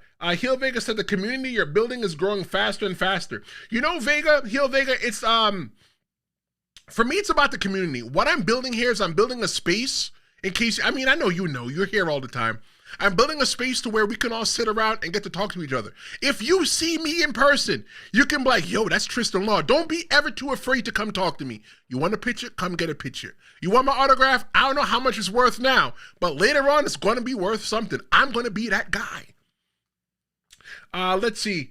Heel Baker says that pro wrestling hurts a lot. Bro, my finger is dislocated. This one right here dislocates. It's not even straight because right here there's a little bump on it on the side. I don't think you can see it that well. Like, pro wrestling hurts. There's times that I still walk around even though I haven't wrestled in 3 years, and it's like from sitting in this chair, and getting out of this chair. I've been sitting in this chair for 5 hours. And when I get out of this chair, it's going to be like opening an envelope letter. That's how folded up I am. Stu says, I'd want to be a manager, not a wrestler. Well, find a good wrestling school. Stu, tell me where you're from. What city you're from? Maybe I could recommend a wrestling school. Maybe I could recommend a wrestling school to you. Or maybe you could send me an email if you don't want to put it out in the chat. tristanlawshowmedia@gmail.com. And I could find a school that in your area that I think is good. Wrestling schools are not cheap by any means. But if you're not in shape, get in shape. Make sure it's something that you really want to do, because pro wrestling school, it's not easy at all. It's hard. It's real hard. Let's see. Heel Vega said, I was never a pro, but backyard wrestling with my friends taught me better. We knew nothing about protecting your opponent. You're just slamming each other. Yeah, that's what it was. I did it. BC said it's true from Tristan's opinion. We read that already. And Marco said, best wrestling faction of all time. I say 4 Horsemen. Okay, so I'm going to answer a question because some people don't want to call, right? They just want to leave the message in the chat. That's fine, because this hour is about you. So the best wrestling faction of all time, in my opinion, is the NWO.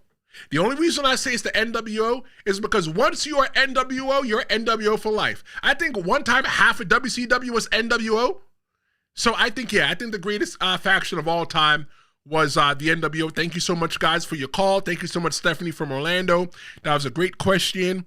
Let's go on to another call.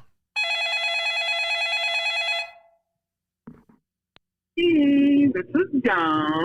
I've been listening to the show since you had about 105 subscribers. I love the growth. You're doing amazing things. And here's my question. What are your thoughts on the women headlining the main event of wrestling? Let's talk. Bye. Wow. Dom says that she has been a subscriber. She's been listening to the show since I had 105 subscribers. I am currently right now at 783 subscribers. I've been going live for about a year and a half now. This is season 4, and I've been going live. When I started, just to give you some brevity, just to give you some understanding of what's happening here.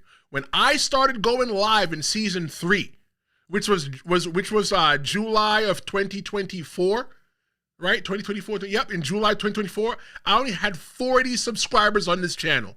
And right now I'm standing at 783, and Dom said that she's been listening since 100?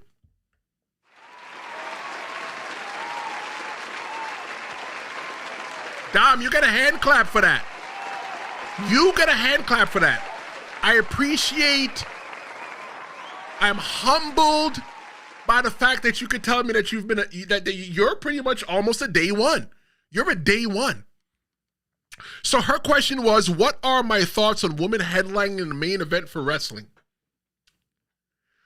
When I was in my mind, the first question that I was asked by, I think it was Lynette from Brooklyn, she asked me, what do I think is the greatest WrestleMania main event of all time? And there's just so many to pick from. I just chose the first one, gun to my head. I think one of the greatest WrestleManias of all time is WrestleMania 35, the main event, with Charlotte Flair, Ronda Rousey, and Becky Lynch. That was when they made the announcement that the women were main eventing WrestleMania, I boo-hooed. Why did I boo-hoo? Because I know what it's like to be, I know what it's like to want more and can't get more. I know what it's like to know that you're good enough and you're just not getting that opportunity.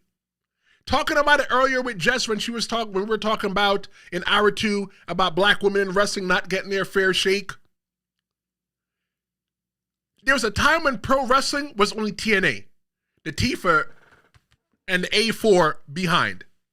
I'm pointing at my chest. T for chest and B for behind. The female wrestlers transcended past that. You had wrestlers like Mickie James who could legit wrestle. You had wrestlers like Lita. You had wrestlers like Jacqueline, China. Then eventually you got the 4 horsewomen. You got wrestlers that were Paige. You got wrestlers that were no longer models, female wrestlers that are no longer models. They took the business seriously. They were here because they really wanted to be here. I think if any woman is going to main event any pro wrestling show, she has to be damn good. She can't be out there half-assing it at all. She has to be good. I think that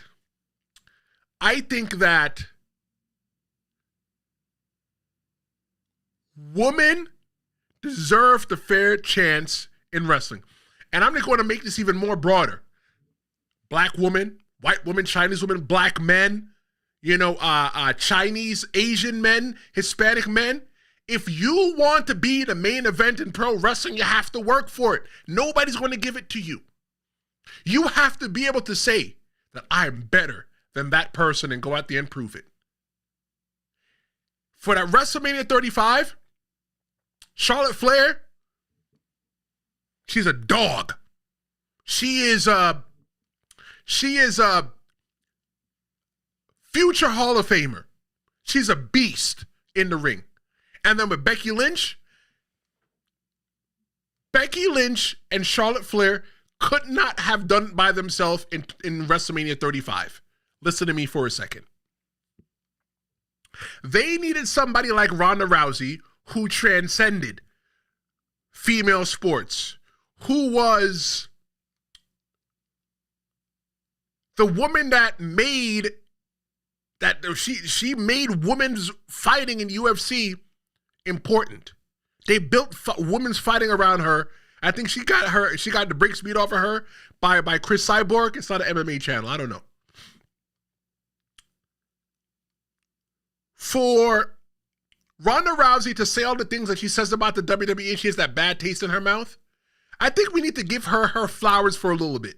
I don't think that she should go around and throw things around about how she feels about the WWE, but you know what? Her feelings are her own, and everybody's entitled to their feelings and their opinion.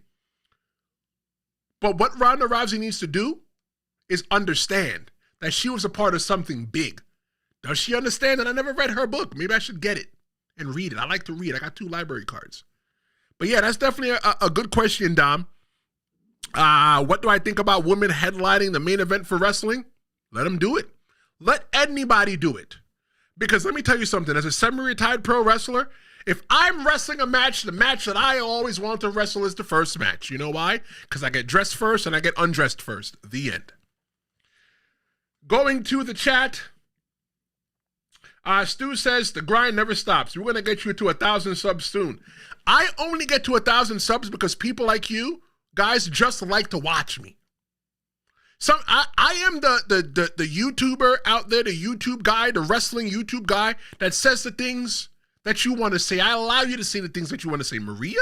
Yo, Maria be reckless sometime. Fernando, come in normally at 12 p.m. when we normally go live during the week. Maria and Fernando be dropping some hot takes. I always say as long as you're not racist, sexist, bigoted, or anything of that other stuff, you're welcome to say whatever it is that you want to say. If you want to come in and say AEW sucks, that's fine. That's on you. But what I'm going to ask you to do is stand on your business. Say why it's fine. 973-826-0101. You still got time to call in. The hotline is still open. You want to be a part of Stream-A-Mania? Hour 5. You want to be a part of history? You got a question? You got a hot take? You got something that you want to say, that you want to get off your chest? You got a comment? You got a compliment? 973-826-0101. You know how long it took me to remember that number? I've been talking for 5 hours straight. My jaw hurts, but I'm here for you. I'm here for the people. Let's see. BC says, damn, from 100 to right now, bro, let me tell you, I've worked. I've learned to do the thumbnails. I've learned to do how to present. I used to work on a radio station. I went to broadcasting school during the pandemic between season 2 and 3, and I worked at a country music station. I learned how to present, and I watch other YouTube channels, so I pick things. I go, ooh, I like that, or I go, I don't like that, and I bring you me, but I bring you the conversation the way I'm talking to my friends. When I'm talking to my friends, you guys are going to see. I don't know if you guys know. I did mention earlier. Fan versus Hater is coming out on YouTube. It's from House of Highlights, and I did the show today. And the person that you see there is the person that you see here. There's no fake. It's who I am, and you guys get to see that. So yeah, from 100 to right now, yeah, man, what I'm doing is I'm building the table. What my ultimate goal is to start a media company. And with that media company, this channel is going to live in that media company. I want people to talk about wrestling 5 days a week, 7 days a week. And I'm still going to be here talking about wrestling 5 days a week, but I want a crew. I want somebody to be sitting in front of the camera. I want somebody to do all the graphics that I do on the screen. I want somebody to push all the buttons for me. Thank you. I want them to do all that for me. That is what I'm building. And then what I'm going to do into that is that I'm going to find other YouTubers out there that are hungry, and I'm going to bring them into my brand, and I'm going to pay them. I'm going to pay them to do what they love, and I have the infrastructure to already do it. It's going to be a day. The first person I'm going to hire is probably going to be a salesperson. It's going to be a day. The channel's growing. Stu left his view and says that Charlotte gets hated on so much she's a legit coat. Did an episode about that. 100%. That is she a Nepo baby? But yeah, she's a Nepo baby. 100% she's a Nepo baby. But she's earned where she belongs. BC says, just keep grinding until you reach 1,000. You literally won't stop. And don't forget, I will share it whenever I want. Bro, let me tell you, I appreciate people just taking the opportunity to share it. Let's go to another call. This call, I can only see the first couple letters. But this call looks like it's from Canada.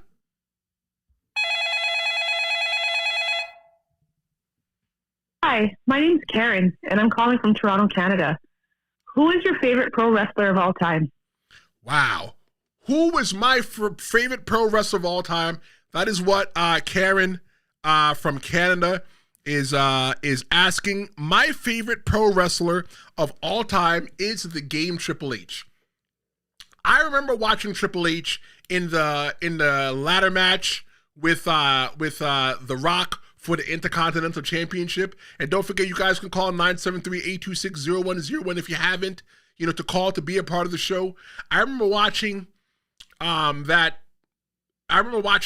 Triple H doing that era. I remember watching him doing DX, but I don't think that Triple H was great until he became a heel. A heel like in the later part of his career, when he became the game, when he became the King of Kings, when he was sitting there with JR, called himself the game, and it came down and said that he was just that damn good. Triple H never jumped off the top rope. Triple H never jumped over the top rope. He never jumped through the ropes. Triple H was nice and slow, and he was going to beat you up in the ring, and he was going to tell his story.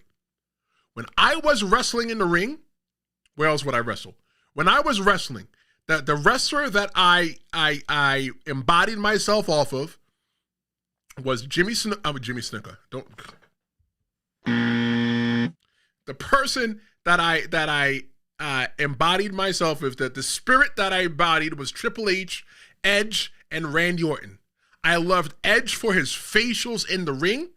I loved Triple H and Randy Orton. Those are the three people that I studied. Every single move they made mattered. They didn't take a left step in the ring unless it meant something. Triple H, I think, is in my opinion, is one of the greatest wrestlers of all time. You're asking me who I'm putting on my Mount Rushmore? Triple H's head is right on the top. Triple H, the greatest of all time. Hands down, I'm not even going to dispute that. Let's see. Fernando says that Stone Cold is my GOAT. I like Stone Cold as well, too. I love Stone Cold. Got me into a lot of trouble giving people the middle finger. But Triple H had a longer WWE career than Stone Cold Steve Austin. And for me, I'm a WWE guy through and through. Fernando says that his best faction is the NWO. Heel Vega says that Triple H didn't need to do all that. Wouldn't fit him. The one time I remember him doing so, he was counted by Randy Orton and hilariously oversold the number. Right, yes, when he jumped from the second rope. And it was a tag match. It might have been him and Ric Flair versus Batista and Randy Orton. And he jumped off the top rope, and the boot was up, and Triple H did the whole stagger. And he said, I'm good. And to take the bump. I know that for a fact because I stole that move in a wrestling match. Heel Vega says, might be shocking, but his favorite wrestler ever is Sting. Not shocking. That's what you like. Let's see. Do we have any other mentions? Heel Vega says that Charlotte only gets the hate she gets because she's Ric Flair's daughter. I agree. If she was somebody else's daughter, like John Smith from down the road, yeah, she wouldn't get no hate at all. But he goes, if she wasn't, she'd be touted as the best women's wrestler ever, probably. BC said, wow, from Toronto. Bro, I'm telling you, it's crazy. My number 3 areas in the show is the UK, Canada, and America. Those are the top 3 countries that watch the Tristen Law Show. When you do a YouTube channel, you can look at all the analytics, and I always tell people, if you don't know your biz numbers, you don't know your business. Let me get to some of these calls. Okay, this is the Fernando call. Fernando says, don't play the first one. You know what? I want to play Fernando's first. Nah, let me not play that one. Let me play the next call from Fernando. Let's see what Fernando has to say. Oh, wait, hold on. Let's do it right. Yeah, it's me, Fernando, again. I didn't like the way I left the message. I stuttered a lot during that, and I don't think I was clear enough. So let me go again. Rey and Dom Mysterio will wrestle at WrestleMania. Dom will defeat Rey Mysterio clean. Rey Mysterio, without giving any of us any kind of heads up or warning or any build to it, Rey will announce his retirement right there on the spot. He will take off his mask and pass it to Rey and offer it to Rey Mysterio, coming to Dom. Dom will accept their mask. They will look at each other for a second and embrace and make up. And Dom Mysterio will, going forward, will wear the mask for the rest of his career. Okay, I like that one. Have a good one, Tristen. Fernando, I appreciate the phone call. I appreciate the fact that you utilize the time to say, you know what, I'm going to make another phone call because you weren't satisfied with it. You know, because Fernando says that the reason why he had to call back and make another call was because he stuttered a little bit. And that's fine. But it takes courage to just call, because Fernando now lives in the Tristen Law Show. He's not just a name that I call, or maybe it's just somebody pretending to be that Fernando from the chat. But I'm going to pretend it's all the same people because it is the same people. But Fernando now lives. He had the courage to call in and let his voice be heard. I'm telling you this now. As a guy that talks and wants to get paid to talk for a living, you have to learn to like your own voice. And Fernando, you're going to get a hand clap for that.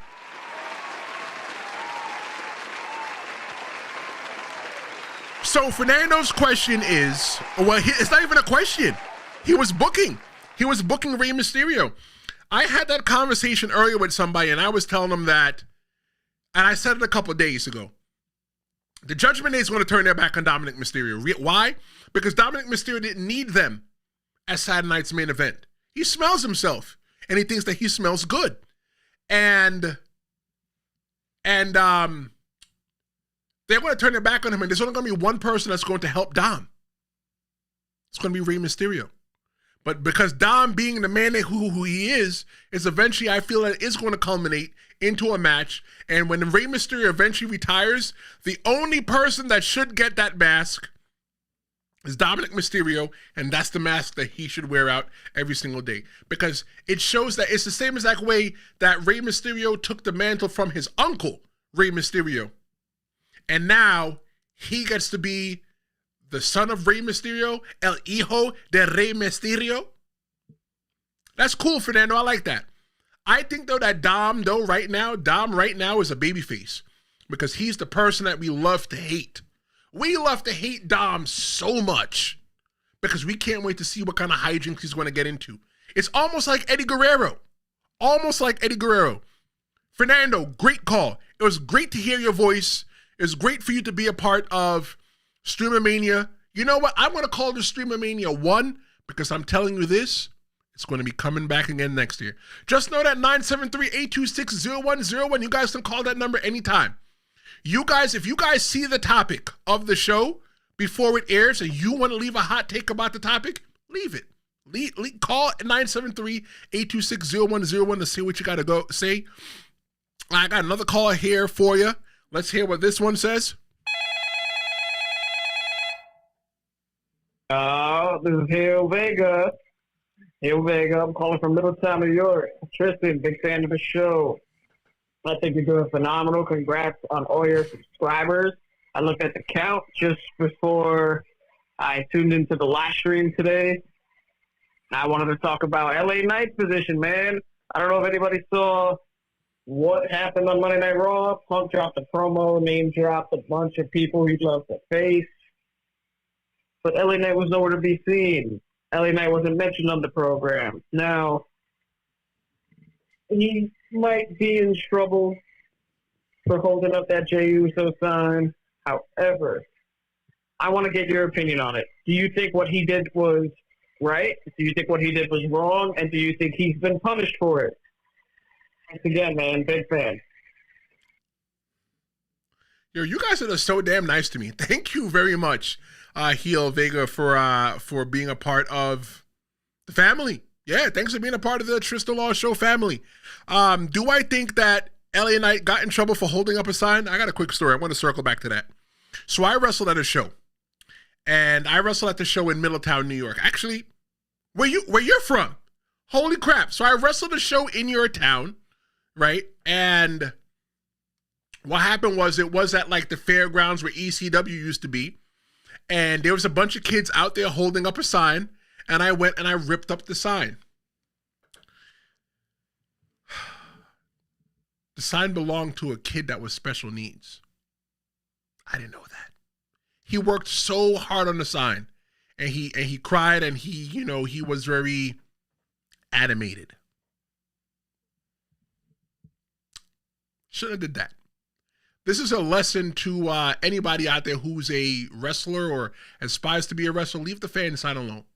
Don't go out there ripping up these people's sign. That was an asshole move of me. Ripping up the guy's sign. Sure, never did that. Never did that. If he had come over the barricade and punched me in the face, because I don't think anybody would have stopped him or could have stopped him. If he came over the barricade and punched me in my face, it would have been all right for me. It would have been right. I deserved it. So, the question that Heel Vega asked was, do I think that LA Knight is in trouble for holding up the sign? He wants to get my opinion. Did I think that it was right? I guess sometimes, one of the biggest things that we're told in pro wrestling is to never go into business for ourselves. And what that means is don't go off the script. Don't go off of how we're supposed to do things. When you go into business for yourself, it's a real bad look. If he went into business for himself, that's no bueno. But I don't think that's something that they would really punish LA Knight for, because he still went out there and did business. It was a sign that a fan was holding. So why should he get punished for that? I don't know. I don't think he should be punished for that. But I think that LA Knight. Yeah. I think that LA Knight, he's going to get his time. It's coming. How much longer does LA Knight have to get screwed until he gets what's finally his? I'm going to make a bold prediction right now. LA Knight, winner of the 2026 Royal Rumble in Saudi Arabia.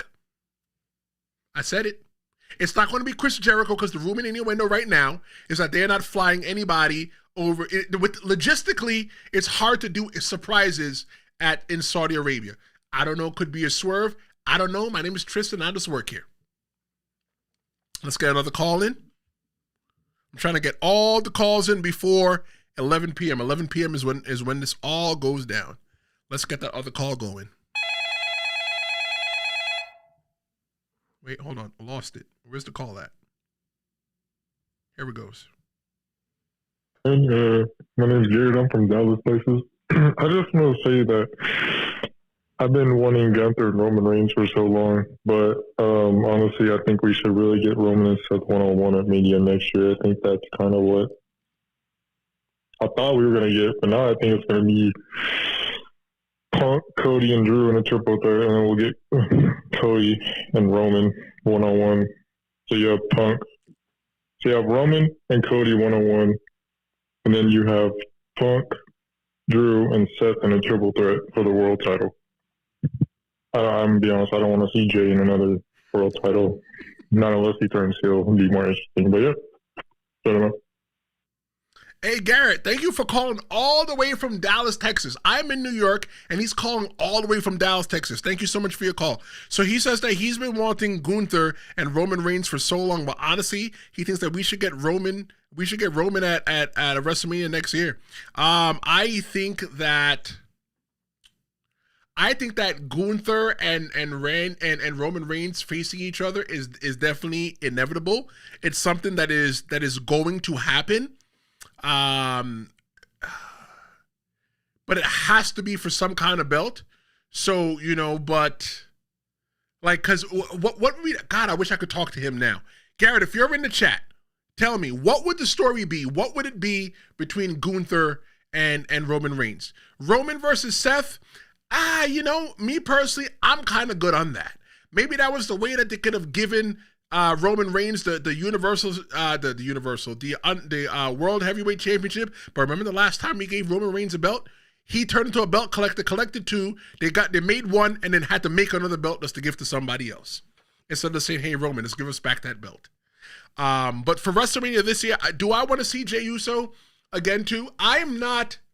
Me personally, I'm good on Jey Uso. I think that I don't think Jey Uso is going to turn heel though. The reason why I don't think that Jey Uso is going to turn heel is because he makes a lot of money.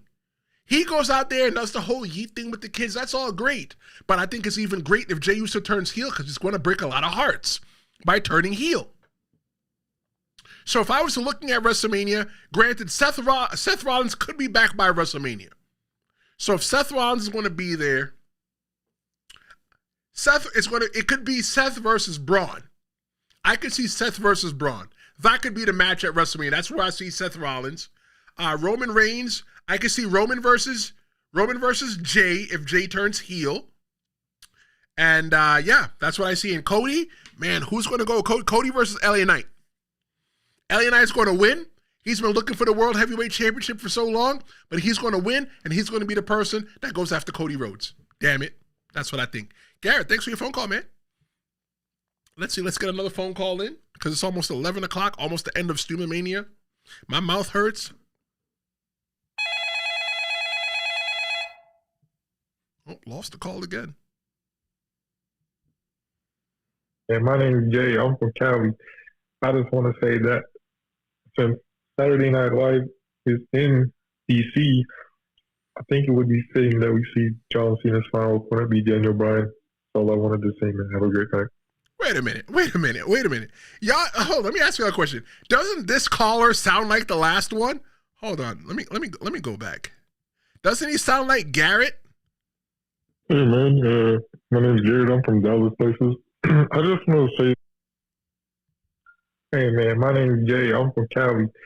I just want to say Nah, their voice is different. This is Jay. Saturday Night Live. Saturday Night Live is in DC. Let me play this one again because I did talk over it like Funkmaster Flex. But this is Jay calling from Cali, all the way from Cali.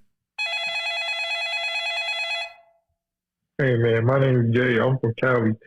I just want to say that since Saturday Night Live is in DC, I think it would be fitting that we see John Cena's final opponent be Daniel Bryan. That's all I wanted to say, man. Have a great night. Hey, thank you very much, Jay from Cali, for your phone call. Appreciate you. Thank you so much for your support of the channel. I don't think if it's going to be somebody from AEW, because Daniel Bryan right now works in AEW, if it's going to be anybody in AEW, the person that is going to be in AEW in DC for Cena's last match, it would have to be Edge. But we don't know what John Cena is doing at Survivor Series. Survivor Series is what, in 3 weeks? I'm just freestyling off the top of my head. And we don't know what John Cena's doing. What if that's the moment where we get Edge? While they do the whole tournament to sort everything out, to figure out who's going to be the person that finishes John Cena, that same exact time, we get Edge versus John Cena. It can't be somebody from AEW. It has to be somebody from WWE because if Edge, let's say Daniel Bryan comes over and he could wrestle, he's good, that's all great. He comes over, he beats John Cena, then what? He goes back to AEW and uses that over there. I think within WWE's best interest, it's better off to give them somebody from TNA. But if it has to be somebody from AEW, I think it would be Edge. Because there'd be no Edge without John Cena. Edge got his first WWE championship from cashing in the Money in the Bank on John Cena. Straight facts right now. If it wasn't for John Cena, there'd be no Edge. With the way that those two were fighting against each other, they needed each other to survive. So if I'm going to pick a final opponent for John Cena and I'm freestyling, I'm being Stretch Armstrong and reaching way out the bag, I'm going to say Edge. But let me tell you who I think it could be. I think it could be Obafemi. People say it's Gunther, that's fine, but it could be Obafemi. The reason why I think that it could be Obafemi is because I think he's the person that attacked Jacob Fatu. Let Jacob Fatu do what he's got to do. Let Obafemi go ahead and win that, and he could hang it on his hat that I retired John Cena. He's now going to be a made man, standing in front of the ring in front of Jacob Fatu, who's also, I think Jacob Fatu's a made man as well too. So yeah, that's what I think. Jay from Cali, I appreciate your phone call. Thank you so much for calling today. into the Tristen Law. You are part of history. Let's see what we got. Let's ring the phone. What's up, Tristan? Oh, God. I already messed up. What's up, Tristan? This is Stu from Stu's Views on Wrestling from Pittsburgh. Pretty good show you guys have right here. I don't even know what my question was. God, what was I going to say? One, appreciate you shouting on my channel. And two, what are your wrestlers of the year, both men and women, from AEW, WWE, whatever you want to say? But yeah, who's your men's wrestler of the year and who's your women's wrestler of the year? Thanks. First off, I appreciate your appreciation. You know, I appreciate the grind. The grind that you got. We got 5 minutes left on the show, so I'm going to run through this real quick.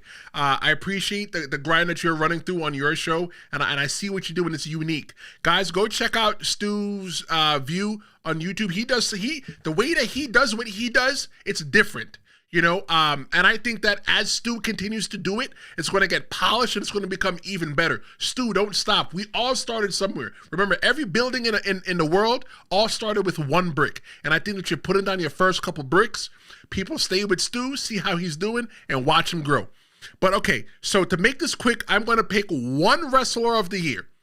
And my one wrestler of the year overall, because we're running out of time, my one wrestler overall is John Cena. The reason why I say it's John Cena is because John Cena, in this past year, has given us some gems. We thought John Cena would never turn heel. John Cena turned heel.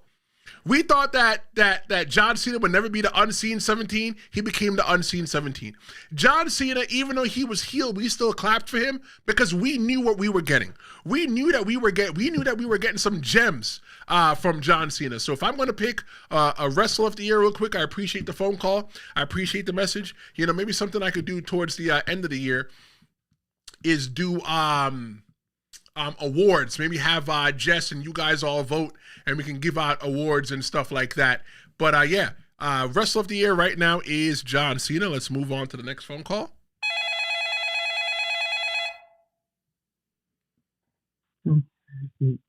Yo, Tristan, this is Brother Contreras, aka BC. That you'll probably have a great time, man. Listen, your show is and became 100% vibe, and I listened to this show as my first time ever. I admit your show is a great shape, and I definitely say 100% vibe. Your show is definitely like quite interesting, but your show is so amazing. So I wanted to give ourselves a shout out to you, man. And this is definitely, I wanted to say to you, keep a good work, man. This is BC, aka Brother Contreras from South Bronx, New York City. And I want to say this is, you are the man. Hello. Hey, thank you so much for the phone call. I appreciate you. So much for taking the opportunity to take a chance on me and to listen to what I said. Let's get to one last phone call. And it looks like somebody thinks that they're trying to be funny. I'll go ahead and I'll play the phone call for y'all. Hey, Tristan, this is the voice, Cheyenne Ortiz here. We just wrapped up our second segment on Stream-A-Mania. I want to shout out all the fans tuning in, and I want to let all the fans know that Tristen Law has never beaten me at Uno. Bullshit. That's right. Tristen Law has never beaten me, Cheyenne Ortiz, at Uno. For all this and more, be sure to tune in to soon-to-be launching Main Event Conversations with Cheyenne Ortiz, launching in the winter of 2026. And be sure to follow me on linktree.com/Cheyenne the Voice. See you later. Maybe you'll win an Uno. Probably not. All right, that was Cheyenne. Listen, guys, listen. 5 hours, 5 conversations, 1 community. To every single person who tuned in, who called in, who commented, who shared this on their social media, or even lurked quietly, who just watched and didn't say anything, I want to say thank you. You're the heartbeat of this show. This whole thing started with a love for wrestling, and it's become something bigger by the end of this. This is a space to where you can be to where you can feel seen. You can feel seen. You can be heard. To everyone who rocked out with us from hour 1 to hour 5, I want you to understand you are part of history. You are now a part of the Tristen Law Show family. I want to send big love to Jess, the Yaptain, for holding it down earlier tonight. I couldn't have done it without you. For Cheyenne Ortiz, thank you so much for being a brother. Thank you so much for allowing me to have a platform to where I can help you, reach your goals. And to the fans, you proved that tonight that wrestling isn't just something to watch. You said that it's something that we live. Well, that was Stream-A-Mania. Thanks so much for watching. This is the Tristen Law Show. I'll be back on Monday because I am tired. 5 hours, lots of talking. Golly. Make sure you follow me on social media at The Real Big Tris. Follow Cheyenne at Cheyenne The Voice and follow Jess at Jess the Yaptain. I appreciate you guys being here. This is the Tristen Law Show. No, this is Stream-A-Mania. And I'll see you next time. Flashing red lights, driving it.